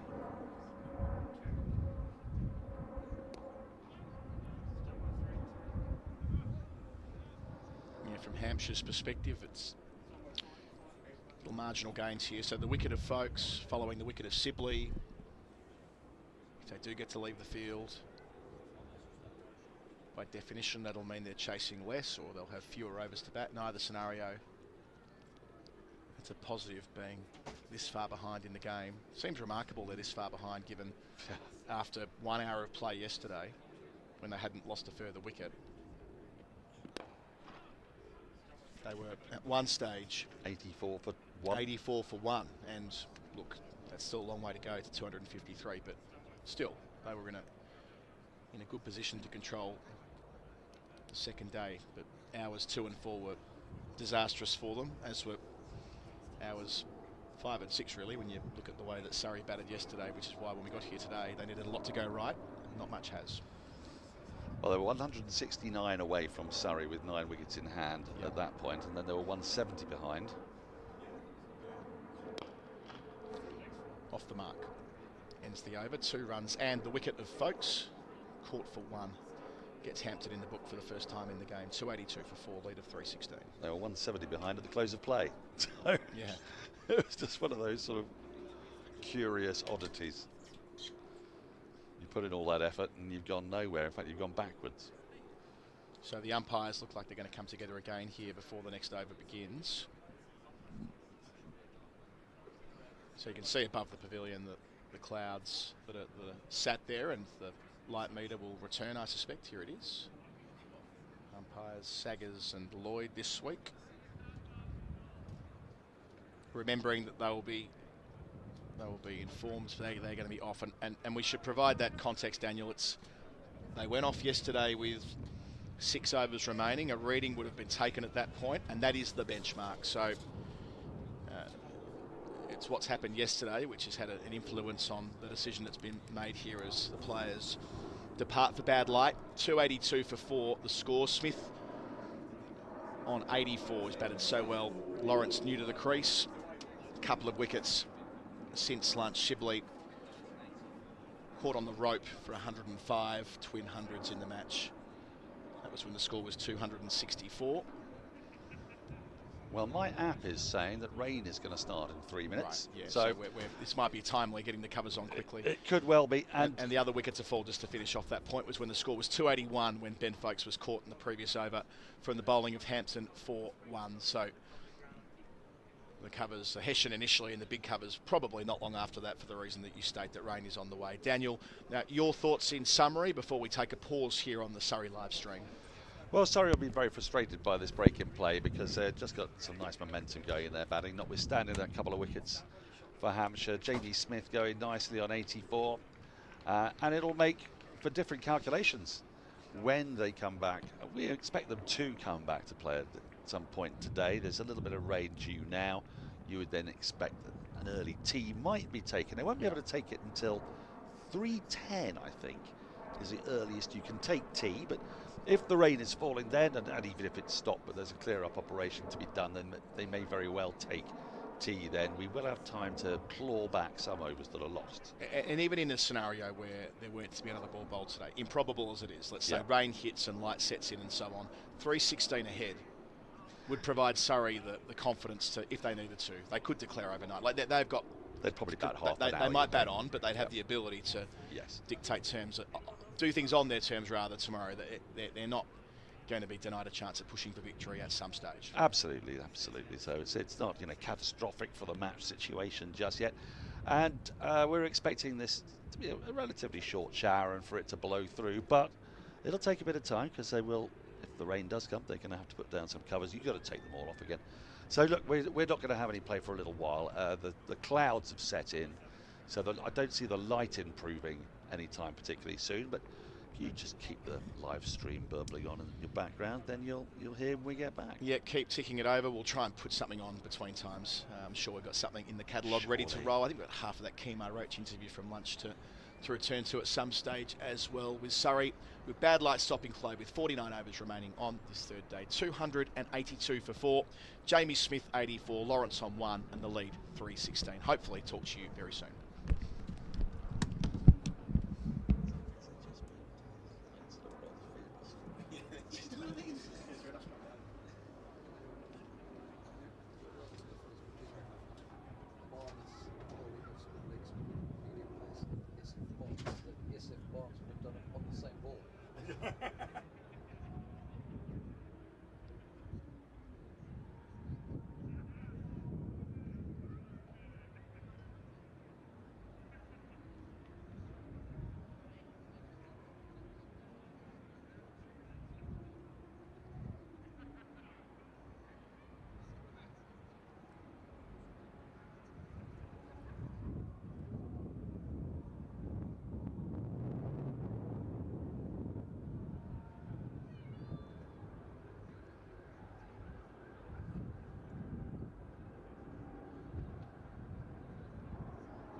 Well, as you can see from those pictures, we have hope.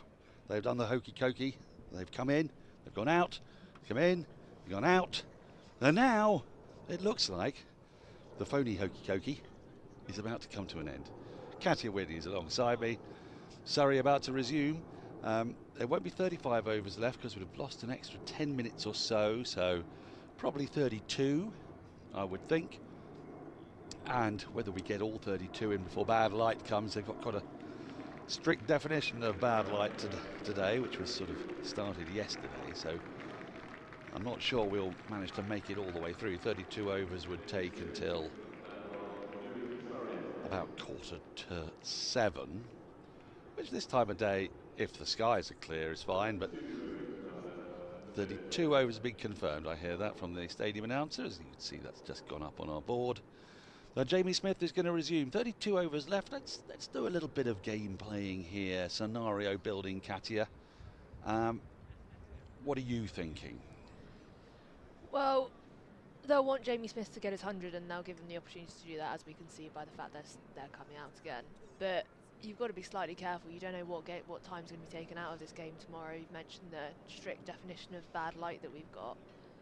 So they want to be too careful to not bat for too much longer, but it could be really fun in the next 10-15 minutes or so, as you've got Jamie Smith and Dan Lawrence together, probably the two best batters in the side for this situation. I'm going to go a little bit longer myself, because you often hear the captain say, "We don't look at the weather apps." No. What will be will be. And there are still 96 overs to be bowled tomorrow. So with 32 today, it's 128 overs. I can see them batting for, well, at least half of the remaining 32 today myself. I wouldn't be surprised if it's sort of 20 and then have 10 overs and 2 bites with the new ball.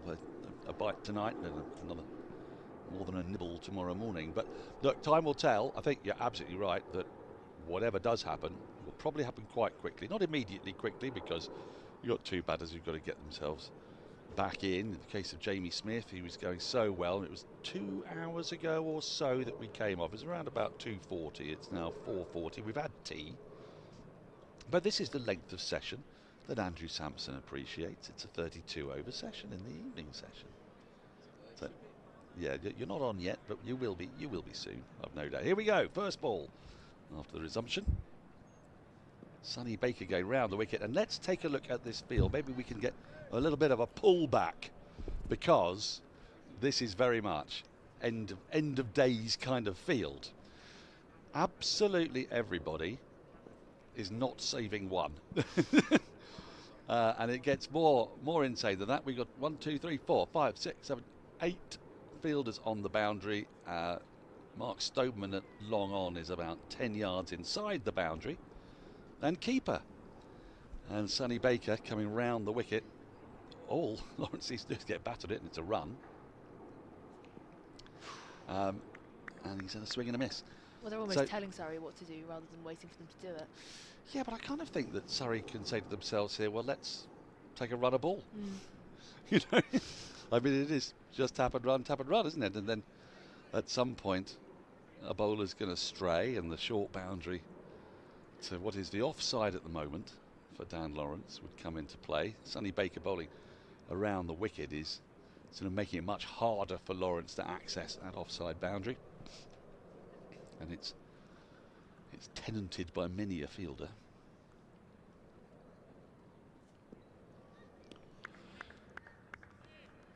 And he's not yet got bat on it, so well, he's been told that's one over the shoulder. Is it 1 or is it 2 by this stage? I don't know.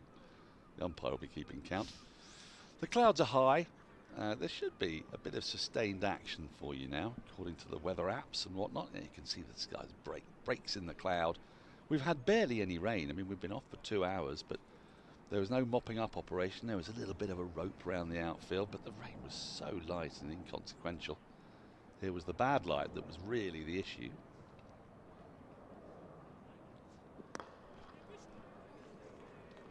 We pushed for the first one quickly, but it'll just be the single. Now, Andrew Sampson was telling me rather intriguingly of a time not so long ago where the cricket authorities trialled doing something sensible. Which is obviously why it didn't last. Obviously. Can you explain to us what that sensible thing was? Yeah, I don't know. I think it might even have been in the playing conditions at one point where they basically said, if conditions are such that you wouldn't come off in that kind of weather, you should go back in it. Now, that makes profound sense. Hence why we don't do it anymore.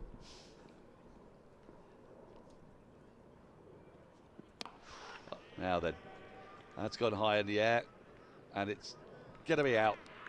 So Jamie Smith lasts one ball after the resumption, trying to beat the field in the largest part of the ground, and has perished for a very well-made 84, and Hampshire's plan has worked here. Yeah, that's unfortunate. That could have been fun. Well, it really could, couldn't it? Yeah. First ball he's got. Good catch. Yeah, very good catch. I thought the field was actually so far back that it might fall safe at one point. But that went miles into the air. Well, Tom Prest with the catch. We'll take a look at this again. He just didn't get out of the middle of the bat. Sort of muscled it. If it was on the other side of the ground, that would have been 6, that miss hit. But it's a much longer boundary away to our right. And the sun is now out. And I just wondered if Surrey got a little bit suckered in there, just a touch, because the lead is still only 317. And I can't see them declaring until they've got well over 350. There's no demons in the pitch. There's still, in theory, plenty of time to play. 96 overs tomorrow and 31 less the couple that you take off between innings. Brings Ryan Patel out to the crease. And I would imagine that we're going to have, well, if the field stays the way it is for Surrey, then I still think the sort of tap and run, take the singles option is the more likely way to go. Yeah, you take the singles, you bring the field in, you go over the field. Maybe it's the better way to have played that. You know, and Smith's been denied a century as a reward. But he was playing so well earlier on. He played beautiful innings earlier in the day, got himself in.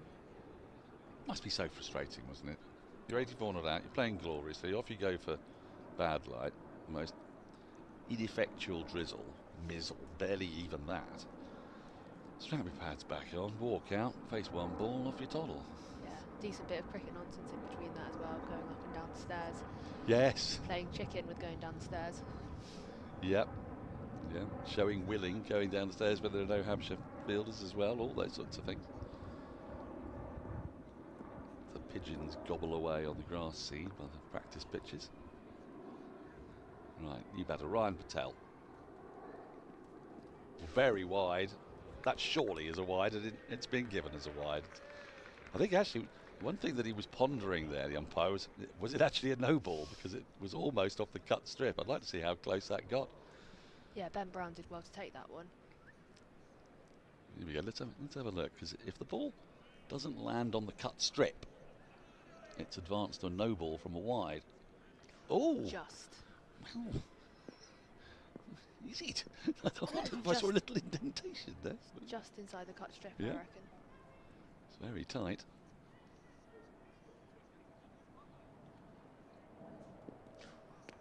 I mean, there's hiding the ball, and then there's actually just making it completely invisible. So, end of a successful over for Hampshire. They've picked up a 5th wicket. Surrey, in another part of this, have lost 3 for 19. But obviously in very different circumstances, all batters going to aggressive shots. Dom Sibley caught on the extra cover boundary.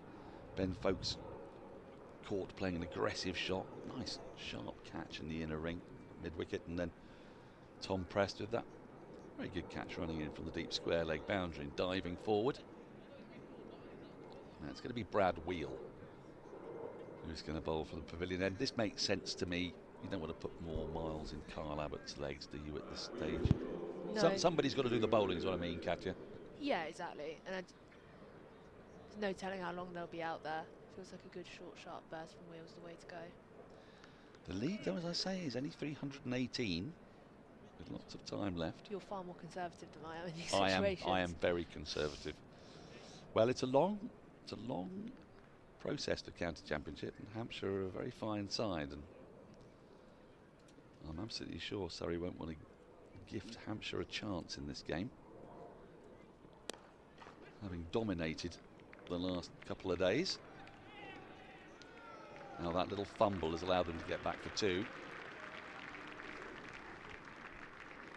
You'd probably make a far better captain over the course of the season, because all I'm thinking about is how frustrating it will be if you go off a bad light tomorrow evening still needing 2 wickets.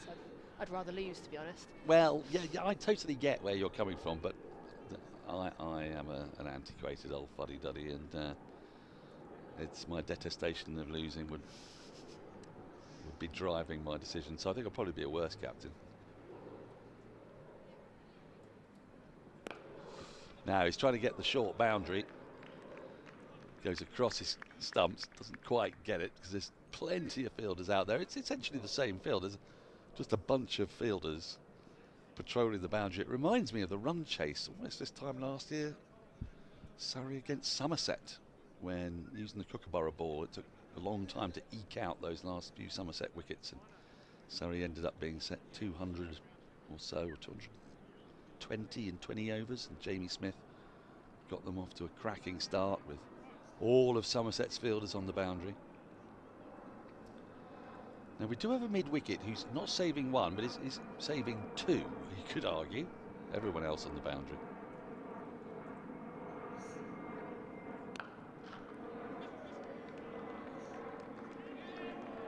It's a bit of a heave. They're going to come back for 2. It all feels a little frenetic here. Surrey trying to get the boundaries when actually there's a run off every ball, and as you can see from this over, there's been a couple of 2s as well. So, you know, without having to do anything particularly dramatic, they can score 7 or 8 an over without getting a boundary. You do that for 10 overs and the lead goes above 400. Yeah. Is that okay? Yeah, I mean, it feels slightly like at the minute that they're torn between having an absolute dart and wanting to have that aggressive approach, while actually the scoring rate's ticking over pretty evenly and pretty well. But I guess that anxiousness to move the game on, knowing that light is coming and whatever's coming tomorrow, it's bound to make you a bit antsy. Do we know what is coming tomorrow? I think the forecast looked all right last time I checked it. Well, there we go. There are no demons in the pitch. A long Hampshire batting lineup.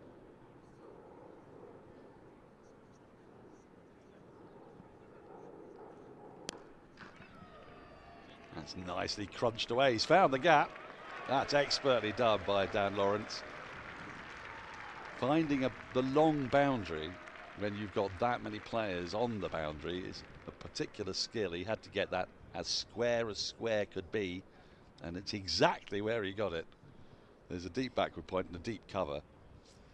They're not a million miles apart, but he got a very good connection on it and absolutely pinpoint perfect placement. Now another fielder is coming in at deep cover, so trying to plug the gap.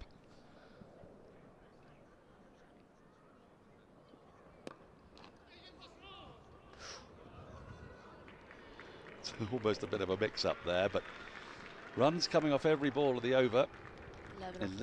11. Good instant maths from you, that. 295 for 5 at the end of the 85th.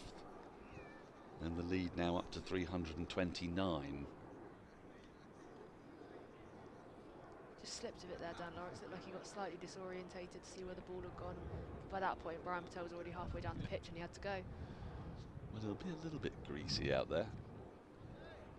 He's already called for a drink. I think this drink is as much words coming from the dressing room as anything else. Well, it's a tricky situation to play, I think. Especially with Jamie Smith now out. You've not got that incentive anymore to see him 3 figures. And it's stuck in that awkward zone of how hard do we go, how soon.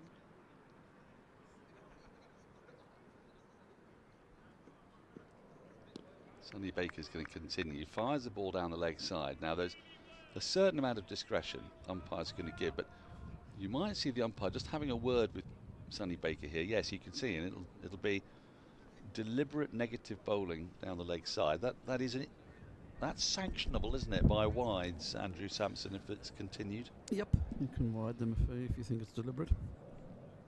So you're basically enforcing the one-day wide at that point. Yes. Sort of memories of the match drawn with scores level Zimbabwe-England game many years ago.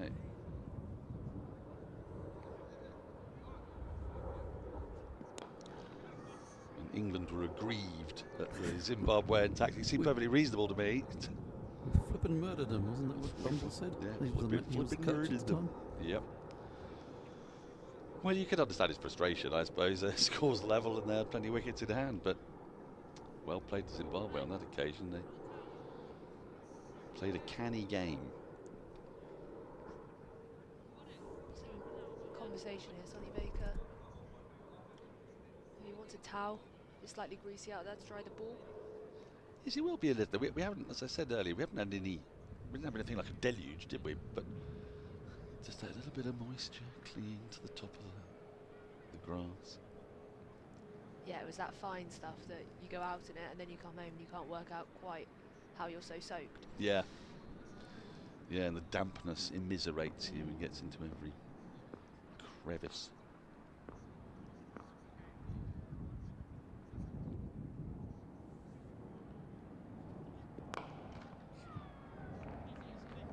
It's also one of those situations where, even when commentating on the telly, there's no point really keeping an eye on the monitor because you've got to find out where the ball's gone.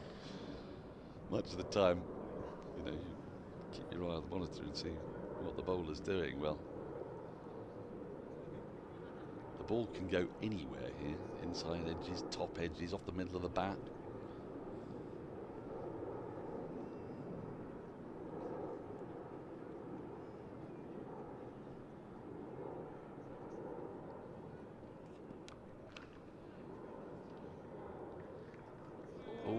Fumble down there, long leg.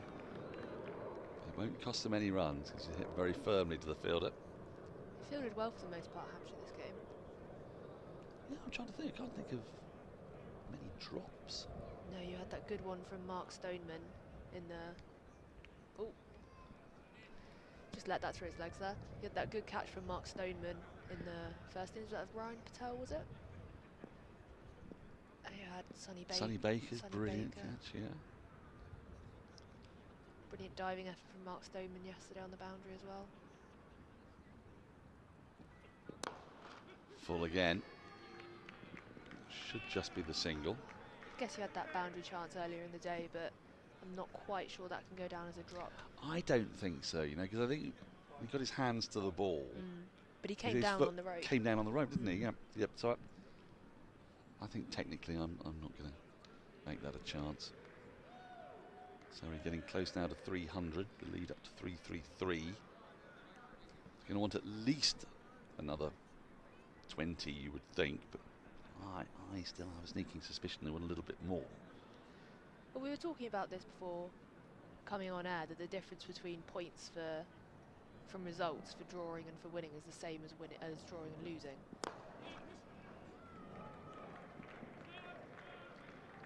That being 8.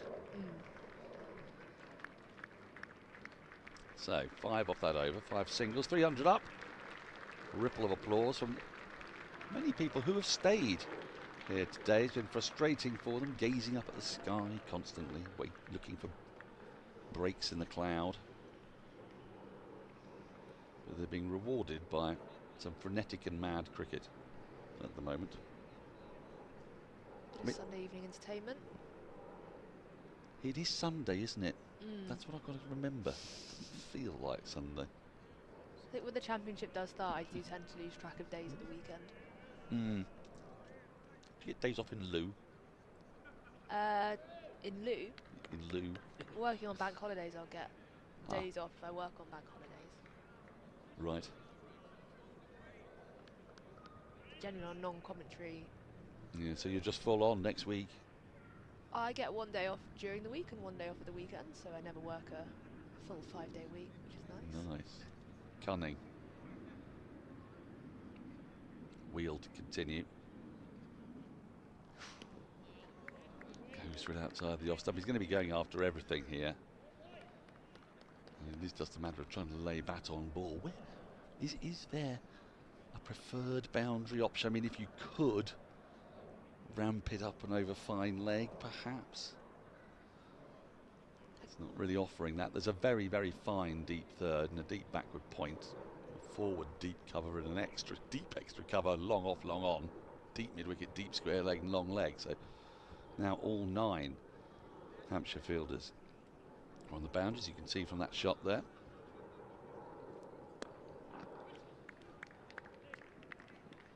Just down the ground if you get the line for it, but it's throwing it out wide outside off at the minute. I feel a bit for the bowlers in these situations because it's such an artificial thing to do, isn't it? How do you practice for this? I guess you do scenario-based training in the nets and that kind of thing.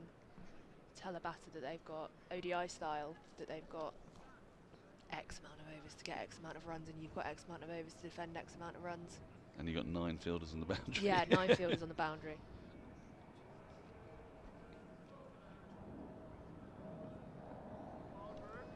Then it's down to captain and leadership group who have the experience in these kinds of scenarios to help out a young player like Sonny Baker, who's probably the first time he's played this kind of scenario, at least in senior cricket. Well, yeah. I mean, he's getting a very rapid education, isn't he?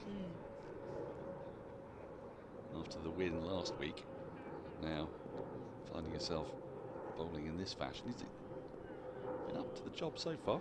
Yeah, and it's interesting that Hampshire are trusting him in these kinds of scenarios and turning to a young player like that. Backing his skills in a scenario that he's not quite familiar with. But he feels like that kind of player. You talk about players who are up for the occasion and want to be bowling at the most important points in the match, and you can look at him today and think that he is the kind of player who would want to stick his hand up and be the one bowling right at the end or in the crunch point. He's young, isn't he? He's got lots to try and prove. He knows that people have got their eyes on him.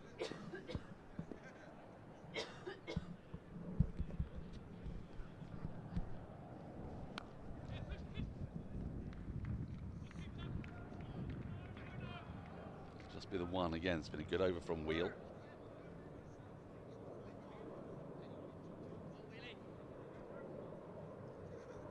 Ball left in the over, then Surrey will have had 4 since the resumption. What was the score? Well, must have been 282, I imagine, because it was 283 when Jamie Smith was out. So 20 runs have come in pretty much 4 overs. Quite a lot of huffing and puffing in between that time. Now he's hopeful of 2 there, and he's going to try and come back to it. Come back for it, and he's going to get there. That's really good running. He played that shot with the express intent of trying to get 2, and I think that's the way to go here. It's a bit more exhausting, but if you can play with soft hands with the field so far out on the very long boundary side, then that's probably the way to play it. 304 for 5. 28 overs remain. The lead 338, so I'm still thinking. Looking at about, well, 7 runs and over for 8 overs, gets the lead up to 394. Is 400 your magic number? I like 400. I think there's something about 400. You don't lose very often when you score 400 lead. You don't lose very often with a 400 lead, no. I think you might strike the right sort of balance between trying to shut Hampshire out of the game and giving yourself enough time. Everybody has their own version of what constitutes the correct declaration. You find when you do the rounds of international cricket, I'm sure you will have seen this, that players who were somewhat conservative when they were playing are suddenly demanding a nice early declaration, and I'm fairly sure that part of that is because of their desire for golf.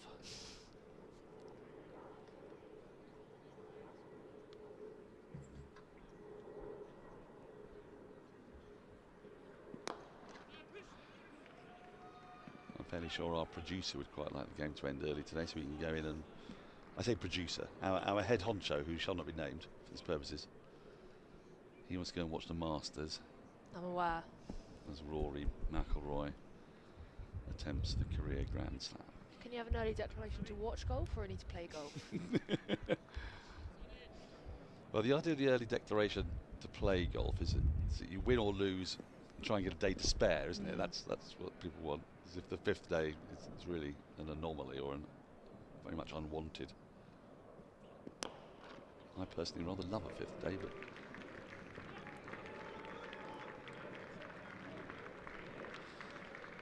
two more to the total. The twos that I think are going to do. We're not going to see much in the way of boundaries. But he had the one boundary since the resumption. That was really well struck square drive from Lawrence. I saw the Surrey players out on the balcony a while ago. Oh yes. Rory Burns standing in the doorway. Not in their whites. Or at least Rory Burns was not in his whites.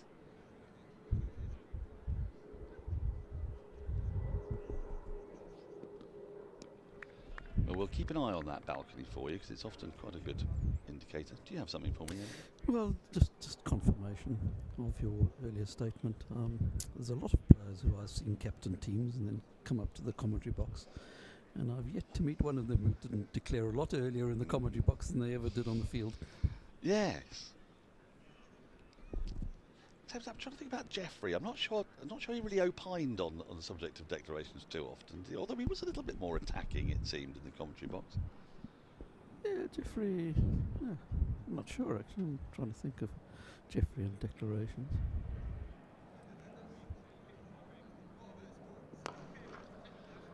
That's crisply struck. Good work in the deep, defending that short boundary. It's been a feature of Hampshire's bowling. Actually, they've done pretty well to defend. Both sides have to defend what is a noticeably much shorter side.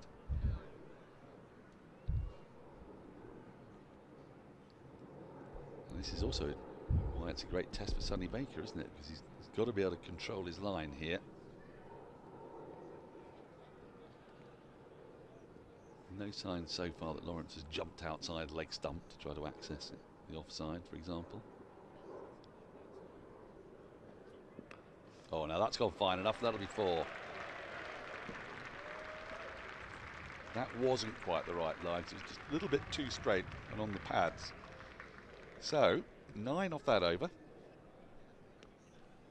The lead now up to 3-4-7. Sonny Baker looks like he's had a proper day in the field, doesn't he? He's got grass stains all over his trousers. Hair flopping about. Yeah. Used to have that playing kids cricket. You hadn't played well enough if you didn't come home and have at least 3 different grass stains on your whites. Yep. And we didn't have those the trousers that we have now. We used to have white cotton trousers and the like. It was very upsetting for whoever was going to have to wash those because the grass stains would not come out.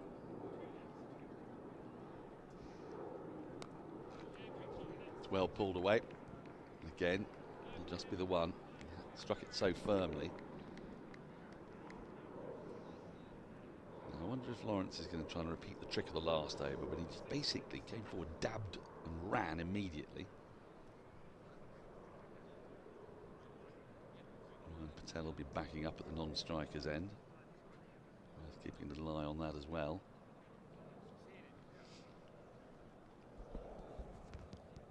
To the onside of straight, there's a bit of a gap.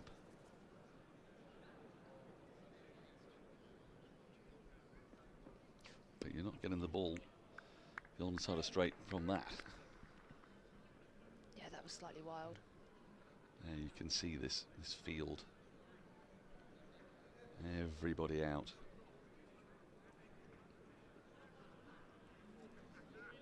The thing is, if you get it square enough to that short boundary, you're going to have to place it so perfectly to get it through there. Really are. You can sort of aim for the pigeons. Sorry, pigeons, but you're going to aim for the pigeons, or you're going to aim to the left of long leg, to the right of deep backward square. But Wheels putting the ball well outside off stump at the moment. Like you imagine, will just be the one again. And struck it too well. It's one of the frustrating things for a batter here, but pulls off a really delicious extra cover drive. And just one for it every time.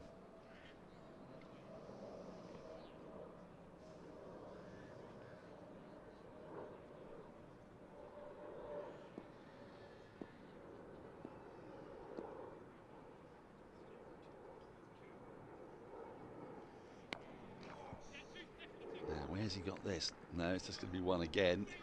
Oh no, they come back for two. This could be tight. But he's in.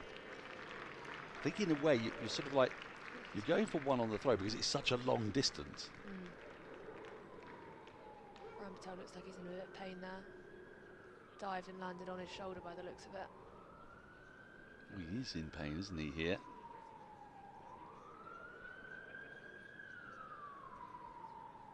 So he's going to require a little bit of treatment. Yep, he's wincing. Really went for that. There was no need in the end, actually, because Ben Brown fumbled the ball. And the thing is, he's not moving that arm. There's always concerns about things like a dislocation. So Ollie Pope, of course, dislocated shoulder here. Is it against Essex in a one-day game? Something of that sort. He might just have jarred it, might just have banged it. It's hard, of course, he's diving on the square itself. So take another little look at this. Got hold of it really nicely. Ran the first quickly, then came back for the second on the throw.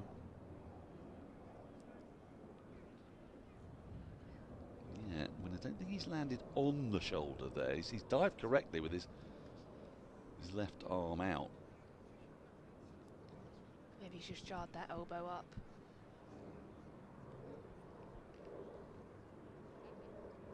Fairly innocuous. It looks innocuous, doesn't it? But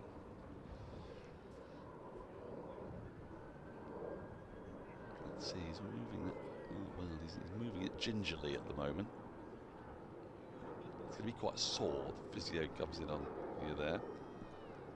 John Embry tells many an amusing tale of the physio at Middlesex back in the late 70s and early 80s, who took a particularly agricultural approach to where does it hurt? There. And that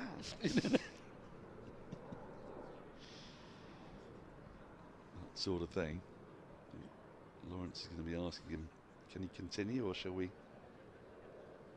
get Jordan Clark out here? Come back out if need be. Because he will be mindful this is, not wishing to be harsh and callous, is taking up a bit of time now then. He can raise the arm, which is a good sign.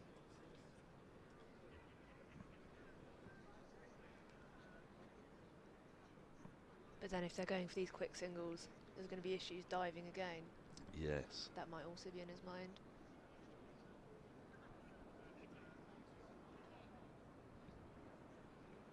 Might not be worth risking in this kind of scenario. He's removed a glove there, you can see. He still looks in discomfort though, doesn't he? You can see on his face, going through those actions. Doesn't look right. Suggests it's not a dislocation though, because he certainly wouldn't be able to do that.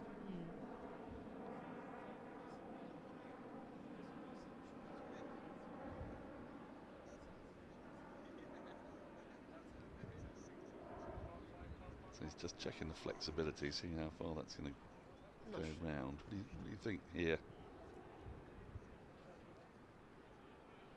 I'm not sure my joint could do that stretch anyway. Now it's noticeable that Hampshire aren't telling him to get on with it, because they don't mind this. He's going to continue though, with the looks of it. I think he's about to put his helmet back on.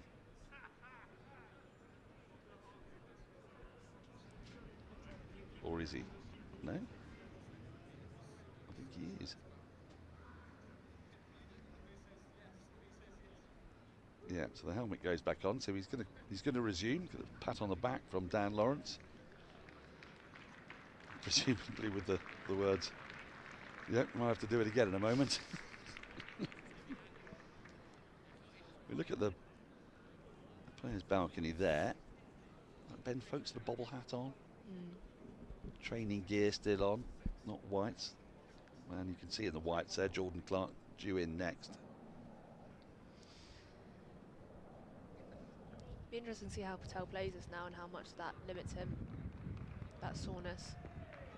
How willing he is to put in the dive again. Well, I think the tap and go here is probably the order of the day. Right, wheel will resume. Right, that's in a gap, but no, says Lawrence. stick to the 1. 5 off the over with 1 ball remaining.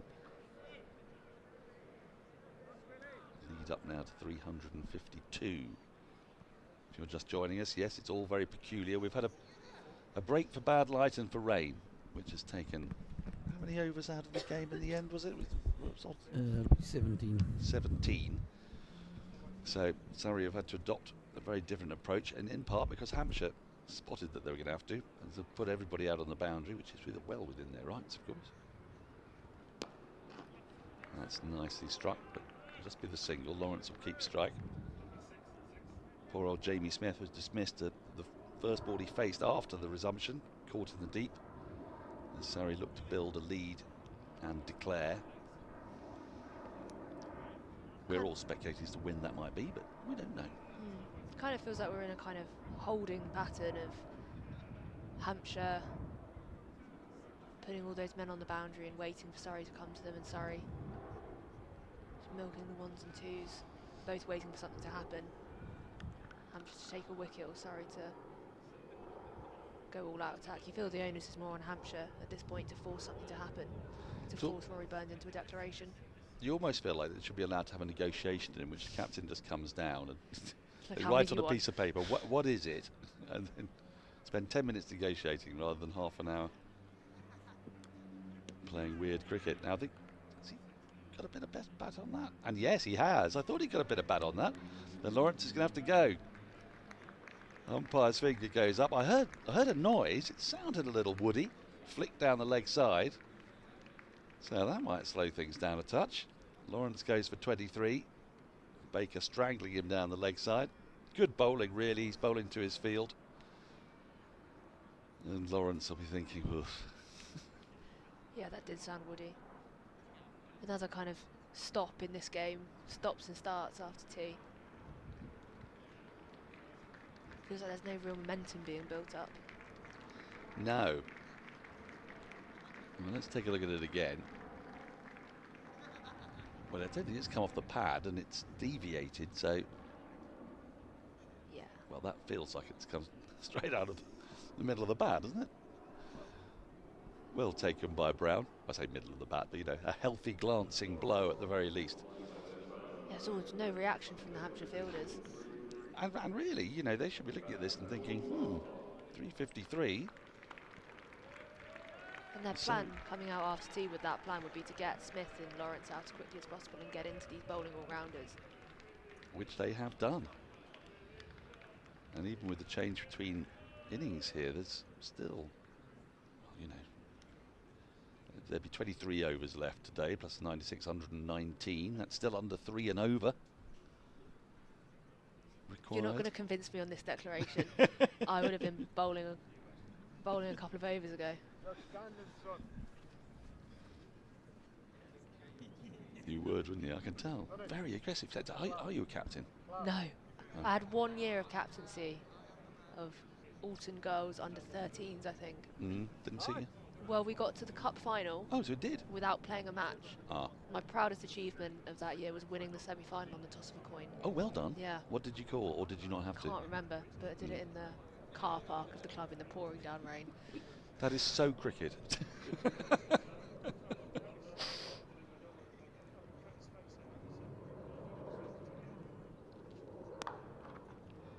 So Clark's underway straight away. Now, it's funny you should mention that because Mark Church was talking to me earlier today about a famous moment when Alex Tudor had to be rung up as he'd left the ground and hadn't realised that there was going to be a bowl out. He's got to get back. Playing regulations are not as clear.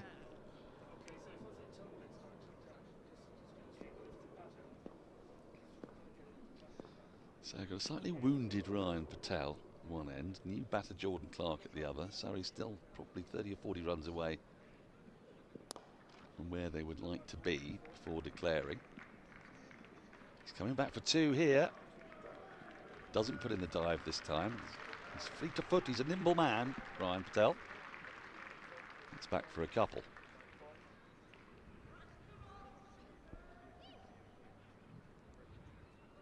There's a bank of cloud away to my right, which I don't think is threatening, but these are all elements that we're keeping our eyes on.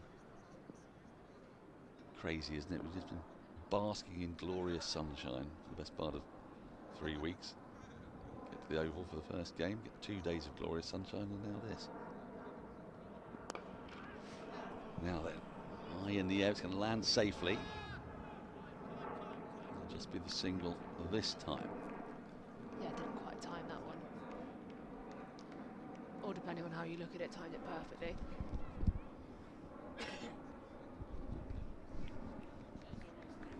Tell by that clunky noise.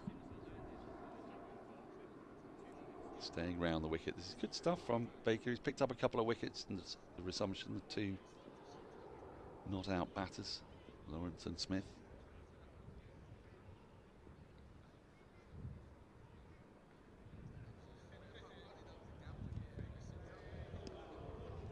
That's a ballooning wide for height this occasion. To say square leg umpire, is actually at cover point. Gave that. It's a nice battle, this, the old senior pro looking to have a go. Young bowler into him. Banging in his length.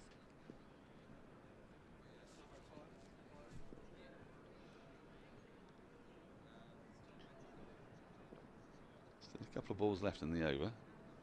5 have come from it so far.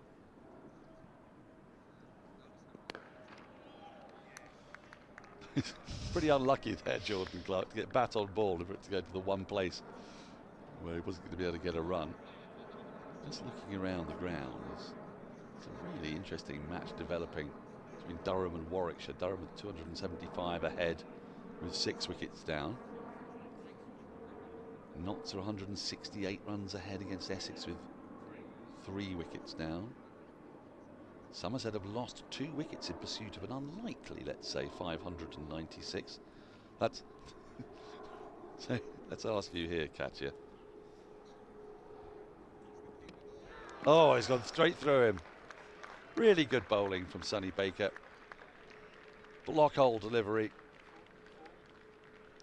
And he's castled him. A 7th wicket goes down, a 3rd since the resumption in only 7 overs. And Surrey's lead, I say only 358, but it is only 358. Yeah, Sonny Baker, 3rd wicket, well deserved. Nice little battle for a few balls with Jordan Clark. And this is pretty much as perfect as you get. Yeah, coming in, movement, castling middle and leg. It's a lovely ball, isn't it, that? Beautiful. Really, really good bit of bowling from round the wicket from Sonny Baker, because it's such a rare situation that he's probably never found himself in a situation quite like this before. And he's adapted very, very well. Yeah, he's done beautifully. And those figures probably didn't get quite what he deserved in the first innings, but 3 wickets now, 75 runs, 18 overs so far. And he's been the one making things happen after tea. He's been the one mixing up his lengths, bowling well to the fields he's been set. And now with that beautiful delivery to get through to Matt Fisher. Now then, we're talking about conservative declarations or not. So, Katya, what do you think of Sussex setting Somerset 595 and Yorkshire setting Worcestershire 610? Well, naturally, I'd have liked a few more. Yeah. Well, it's worked for Yorkshire because Worcester are 105 for 9. They're on the verge of losing by potentially 500 runs. Andrew Sampson, that must be quite unusual. It's a lot of runs, yeah. Let me have a look. Might be a Yorkshire v Worcestershire record. A few really strong batting performances from Sussex so far in their first 2 games. Got hundreds from John Simpson there, that's an unbeaten 100. 141 from Tom Haynes. Daniel Hughes, 9 short of a century. It's a lot of runs been scored by that side in the first 2 games. They have, haven't they? I mean, Hove can often be quite nice for runs, but Somerset are 71 for 2. They've lost both openers. And it's all over between Yorkshire and Worcestershire.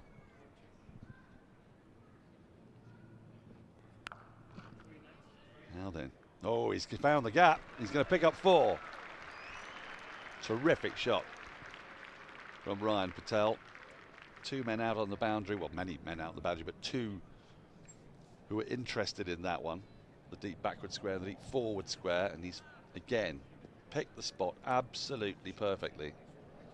And it's even harder to do, of course, to the long boundary because the fielders have got more time to be able to intercept it. He's crunched that brilliantly. Yeah, straight out the screws. Looking for where it's gone, and it's already almost bouncing over the boundary rope.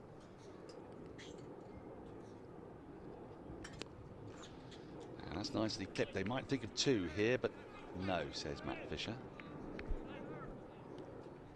So he's going to have a little licence for a little bit of a dart. So yeah, Yorkshire have won by 504 runs, having bowled out Worcestershire for 105. And I tell you, Kent against Middlesex, they're cruising this. They just need another 79 runs with 8 wickets in hand. They were set a target of 316 and they're 237 for 2. So some games rampaging to a conclusion. It's an immaculate looking shot from Matt Fisher, but again, picks out the bowler. Elsewhere, I think I've told you all the others, apart from the remaining games of the second division. Lancashire have been asked to follow on by Northants. They're 101 for 1, still 167 behind. And Leicestershire lead Derbyshire by 355 with 3 wickets in hands. Very similar to this. Now Fisher's underway. And the last game, Glamorgan are following on. They're 20 without loss, 141 runs behind Gloucestershire. So it's a very similar situation between Leicester and Derby to here. I still think Surrey are not going to want to declare just yet. Maybe Rory Burns has got a particular number in mind. I mean, often it'd be a corollary of the number of overs remaining as well as the score.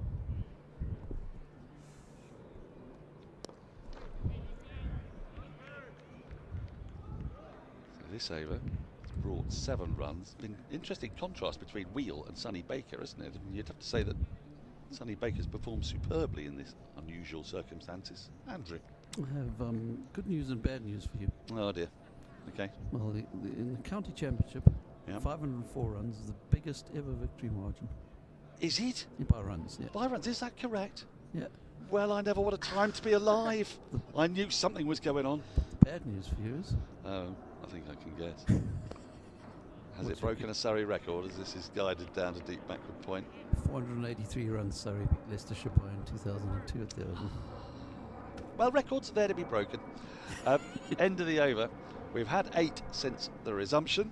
We're going to have a double change. Adam Collins is going to come in after Katya has just given us her view of when this declaration may or may not come, and then Phil Walker's going to take you through to when I think the declaration probably will come if Surrey are indeed not bowled out by then. Yeah, well, the thing for Surrey as well is they've got so many bowling all-rounders, they've still got the potential of runs, even if they want to keep their bowlers fresh, so that will be the balance they're trying to find too. But Rory Burns doesn't look in any hurry on the balcony, still in the shorts and a beanie, which is slightly contradictory, but I'll hand over.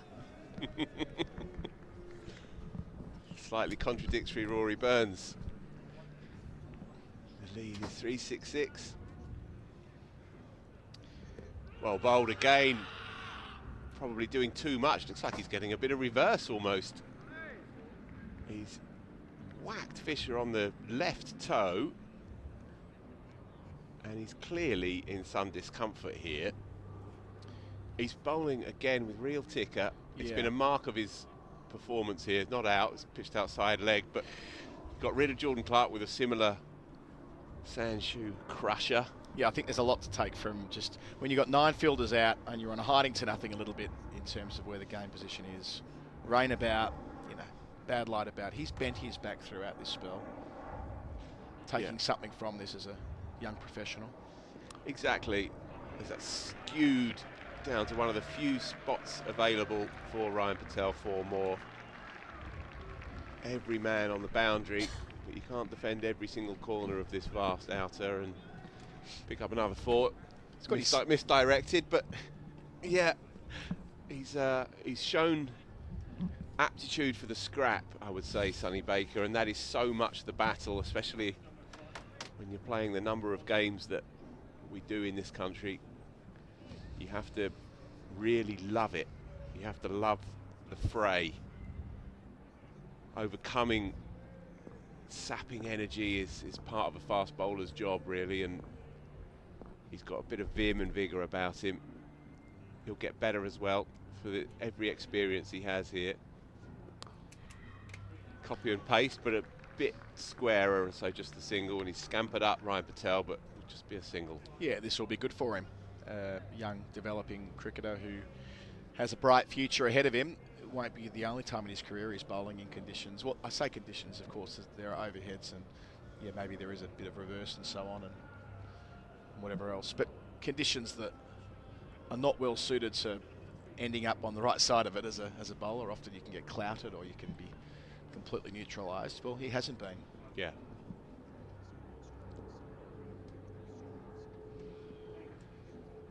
So it's Fisher again to face up with a bruised left toe. And there you go again, that's a beauty. Woo. Screams at the heavens as well you might. That will be one to clip up tonight, I would say, and that is the kind of delivery that gets people talking. That is arced in fast, definite swerve into middle and leg, and with all due respect to Matt Fisher, that would have cleaned up plenty better players than he. Making a mini statement here in the gloaming is Sonny Baker. It's been a tough haul for him at times in this second innings, but that's fabulous. And you can see, Adam, there is a definite sense of it coming back on the arm. A bit of reverse, perhaps. Pace and class. That is a terrific Yorker. That's around the wicket. Remember how wide on the crease he is when he lets the ball go on this angle. So you get a better sense of it from the reverse, I suspect. Just how wide on the crease he is. And then getting the ball to, at pace, shape back towards the right-hander and take the base of off stump. I mean, that's the stuff that makes you the big bucks in the short form of the game. But in the red ball stuff here, it's going to be something that stands out. You're right about it being clipped up. People will see that delivery in much the same way we were here last year, Phil, and we saw young Minto bowl ferociously quick, and we took that as a point to note for the future. Well, I reckon balls like that and performances like that, if he can finish with a 5 or a 6 here, assuming that Surrey don't declare, that is noteworthy in the context of his young career. Great reaction as well. Wants it. Yeah. I drew that little picture on day one on the piece of paper, didn't I? Yeah. Qantas flight to Perth for later in the year. I was kind of joking at the time, but what I was trying to say was that there are, I think you described it, he's got the minerals, the natural minerals. Well, he's got more than that. He's got some ticker. You can see that in the way he charges in. Yeah, and the speed gun is showing 85, 86 regularly in this spell. Got better rhythm than at any other point in the game. Oh, there it is. And he's got up for it, and he's picked it up. 5 for thank you very much. 2 in 2 for Sonny Baker, 4 in the spell. Superb work by this young kid, who is increasingly becoming the talk of the town. Dan Worrell has to go. Surrey 9 down. Hampshire showing some fighting spirit here. Well, he's on a hat-trick, and he's taken his first 5-wicket haul for Hampshire, his new county, his second championship game, something he'll look back on with an enormous amount of personal pride. And just when Worrell would have been expecting another sandshoe crusher, he changes it up. Worrell caught off balance and a thick edge through to Brown. That's a bit of smart bowling too. And now he gets the chance to not only finish with a bag of 6, but maybe, just maybe, a hat-trick as well. Yeah, how can you not smile as well at that reaction? That's pure joy. It's been hard yakka today. Hampshire would have been cranky with themselves yesterday as well, letting a decent position slip through their fingers. But Sonny Baker can take great heart from this performance, and Hampshire can too.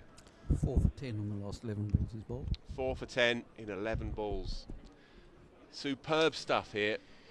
I'd add one more thing. When we were next door saying when 25 overs to go, so 9 balls to go, gee, they probably should pull out here. This is a good opportunity to pull out. What this does, doesn't change things materially. 372 at a minimum, Surrey will be defending. But in the space of a 4-day game, you get these little shifts of energy and momentum. They walk off rolling Surrey here in a real hurry, and it would constitute a collapse of sorts, lower order collapse. That will make Hampshire walk into the dressing room with their heads held high and with plenty of self-belief heading into day 4 and whatever's left of day 3. This is significant in its own way. Hat-trick ball, staying round the wicket, no slip, everyone's still out.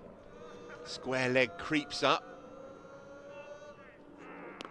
And Roach is in behind it. Dead batting it back to the bowler. 4 in the spell. And good wickets too. Well, he's a very likeable young kid. He gives great quote as well. If you haven't heard it yet, but you're interested about this lad, Sonny Baker, then go and listen to his interview with Yas on the Wisden podcast feed. He's a very interesting and engaging young kid. And he's got something about him here, and he's showing it. Hampshire up against it, and the kid standing tall. Just love the fact that he's seen this as an opportunity, that he's harnessed this chance to bowl with all the men back and Surrey looking to, or what we assume to be, milk their way to declaration time and so on. And he's going, no, he's changed the script, only in as far as, again, it's not going to make a huge difference to the number on the bottom right hand of the screen. I don't want to pretend otherwise, but it does change the energy just a little bit. Can they finish it here? Heaved to long on, but 2 or 3 bounces, and so no run. Here we go. So 9 men out. Number 11 sits on his back, Kemar, and we have a dot ball for a Wahili up to long on. Would I be right in saying, Phil, that the milk the strike game with the number 11 happens it feels like it happens in every innings now, whereas before it happened from time to time, but it's by default when 11's in, or even indeed 10 a lot of the time. This is how it plays out. Almost drops onto his stumps, but bounces over, in fact, I think. Again, tidy thinking by Brad Wheel. He's smashed it into the pitch, and it's climbed almost above head height. Ryan Patel did well to get anything on it, really. Yeah. It's not the prettiest or most satisfying part of the game, but as you say, it's increasingly prevalent. And both teams have to do it, right? It doesn't work when only one side plays the game. So 9 out, which means that Patel can pick the moment in the over. Hit into space, and he fancies that it might be 2 there, but I think long on is going to do the business and just keeps it down to 1. So he will have 3 deliveries at Kimar Roach. All Hampshire can do is just keep focused, really, keep concentrating and accept that every ball still counts. The longer, the deeper they can take this innings, the deeper they can get into this game, the better their chances of getting out with something. They've stuck in pretty well, I would say, overall. And there's a long way to run as well. I'm not suggesting that they'll get the entirety of the overs in today. 22.3 after this. There'll be 2 for changeover as well. But there is a world where they get, maybe 12 or 13 overs tonight before bad luck gets in the way, you would think, based on yesterday. Round the corner, tidily played by Kimar, and that's an example of a number 11 who's no slouch, and he's played Test cricket for many years and so on, and so turning down runs for the first half of an over when every single moment counts and the clock is ticking down. You do wonder about the theory sometimes, but they know what they're doing. And Patel is back on strike now. Got a couple of deliveries, and he'll be eyeing up, I fancy, that offside boundary, giving himself some room. Brad Wheel, does he go full or does he go bouncer? Patel will try and engineer something on the other way. And it hits his back leg, I think, because he's hobbling up to the non-strike. So another single. Yeah, wherever it's got him, it's leaving a bruise based on his body language, just above the flap on the left leg, I reckon. You can only think that Rory Burns believes he has the arsenal to get it done tomorrow, that the pitch has been a bit more up and down today, a bit more, if you like, slightly more sluggish bounce, a few scuttled along the floor outside Dominic Sibley's off stump at times, and Burns must be thinking, gorgeous shot into the covers, airborne, one bounce to deep extra, and so Kimar retains the strike and off they go. Okay. So there we have it. 3-4, 2 for 9. Declaration comes. That last over won't live in the memory. And so it leaves us with Hampshire having to negotiate a tricky spell this evening. Light dependent, of course. 3-7-3 to win. 3-7-7 to win is the target. So one hell of a long haul. 98 overs scheduled tomorrow. Surrey's run rate 3.6 is around the mean run rate, I would say, for this ground. It's a quick scoring ground. It'll be about the asking rate as well, if you want to frame it up that way. This is where I'm going with it. Yeah. It would take one hell of a chase for Hampshire to get close. But it does set up an intriguing mini passage now and a fascinating final day.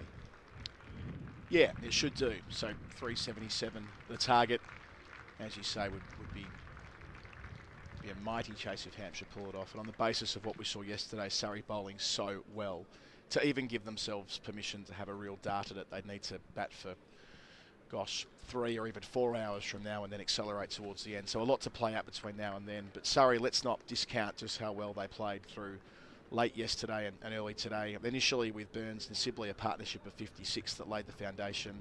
Then Sibley and Pope putting on an even 100. Pope the only wicket to fall in the first session today. So they got to lunch at 224 for 2 by that stage, leading by 258. And then between lunch and tea, losing 2 further wickets. Sibley, just magnificent, twin centuries, 105 for the opener. What a great start to the season he's enjoyed. Folks, shortly after that, the protracted tea break due to rain and bad light. And then from that point forward, Hampshire taking 5 wickets in that mini session. And in the meantime, Surrey, I reckon they've added 60 all up. So they've lost Smith for 84, Lawrence for 23, Clark for 1, Fisher for 2, Worrell for 0. And 4 of those 5 have been via the arm of Sonny Baker. 2 in 2 to finish there, 5 for 80. A maiden first-class 5-wicket haul in his second game in the championship. And yes, the story is Surrey in terms of setting such a significant 4th innings target, but over the last 25 minutes to half an hour, the story's been Sonny Baker, and rightly so. Yeah, and I think Hampshire can take heart from how they stuck at it, and they can take great hope from what they've seen from Sonny Baker. Make no mistake, those wickets were not fag end of a declaration innings wickets. Okay, he may have got slightly fortunate with Dan Lawrence to get it going, but the rest were wicket-taking deliveries at any point of a cricket match against any quality player.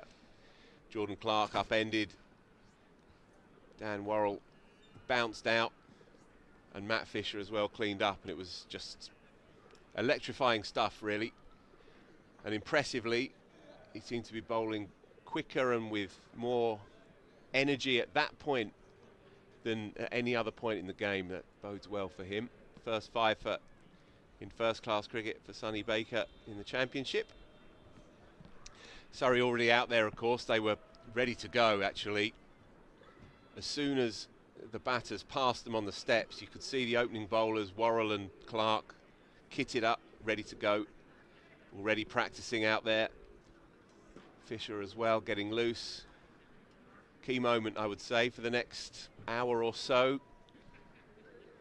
I mean, hopefully we'll run on a bit further into around 7 o'clock. Wouldn't that be brilliant? If we get the full complement of what's remaining, which I think is 19 overs, the numbers have just vanished from the scoreboard on that front, but give or take 18, 19 overs. It would take more than an hour to get them in. It would take us to 7 o'clock local time. That feels improbable based on when play finished yesterday with light and the fact that it's still heavy set cloud here at the Kia Oval. But a passage of play that extends to anything beyond about 10 overs could be decisive if Hampshire can't get through. But on the other hand, if they do, and that's the first hurdle, runs are totally irrelevant for them right now. They just need to get to stumps with Mark Stoneman still there, Fletcher Middleton as well.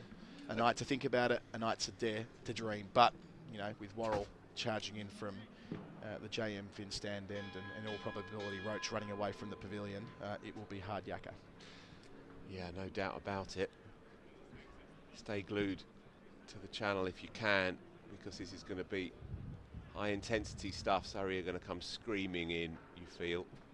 They did it on the evening of day one, and Dan Worrell did a number on Fletcher Middleton, who's a very fine young player, by the way. We've got very high hopes for him. Started the season well, but he was undone by the master on the first evening, and expect more of the same. You feel like it's perfect conditions as well. You can just see the breeze from right to left as we look at it. Quite appreciable actually coming in, and you feel like it's a bit of cloud cover as well. Worrell et al. Are going to be fancying this. Quite the challenge really for Hant's top order. The two lefties did well in the first dig, Stoneman and Gubbins. Saw themselves to the close on the first evening. They're going to need more of that kind of ticker really at this point. And they're an experienced lineup in some respects. Like Stoneman at the top, he's been part of big fourth innings chases before, of course he has, with his vast experience, 37 years of age. Nick Gubbins, who at different points in his career has looked a chance for England honours, but putting that to one side, he's been a star in Division 1. So Nick Gubbins scheduled to come in at 3. Liam Dawson, who was right at the top of the run scoring list in the county championship over the last couple of seasons. And Tom Prest, who batted quite impressively for 44, I thought, yesterday, Phil, and showed quite a bit last season too, looking like the natural successor to James Vince at number 4 in this Hampshire lineup. So there are players there who would count themselves as match winners or prospective match winners. Well, they've got to see this as an opportunity. Now, it may well turn out to be the case that by the time we get an hour into play tomorrow that we're having a very different conversation around them trying to survive and hang on and so on. That's the most likely scenario. But just at this juncture, with lots of time left in the game, and yet a few instances of keeping low at the pavilion end, but taken as a whole, a pitch where Surrey have just rattled off 342 runs in 93 overs, they should be starting this with all the positive intent they can muster, but that doesn't mean the accumulation of runs between now and the close. It means absorbing as much of that pressure as they can, and the old-fashioned idea of seeing off the new ball. Yeah, it's one of those where if you risk throwing the story forward at any point, then you run into trouble almost immediately. And so, from Hampshire's point of view, they should almost disregard the scoreboard until tea tomorrow and see where they're at. 70 overs into their innings now. That, of course, it might not last anywhere near that length, but should it do so, they can have a look at tea and see where they're at. My word, there's a lot of cricket to be played before then. Andrew. Well, it's going to be a little bit arcane this, but I found Dawson's bowling figures interesting in that innings. 28 overs, no maidens, 1 for 74. Now, you know, guys bowl that many overs without maidens often enough, but they're usually getting smashed all over the place. So he's gone for just 2.64 runs an over, bowling 28 overs without a maiden.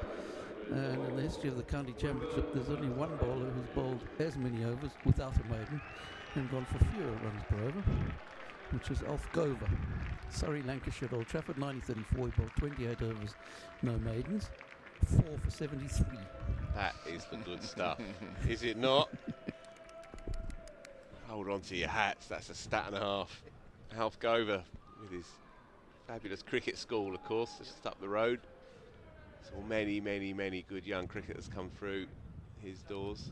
Great servant to the club. Yeah, that's a hardcore stat, that one, Andrew. You have to do these things occasionally. So, Surrey are out and about. Stoneman and Middleton trying to get the blood pumping as they stroll out. It's going to be a huge examination here. It's going to be Kimar Roach to get us going from the Mickey Stewart members pavilion end, and he's going to be starting off round the wicket, as is his wont, of course, to the left-hander. He's one of the all-time greats, I would venture, the master of that angle into the left-hander, holding its line. It's a killer to play. And he had a relatively quiet first innings. Kimar Roach got one wicket, picked up one, yeah. Yeah, picked up the captain, Ben Brown, for a duck. So played his role in that collapse of 5 for 34. But you're right, wasn't as catching as he's been at other times when running in from the pavilion. I'm really keen to watch Fletcher Middleton in this innings as well. He was dismissed early, knocked over by Worrell. A fine setup and an even better execution of the wicket-taking delivery 2 days ago. But here we are, Stoneman to take strike. And he's bang on the money and tidily played by Stoneman, and with no backward point, he'll pick up a single. Yeah, with Middleton last year, he got that. His first Hampshire 100 was against Warwickshire early in the season. Useful contributions throughout the campaign. Another 100 at Old Trafford against Lancashire, and last week got a couple of starts at home, away rather, against Yorkshire. Sorry, at home, my apologies, where he got 45 and 38. So he was in a bit of nick before coming here, and someone who they're looking to build around in the years to come. Only 23 years of age. Of course, of their academy, he's a Hampshire boy. Strong family links as well. Yeah, indeed. Son of Tony. Yeah, he looked good last week. I saw some extended highlights. Very strong through mid-wicket in particular. Nicely balanced opening bat. Easy on the eye. Big knock for in this. Leg slip in as well, which has been a feature actually of Surrey's outfielding. They do like this position. It's Lawrence in there at leg slip.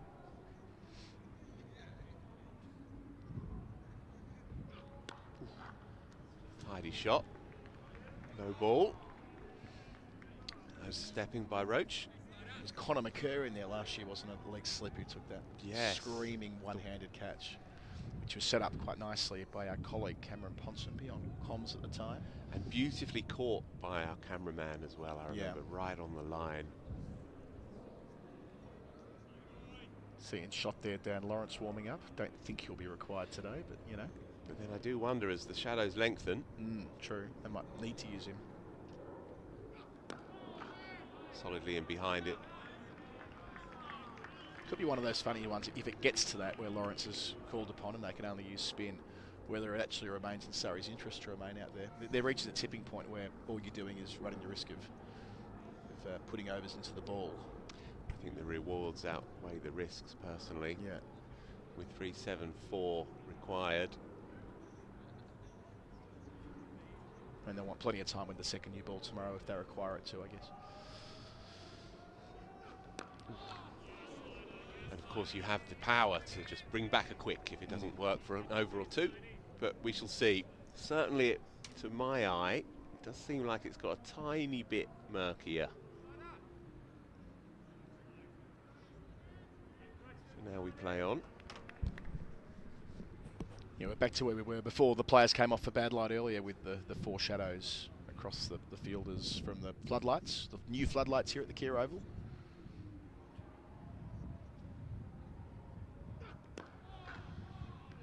Working around that front pad, but keeping his shape sufficiently well. Just needs to be mindful of not falling over too much in the shot.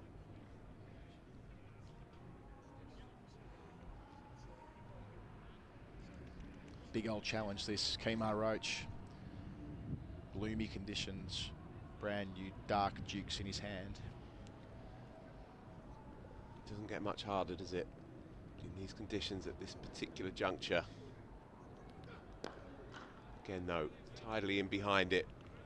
Plays that over very well.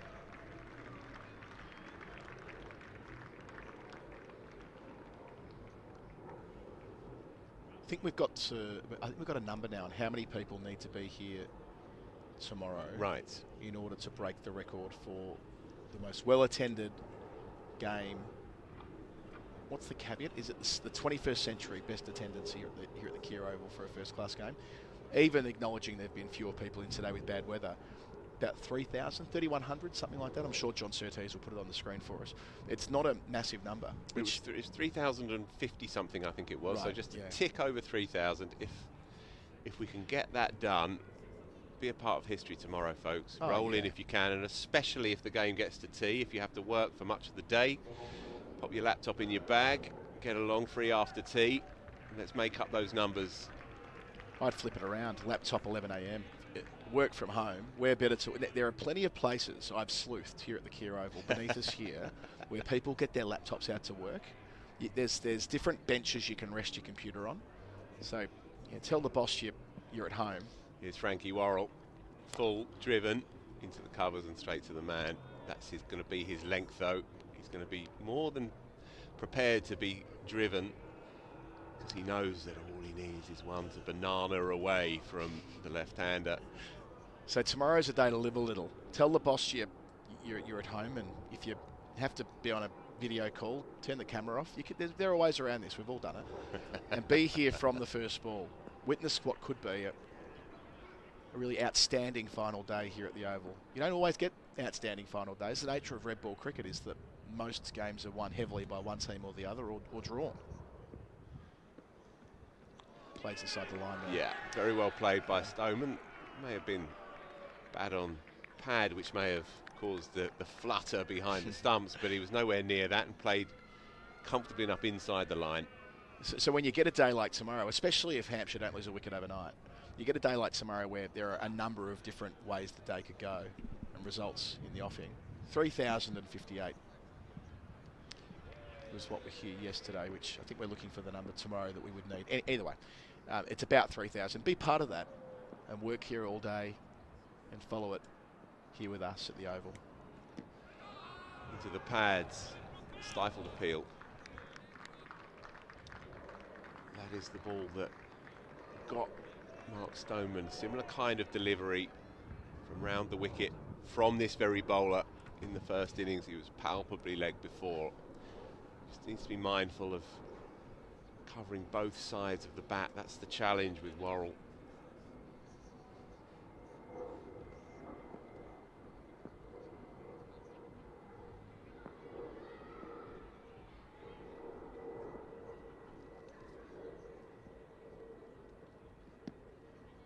Leg side, and needs to scamper back. Good call by Fletcher Middleton to send back the senior man. And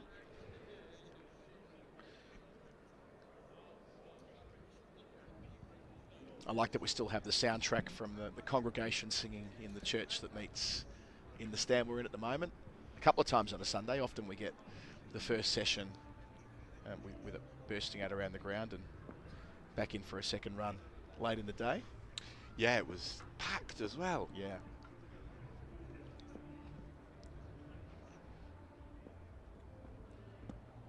Again, off the pads, I fancy. Worrell just losing his line initially here, still getting into his work.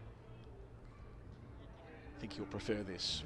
You get one ball at the right-handed Middleton. That's the. He would have been happy giving that leg by away first ball. The over, I suspect. Indeed.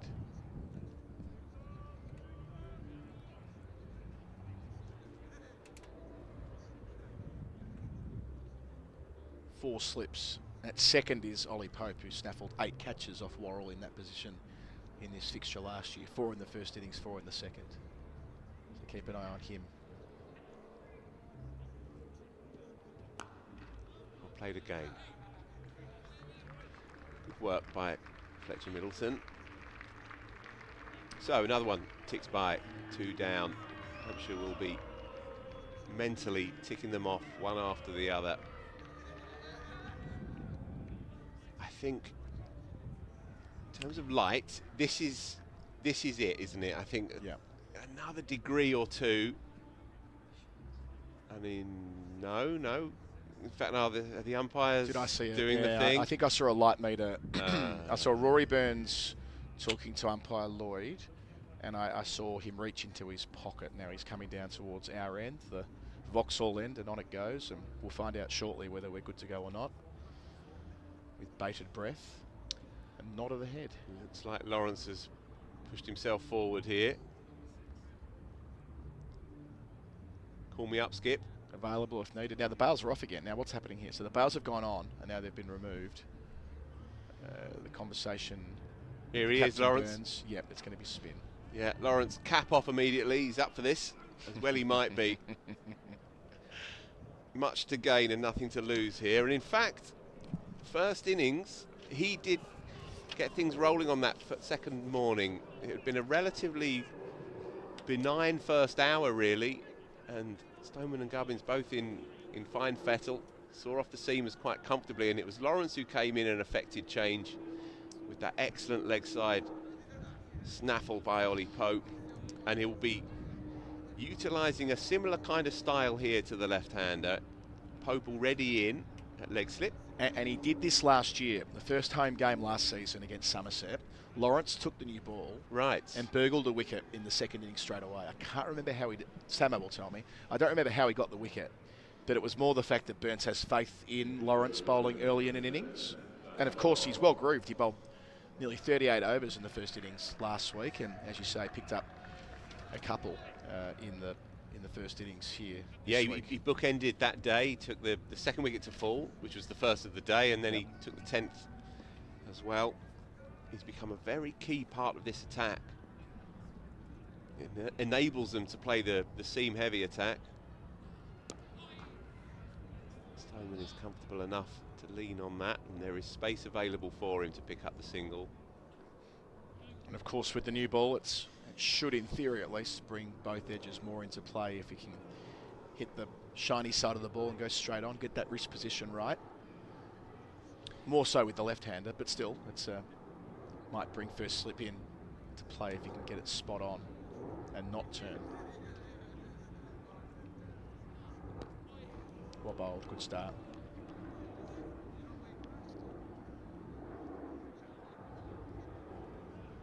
Yeah, Burns likes him, backs him. They like him here as a spinner. Now England as well have been in his ear to really keep working on his off breaks. Makes sense. Yeah, for all of that, interesting how little he's bowled when playing for England, I reckon, at times, Phil. Like he's had that, they've had the chance to use him more, but oftentimes he hasn't really been turned to. It was an interesting afternoon. I think, was it Antigua? When it was a not dead game, but it was a game on a real flat one, and a bit of turn there. Inside half of the bat, and Fletcher Middleton caught between two stools. Not quite sure whether to play from the crease or whether to push out. Gets away with it, but a slightly indeterminate back foot prod. Sean Dixon it was. Sean Dixon who got with the second ball he bowled in that innings. Good work, team. Very good. The stuff that sticks with you, Phil. It's impressive. Too much sometimes. Yeah, just that final afternoon at Antigua, they couldn't force a result in the end, but he bowled in tandem with Jack Leach and arguably looked the more threatening on that final fifth day as England tried to force that result on that very flat one. I think it was Antigua. Might have been Barbados, but I think it was Antigua. No ball. Dan Lawrence just overstepping.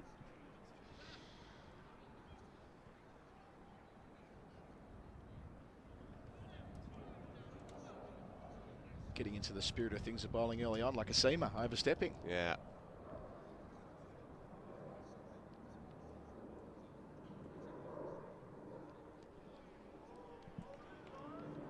So what's going to happen from this end, from the JM Fin stand end? That's a good question. What's on offer for Rory Burns here? So Dan Worrell's got his cap off. I'm not sure if... I mean, I can't fathom a scenario where Worrell bowls off the full run. He's taking his jumper off as well. Are they going to let Worrell... Are they making a judgment that Roach isn't permitted to bowl, but Worrell is? That's a bit of a statement. I can't see that happening. Oh, for an over of off breaks from Frankie Well, Worrell. he used to bowl leggies. I know. He was a club cricketer bowling leggies in Melbourne, and he kind of whacked it a little bit and played third grade and that type of thing. Then he realised, I'm not too bad at the seam up stuff, and the rest is kind of history. So here we go. Cricket's doing one of its things. Frankie Worrell, who is broadly the same kind of pace as Kimar Roach. Is he not clocked quicker than Roach most of the time here? I feel would like say he invariably, is. a bit taller as well. Yeah. How's that? How's this work? He's in, and it's leg side-ish, and there's nothing doing. I mean, but seriously though, so I would read from the body language between the umpires and Burns before the previous over that they were told that it weren't to be Roach. Roach was going back to his mark, got given his jumper and his cap back, and then the ball went to Lawrence. Okay, so that's fine. We understand what's going on there. Yeah. But what doesn't clock is how can the bloke that bowls just as quick as him bowled the next over? The light's hardly improved. Well, if it has, it defeats my eye. They didn't get the light meter out either.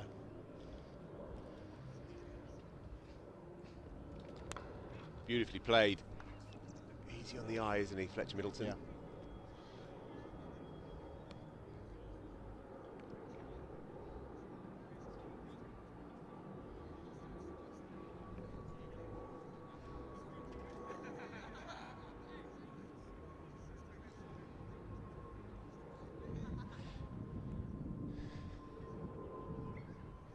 One thing I would say, no evidence from either of the batters that they were particularly perturbed by it. There's normally a gesture or two towards the umpire, a shrug of the shoulders, a look at the skies, but nothing. But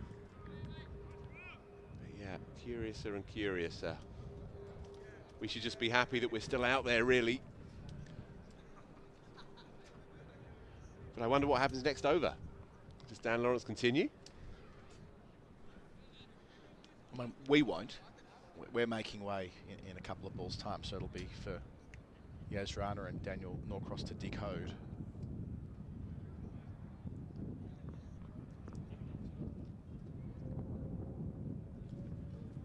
Otherwise, it suggests that Burns could have bowled Roach and elected to bowl spin, which doesn't tally. You wouldn't take Roach off after his first over. It was a probing, big, deep swinging over. Yeah, we can discount that as much from the body language of the players. Yes, yes.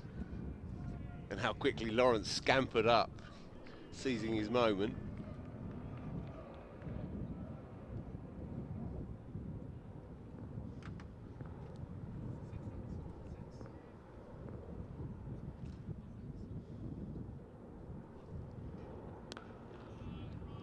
Tidy and tight from Stoneman, who looks well balanced in defence.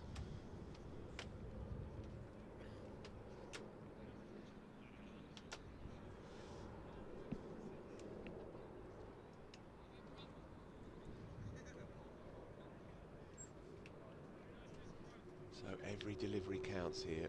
I'm sure how many more we're going to get tonight. The over-under would be about 18 or 24, I reckon, after this ball. Something like that. Beats him, but scuttles along the floor. Daniel Norcross will be taking over from me. A few more words from Adam Collins, and then it'll be Yas Rana to join us too. Thank you, Phil. Yeah, that didn't carry through either, which is of note. That's been the end where there's been just a touch of variable bounce.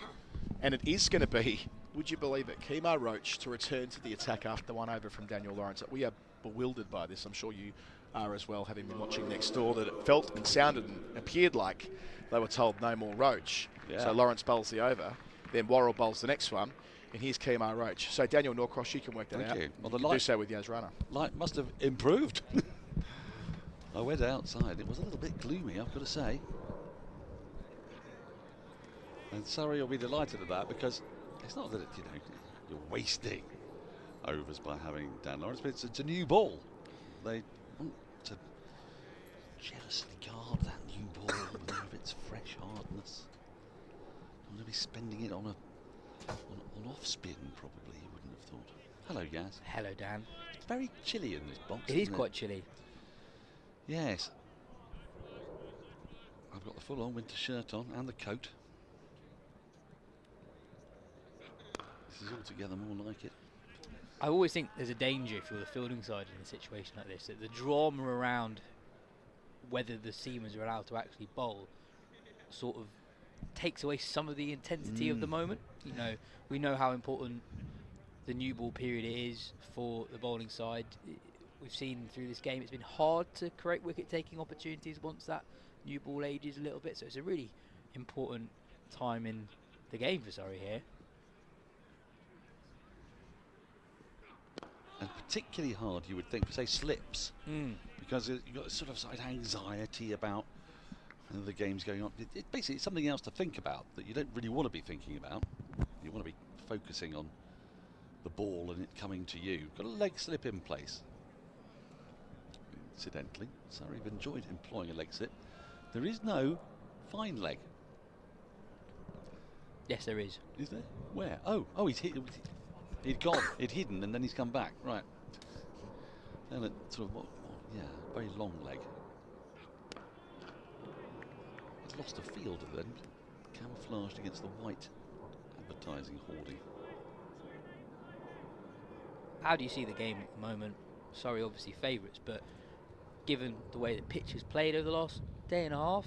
Well, we've seen sides this county championship already managed to bat through days, and if Hampshire are still batting this time tomorrow, they'll have enough runs to be close to be having a sniff. So I think it's rather sumptuously set up.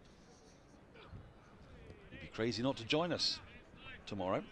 Hoping that the forecast's a little bit better. We've had so little in the way of rain. It's just been that tiresome cloud, and we're at the time of year where it's just that the sun is not as high in the sky, so the light is more capricious this time of year. So is that it, do you think? Because I've been confused as to why we've been going off today, given how high the clouds are and how light grey they are. Yes, I mean, you get this same sort of effect in early September as well. You know, we are only end of the over 9 without loss. We are only, what, 3 weeks away from the vernal equinox. So if you sort of take that back, it's sort of like late August, early September. And it's just the way the sun appears in the sky, the higher up it is, it'll just cast more light, and it's sort of skittering further, sort of more horizontally along the horizon. So that's part of it. And they're relatively thick. It's cloudy, yeah, you can see there's the odd break here and there.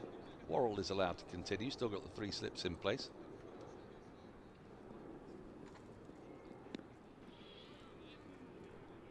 Yeah, I think more for me it's just how dark the clouds are. Remember Edgbaston 2023 against the Aussies, there was that period of play where it was so dark.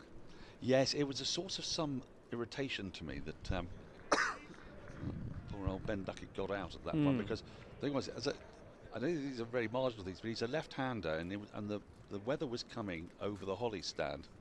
The bowling was coming from the media end, so he was looking right at it. And it was really glowering, heavy clouds. He got out, and it rained, and off they went. It was a very, very short spell that we're back on as well. I think I'm normally someone who, my natural inclination is to complain about when we go out. Yes, go of course, for bad light, and on that occasion I completely got it when they were off, and I was actually surprised that we were on. Yes, it was a bit of a surprise, wasn't it? And it was such a very obviously enormous bank of very, very dark clouds as well.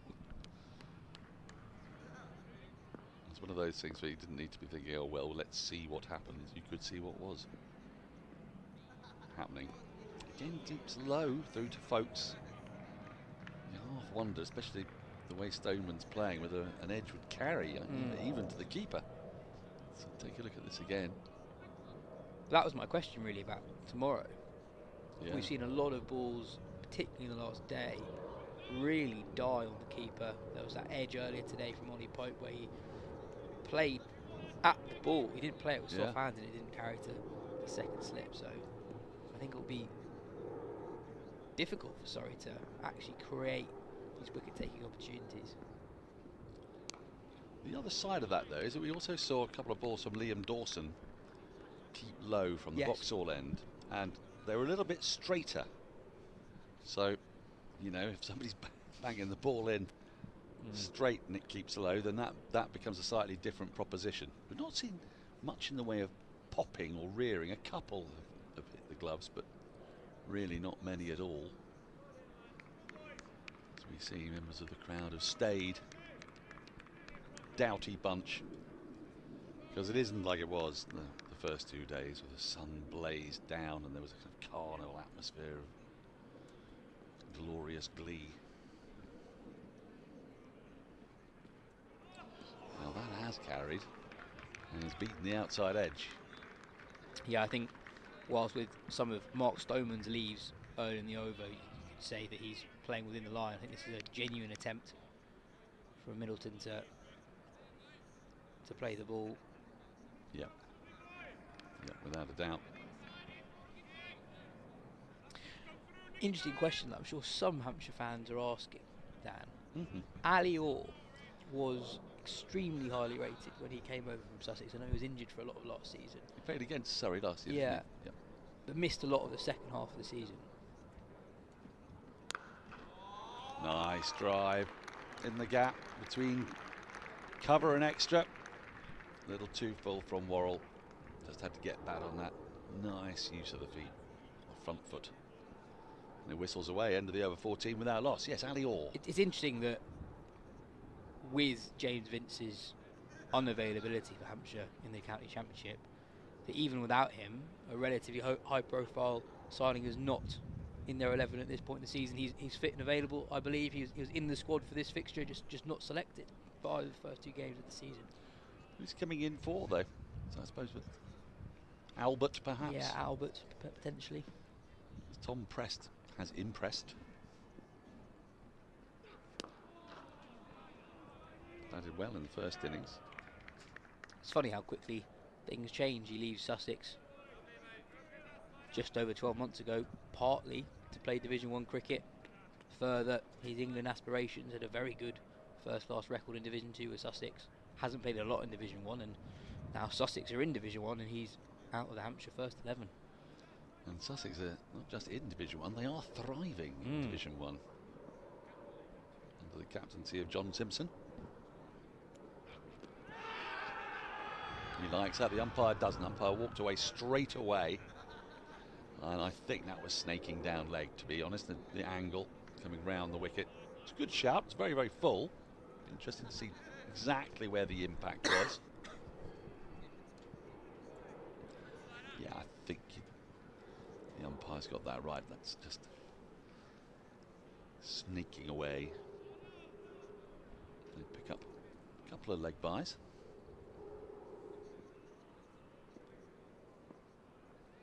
Yeah, Sussex have had quite the run. Oh, now that's much closer, and it's out. Terrific stuff from Roach. Surrey have got the breakthrough they wanted. Mark Stoneman trapped in front.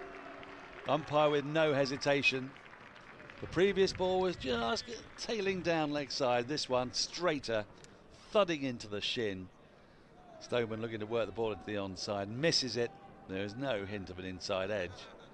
And Kimar Roach, how many times has he done this for Surrey? Makes the breakthrough. Not a difficult decision for the umpire.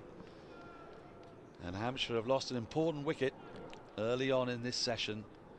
There is still 13.5 overs to be bowled. I don't think we're getting anything like that. Might just be another 3 or 4 overs to last, so I wouldn't be surprised if Hampshire now bring out a night watcher. Disappointment for Stoneman. These are difficult conditions to bat in. It is a bit dark, it is gloomy, and you're facing Kimar Roach with, well, over 800 senior wickets. And it is Brad Wheel who's coming out. And I think this is in part because Hampshire have calculated. I don't think if there were 13.5 overs left and we were going to get them, he would come out, would he? But the calculation here is that there's not going to be a lot more cricket today, and that's what's going to compound poor Mark Stoneman's disappointment there. That Surrey wickets are brought to you, of course, by C&C Insurance Brokers. That wicket was greeted with a really hearty cheer from the Surrey faithful who've stuck with it today. And a really good bit of bowling from Roach. His natural angle of delivery to the left hand. He genuinely gets the ball to shape away. That one is sort of holding its line from around the wicket. Struck Stoneman on off. Pretty full delivery. Perhaps playing for a bit of Roach away movement towards the left-hander, but went on with the arm, and Roach strikes. No, this is over. No fun for Brad Wheel. But he's underway straight away. We rehearse these conversations, don't we, every year about night watchers, and remind ourselves of the absurdities of cricket, that in testing conditions against a true West Indies great, bowling in fading light, that the man best placed to survive is your Scottish fast bowler who would come in at number 10.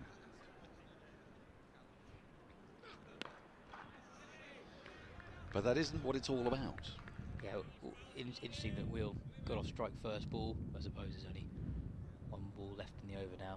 Well, he wants to be on strike Yeah. for Worrell. Because that's the other part of the curious equation of the night watcher, is that not only is he there to protect whoever might come in at number 3, Nick Gubbins, but he's there also to protect the player who's already out there and has faced 23 balls and is, in theory, seeing it better. That's a super shot. Waited for it, played it really late, crisply timed, running away to the boundary, the short side. This is a lovely shot. Yeah, it's a bit straight, but it wasn't a half volley, just a lovely clip. Yeah, quite often when you see a right-handed player hit a straighter ball to the leg side boundary, they sort of use the pace of the ball, but this time Fletcher Middleton really hits that one, and as Dan says, times it really nicely, and the ball runs away to the short leg side boundary. Right, checking the light again. Brings a Megatron. Brilliantly named instrument, the Megatron. What does it say? What does he think? The umpires are looking towards... Well, if he's looking towards Rory Burns, he's saying you need to use spin. So, I'll try and judge from Folks' body language. He's gone to get the helmet. Well, Dan Lawrence has taken his cap off and is now taking his jumper off, so it looks like we are going to continue. Dan Worrell... That was pretend Fliddy, come on, a bit of spin. I'll get a bit of that. Slip one through a little quicker, perhaps. So, look, we went through this bizarre dance earlier on in the innings, and I suppose, well, Rory Burns would point to the fact that keeping Lawrence, or putting Lawrence on, has bought them the time to take the wicket of Mark Stoneman. And as I look away to my right, the clouds are a little bit higher. The issue is, who bowls at the other end? Now, Dominic Sibley is a possibility, but when you've got night watcher in, you've got a ball that you're trying to protect as well. I think this is it. Lawrence is a genuine wicket-taking threat, so I have no issue with him being gifted new ball overs, but I don't think Dom Sibley is in the same ballpark as a bowler, and I think you get into territory of potentially wasting valuable new ball time. You also don't want him having to bowl from the pavilion end with a short leg side boundary, because he's a leggy, and you know, part-time leggy, a couple will slip out, you know, drag down, so they can go a long way. They can also be whacked into the seats. That precious ball could become tatty quite quickly. But we're going to have this experiment for an over. This might be the last over of the day. We shall see. Brad Wheel on strike. And Brad Wheel's job here is now to play all 6 balls, isn't it? Sorry, really inviting him to take the single.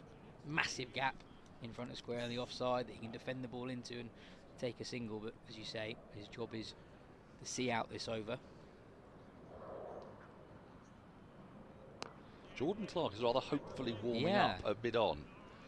And unless he's developed a new string to his bow, which he may well have done, bit of off spin, then I don't quite see how Jordan Clark's going to be allowed to bowl.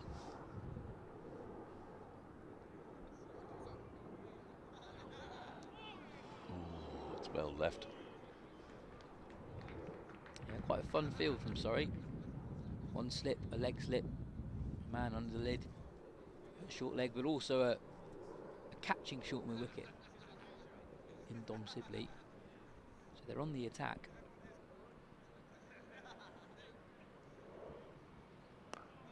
It's well defended by Wheel, thrusting his pad out, thrusting the bat out. None shall pass.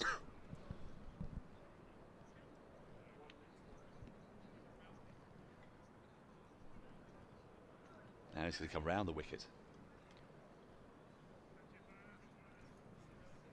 Maybe drift the ball past the outside edge. Maybe get the ball to turn off the posh bit.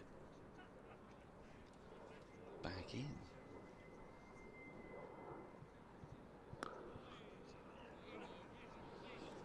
Now there's one ball left in the over. And in theory, Brad Wheel will be looking for the single into the offside. For that is in the job description. I think Surrey aware of that. Make a slight change of the field. Ollie Pope moves from leg slip to second slip. Maybe Lawrence hangs this one outside off stump.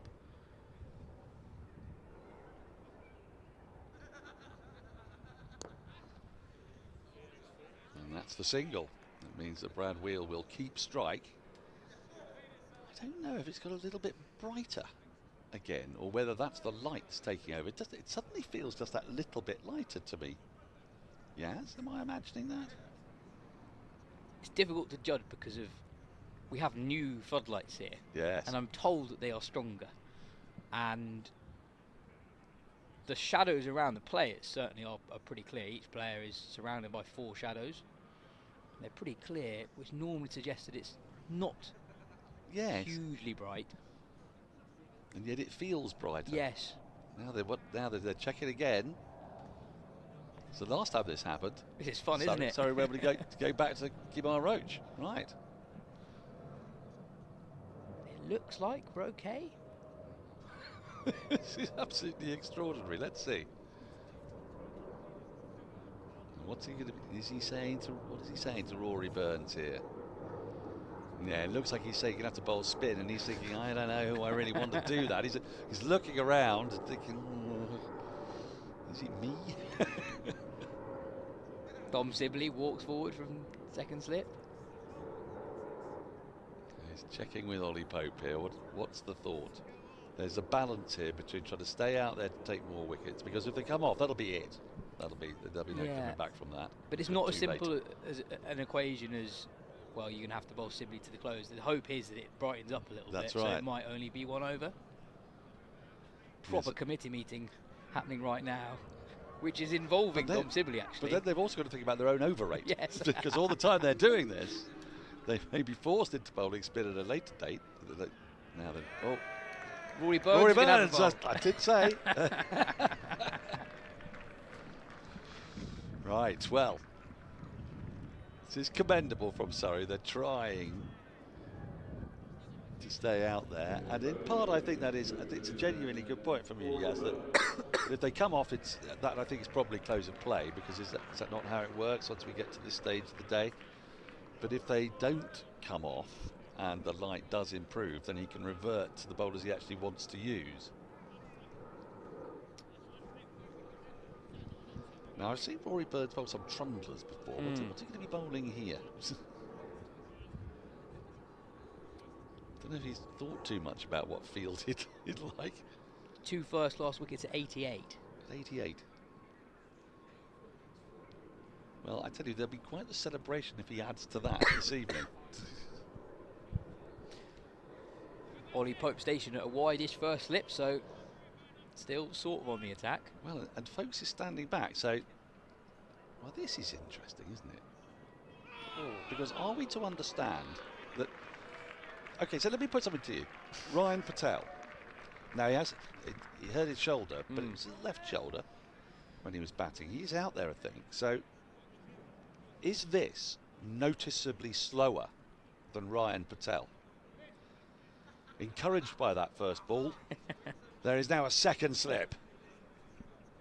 It's all happening. No, it's a good point. I think if Ryan Patel was in this room, Dan, I think he'd say, well, I'm a couple of yards quicker than this. Of course he would. But I think Ben Folks would be standing in a pretty similar position.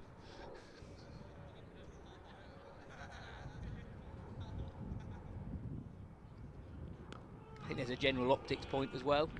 Ryan Patel is much closer to being a recognised seamer, whereas with Rory Burns, you know he's not, and I think that plays into it a little bit. It does. It shouldn't, though, should it? Yeah. Because it should just be about, it's just about the pace that he's bowling, isn't it? Again, it feels like it's got a little bit brighter. Oh, that's nicely bowled by Burns. He's landing it on the spot. He's going at 68 miles an hour according to the speed gun. So again, I put to you, that's actually come in quite a long way. Isn't a long way away from bad wheels off stump. I think he's enjoying himself here, the skipper. In his benefit year, of course. Well left. It's a good carry. Yeah. A nice high arm. I mean, he's actually coming through the keeper nicely here. Take a look at this on the replay, see where Folks takes it. He is standing closer, but this is very serviceable stuff from Rory Burns. Is he going to bowl a maiden here? Brad Wheel's going to look for a single. He's going to leave it. Okay. Well, Burns gets through with a maiden. They're now going to check the light again. And I, again, look to my right, where the weather is coming from. And it feels a bit brighter. So what happens, Dan, do you think, if we play this game through another couple of overs and it looks like it's not getting brighter, and Surrey realise that actually we might end up burning through 11 overs with this new ball? Does there become a point quite soon where we're like, actually, well, no, I think so, yes. we don't want to use this many new ball overs? As I say this, by the way, Dan Worrell has got the ball in his hand again, so it looks like it's bright enough to see him again. There we go. This is marvellous stuff. Andrew Sampson, you see the like of it. Absolutely wonderful, isn't it? Here we are, 22 for 1 Hampshire. Rory Burns bowling to the night watchman. What a game. What a game. 3 slips in place. Worrell back in the attack, and he's bowling to Fletcher Middleton, who is supposed to be the man that Brad Wheel's out there to protect. Well, this is what we're supposed to have been watching all along anyway, is Worrell bowling to Middleton with the new ball. Anyway. Yep. I mean, look, the more overs they bowl, that does bring more overs of a potentially second new ball, of course, but that's some way away.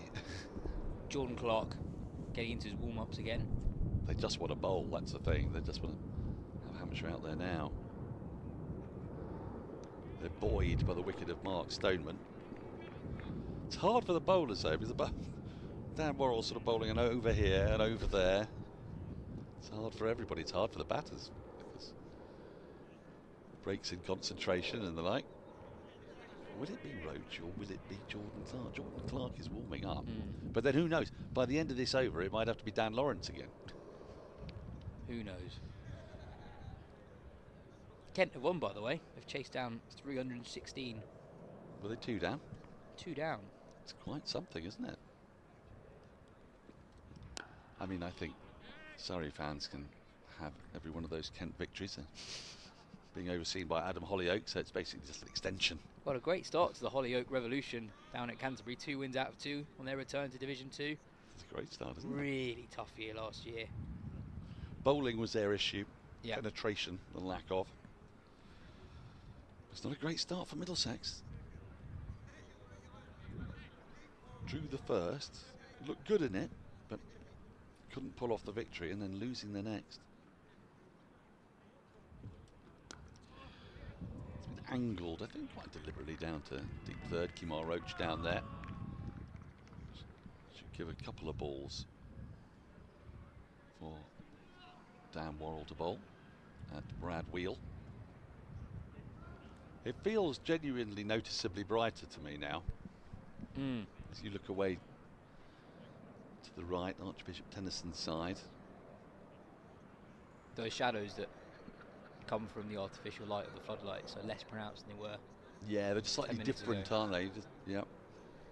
It's very hard to describe. Just trust me when you're here.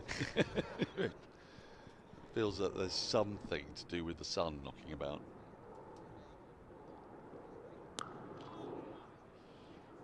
Timed that really nicely. Yes. Pick up a couple here. They will. It's not easy to field down there because that's on the practice pitch. It's really hard. You don't want to put in a big dive. You sort of feel it sloping away. There isn't really much in the way of a slope. So, I don't think there is. I think there is. So yesterday I was on the outfield at the end of play recording our Over and Out podcast. that Oh we'll be yes, Over and Out. talking about later, and Katya and Phil will be recording that later. When we're out in the outfield, you really do appreciate just how much of a hill almost the pitch is on. It goes downhill from every angle from the middle. Well, that's the thing. It's sort of like a dome, isn't it? Yeah. Oh, that's close. That's very close. If there's no inside edge on that, or was there a bit of inside edge? Umpire is unmoved. Dan Worrell loved that. It was very full. It felt pretty straight. Maybe snaking down leg. Do you think? Maybe snaking down leg. It's a good shout though. It's a good shout. You can see why Surrey were interested. Absolutely. It looks like we will see Jordan Clark. Right, so the light is now deemed to be absolutely fine. Just a shout out to Andrew Baker in Wandsworth, my borough. It feels like watching Sonny Baker spearing in swinging toe-crunching Yorkers earlier reminded him of early 90s Surrey great Wakar Yunis. High praise, high praise. Are they related? What, Sonny Baker and Wakar Yunis? No, Andrew Baker? Sonny and Andrew Baker. Right.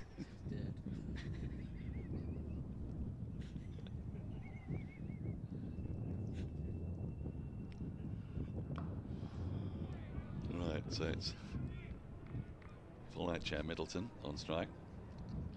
Andrew Parker, sorry, apologies from a tired producer. Andrew Parker, it's not Andrew Baker at all. Maybe Andrew Parker and Wakar Yunis are related. That would be amazing if we had players' parents emailing in with really lofty comparisons.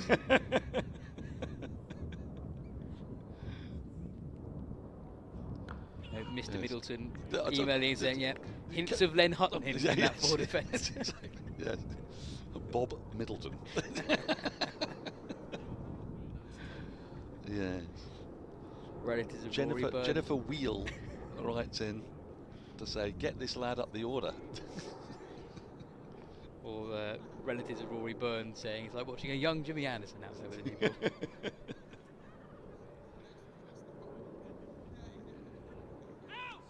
Oh, that's quite close.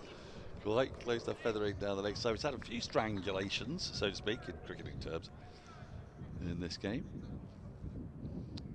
Yeah, quite often Surrey seem to be actively bowling for them when they have a leg slip in place, but Clark not bowling to a leg slip at the moment. 3 slips waiting alongside Ben Folkes. They do like that position. There's a deep square and a long leg as well.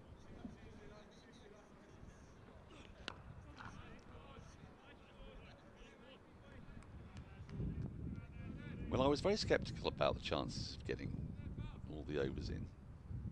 I'm starting to think, through some brilliantly inventive captaincy from Rory Burns, there's a chance it may happen. Well, from a Surrey point of view, if they get a wicket after that Rory Burns over, Well, that Burns over actually means that it was 100% worth it. Do you think it should actually be credited to Rory Burns? I'll have to negotiate with whichever bowler does take the wicket, but yeah.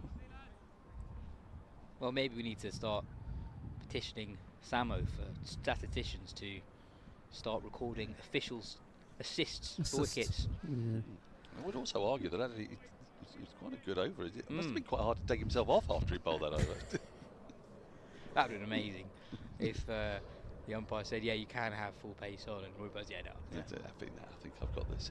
I've got this. Thanks. Sorry, Jordan.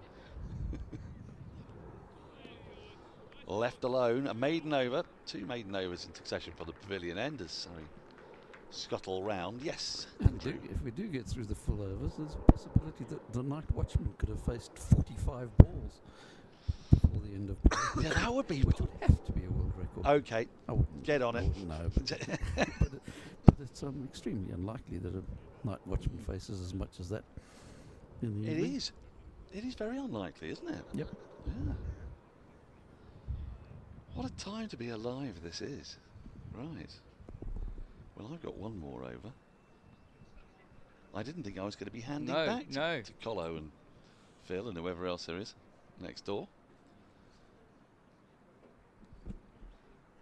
It is definitely brighter than it was. It is, isn't it? Yeah, you're looking to our right now. There is cloud, but it is very, very high cloud. And very, very light grey. And gaps in it, and crucially, there's enough space for the sun's milky rays to filter through.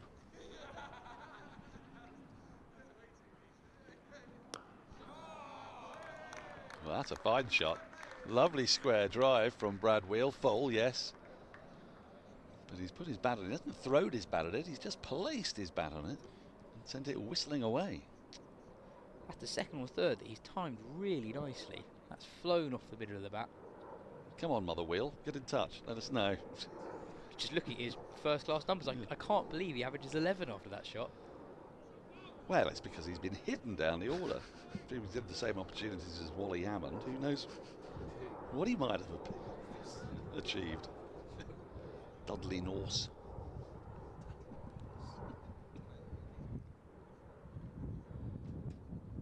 Oh, perhaps didn't play that quite as expertly. To be fair, very good ball from Dan Worrell. It was a very good ball. Let's take a look at it again. Yes, that's a tough one. You might have to be a touch better to get an edge to it, frankly. Still those 3 slips waiting, perhaps with a little bit more anticipation now. As the light lifts even further, you could sense it now.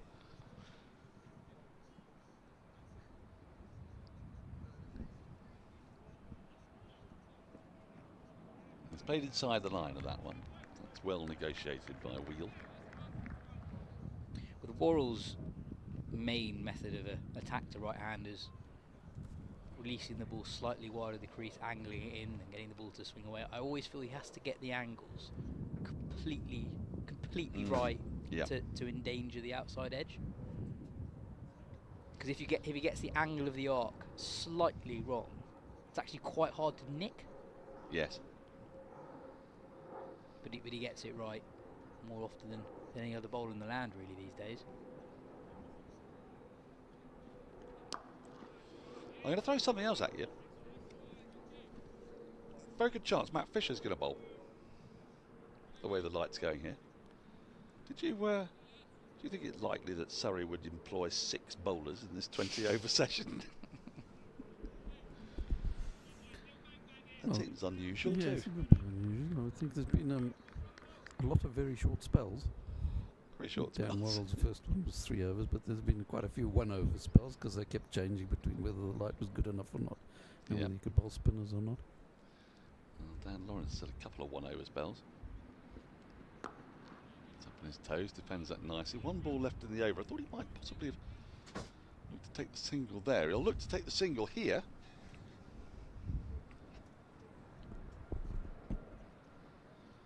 Phil Walker can't believe how lucky he is.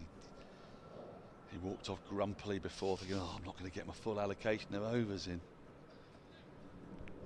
And luckily, thanks to the brilliant captaincy of Rory Burns, he gets to be here till gone 7 o'clock. About which you could see the delight in his eyes as Worrell is in. And there is the signal. That means that Brad Wheel will keep strike. 30 for 1, 12 overs gone. I think he's going to get to see Matt Fisher at this rate. He will get to see a 6th Surrey bowler in this session. Praise be. I'm off. Some words from Yas, and then we'll have a double change. Yeah, it's been a strange last half an hour or so. Pretty much a bowling change every over. But Brad Wheel has played this really nicely. 9 off 21. He's looked very assured at the crease. He's timed a couple really nicely. And it looks like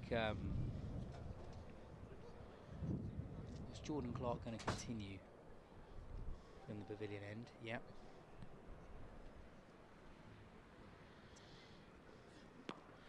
Wheel defends that one. I'm going to hand over to Phil Walker, and Katya Witney is going to replace me in the second chair. So, just in case you think Norcross might be playing up for the cameras, he punched the air as he walked away.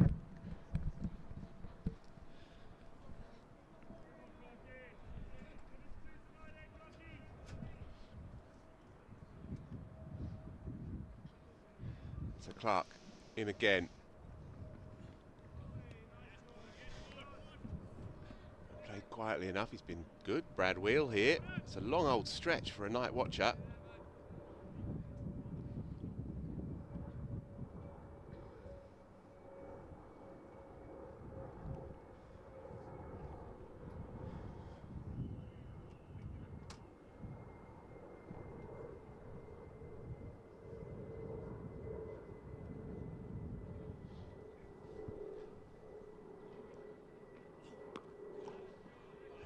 Rock solid, this is good. So we have 7.3 overs still remaining here, which is 35 minutes, 30, maybe even 40, assuming that the light does hold. I think it probably will. It's clearer as we look out to the right hand side where the weather is coming in from.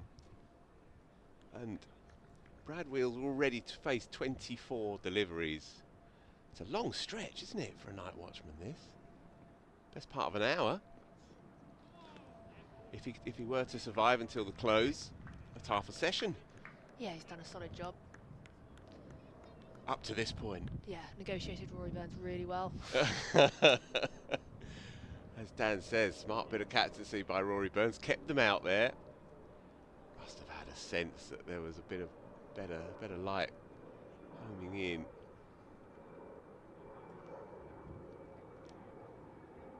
It's been an eccentric passage of play, this.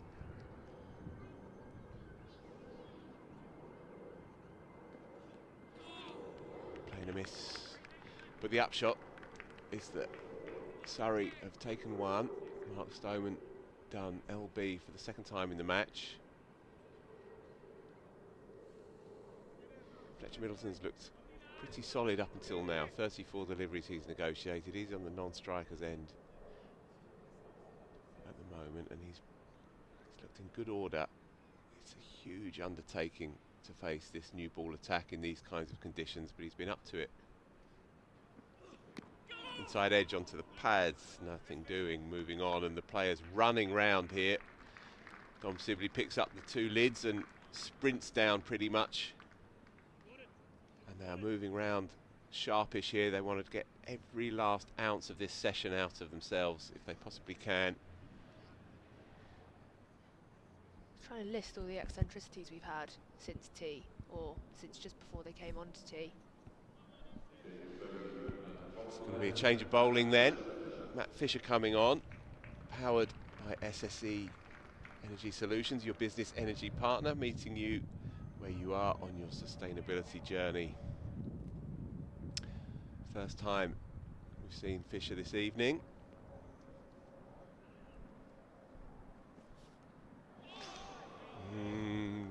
Fletcher Middleton just hanging his bat out the line there. Probably the first time where he's looked a bit indeterminate in defence. Yeah, it's been a long session for Fletcher Middleton. A long 35 balls.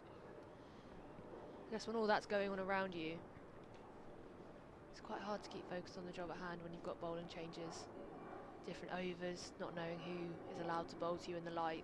Yeah, that's a good point.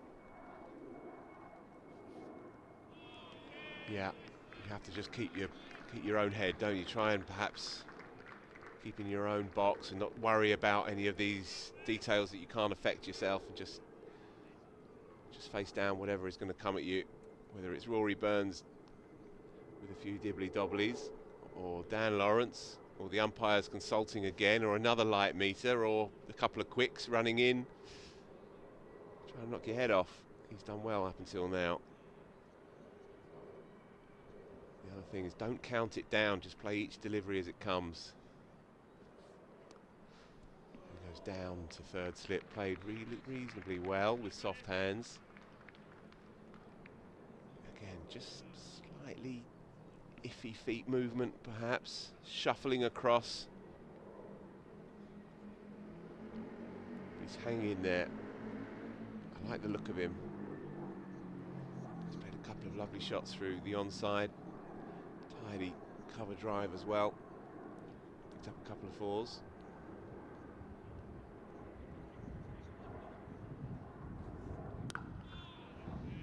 Yeah, and with every over the new ball goes through tonight, that's more of an opportunity for Hampshire tomorrow to come back. There's a decent sniff at this chase. There's very little in the pitch that Surrey's bowlers have been able to extract in the evening session. Yeah, it's an interesting question really. So if you were to look at it in terms of run rate, then a clear day tomorrow, 98 overs, 347 to win now. Even if they were to walk off now, that's 3.5s, which is around the general run rate across the game.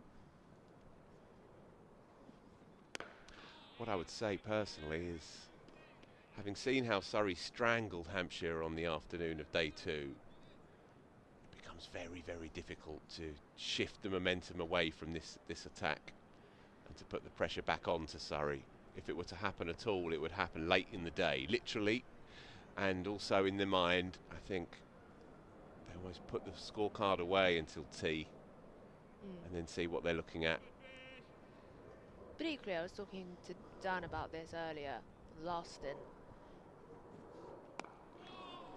I feel like time is more the issue in this game than runs. If I was Surrey, I really would have liked more time. I don't see the difference in 25 extra runs at the end of tomorrow when you're going off a bad light. I think you're far more likely to be in a situation where the umpires have got those light readers out and you still need 2 wickets and you're going to have time taken out of the game to get those. I understand the draw. There's more incentive to secure the draw than to go for the win and risk the loss, but if you're going to win the game, I would have liked, considering what this pitch has been like and how easy it is to strangle the batters, it means you're not going to completely concede. He's bowled him! Left alone and cleaned up, top of off. Brad Wheel, his vigil ends on 27 deliveries. He's managed to soak up as the night watcher and he has to go 2 down, Hampshire. Jordan Clark picks up his first of the innings in classic style. He targets that off stump relentlessly with that in-ducker that he has in his armoury. It's a natural delivery for him. He's just again pointing to Matt Fisher that it came in appreciably on the angle. Hits the seam, cuts back.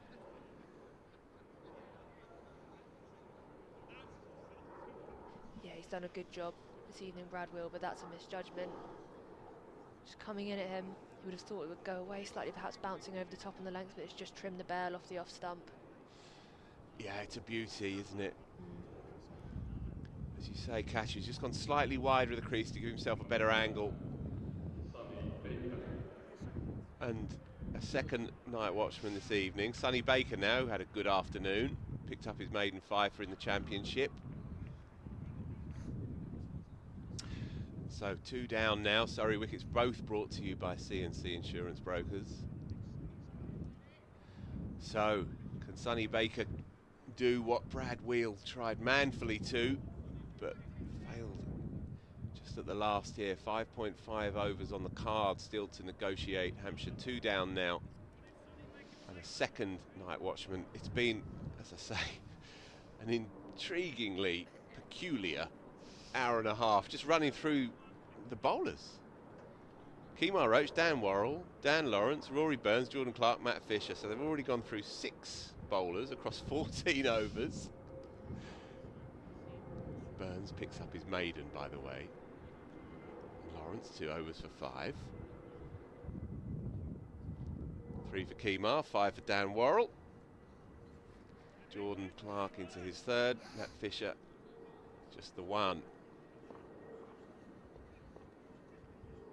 comes. Hit him hard, and it's going to carry to second slip, and they're all up, and he's out. 2 in 2. Both night watchmen have now gone to Jordan Clark, and it's all happening 30 for 3.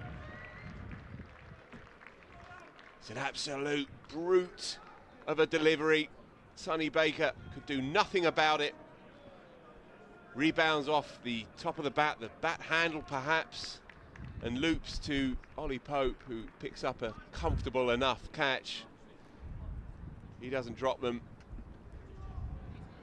Jordan Clark bowling fast here in the gloaming, and Hampshire staring down the barrel strategically as well. It's a strange call, I think, to bring Brad Wheel in. Perhaps they thought that there wasn't too much left of the day when they brought Brad Wheel in. We said it was a long old haul for a night watchman, and so it's proved, not just for him but for the follow-up as well. Yeah, he was sick with himself when he walked off Sonny Baker, but there's not a lot he could have done with that. Completely targeted at his body, just drops the head, loses sight of it, and balloons off the bat handle. Yeah, and now you have Nick Gubbins to come in to face the hat-trick ball, and you can guarantee that there'll be a bit of chirp around because it would have been his decision as the man at first drop to demur and let a couple of tail-enders go in his stead, and now, having backfired, he has to come in and face the music. 3 down now, Hampshire. Jordan Clark, in he comes, hat-trick ball. And it was bang on off stump. Nick Gubbins needs everything just to get behind it and smother Jordan Clark, who is bowling as fast as anyone has in this game here. His dander is up, his rhythm is good. That was a nasty piece of bowling, wasn't it? Yeah, it was to nasty. Sonny Baker. Never been a fan of 2 night watchmen. Don't think it should be allowed. If you try the plan and it doesn't work, you shouldn't be allowed to have another go at it. Yeah, and it sends out a bad signal.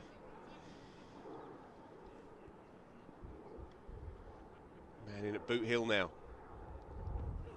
Picks up a single from the inside edge. Hands on heads, they're all happening now. Dan Lawrence is warming up, but no, I think they are hoping that they can get some more from the seamers. Yeah, a couple of deliveries still to go for Jordan Clark here, and Fletcher Middleton back on strike, who's had to watch it all happen here.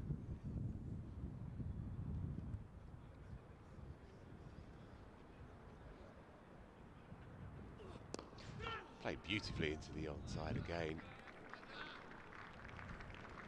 Feels like there's more jeopardy now. Feels like, you know, bang bang.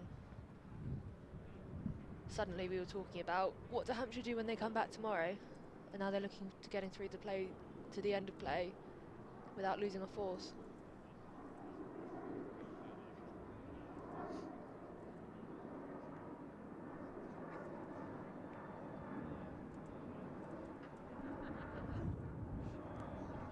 Judgment shown by Fletcher Middleton has been impressive here. So, bang bang, 3 down now. Jordan Clark picked up 2 in quick succession.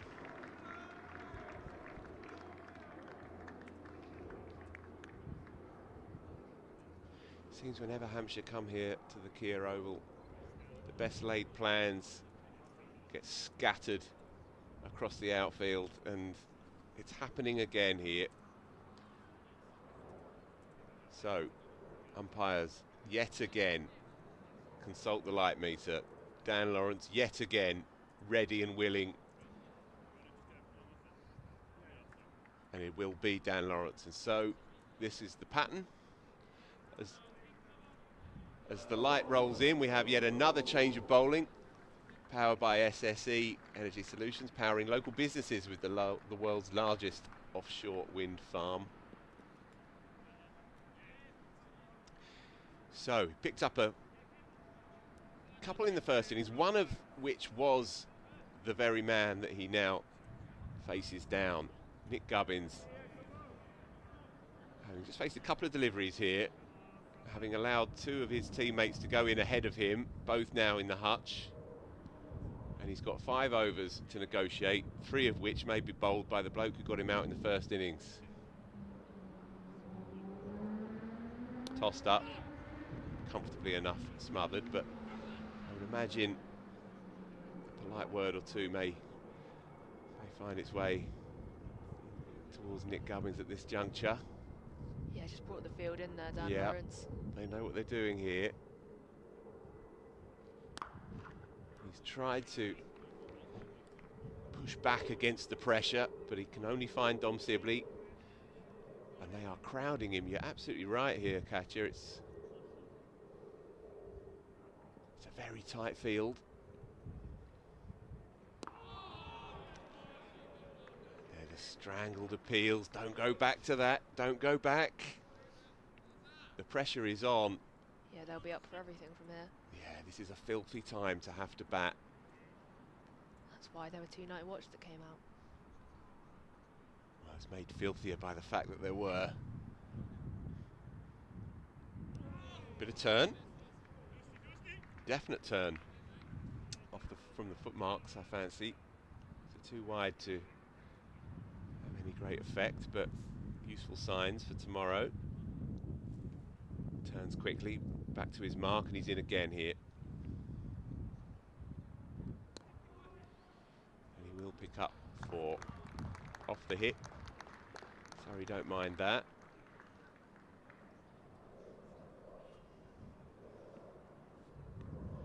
It's one of the lowest key boundaries you could possibly imagine. Yeah, well, with all the field in, no one out on the boundary on that side. Lawrence just straying onto the pads, into the leg side. One delivery to negotiating this over.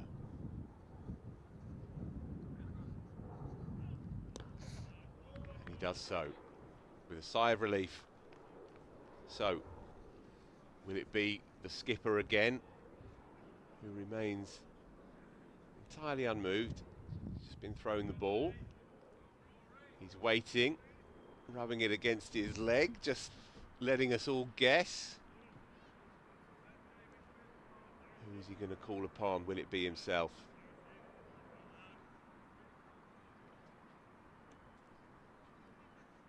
Umpires yet again consulting. The batters standing in mid-pitch, desperate for the call here.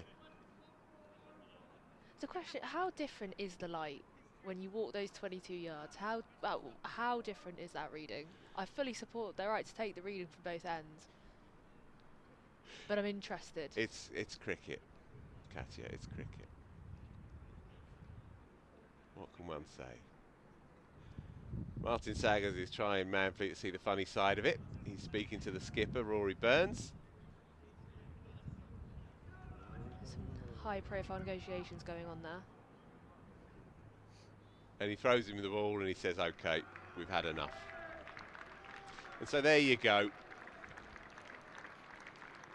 A suitably eccentric end to an absorbingly silly final session, but one that absolutely lands for Surrey in the end. 3 wickets they've picked up. Mark Stoneman the first to go, LB, the second time in the match, and then just at the death there, Jordan Clark came in and took out 2 night watchmen in consecutive deliveries. Brad Wheel, who'd done pretty well to negotiate 25 deliveries, and then Sonny Baker getting a first ball or a real snorter up around the chest, throat area, and he could only, if you like, palm it up to Ollie Pope, who took an easy catch above his head at second slip. And so Surrey will be feeling pretty good about life. Hampshire's batters, Nick Gubbins and Fletcher Middleton, will have to summon all their reserves tomorrow morning, and plenty more besides. Smiles across that 11. Dom Sibley will lead them off with good reason. It was another fabulous 100 that he made today. 2 in the match. 205 runs for once out across the game. Yeah, Surrey's day, and and then some. Just a word on Fletcher Middleton, who I thought played tidily at the end there, showed great courage and heart to see through that examination. He looked good as well, I thought, technically. Still there on 11 for 42 deliveries. He'll resume in the morning with Nick Gubbins.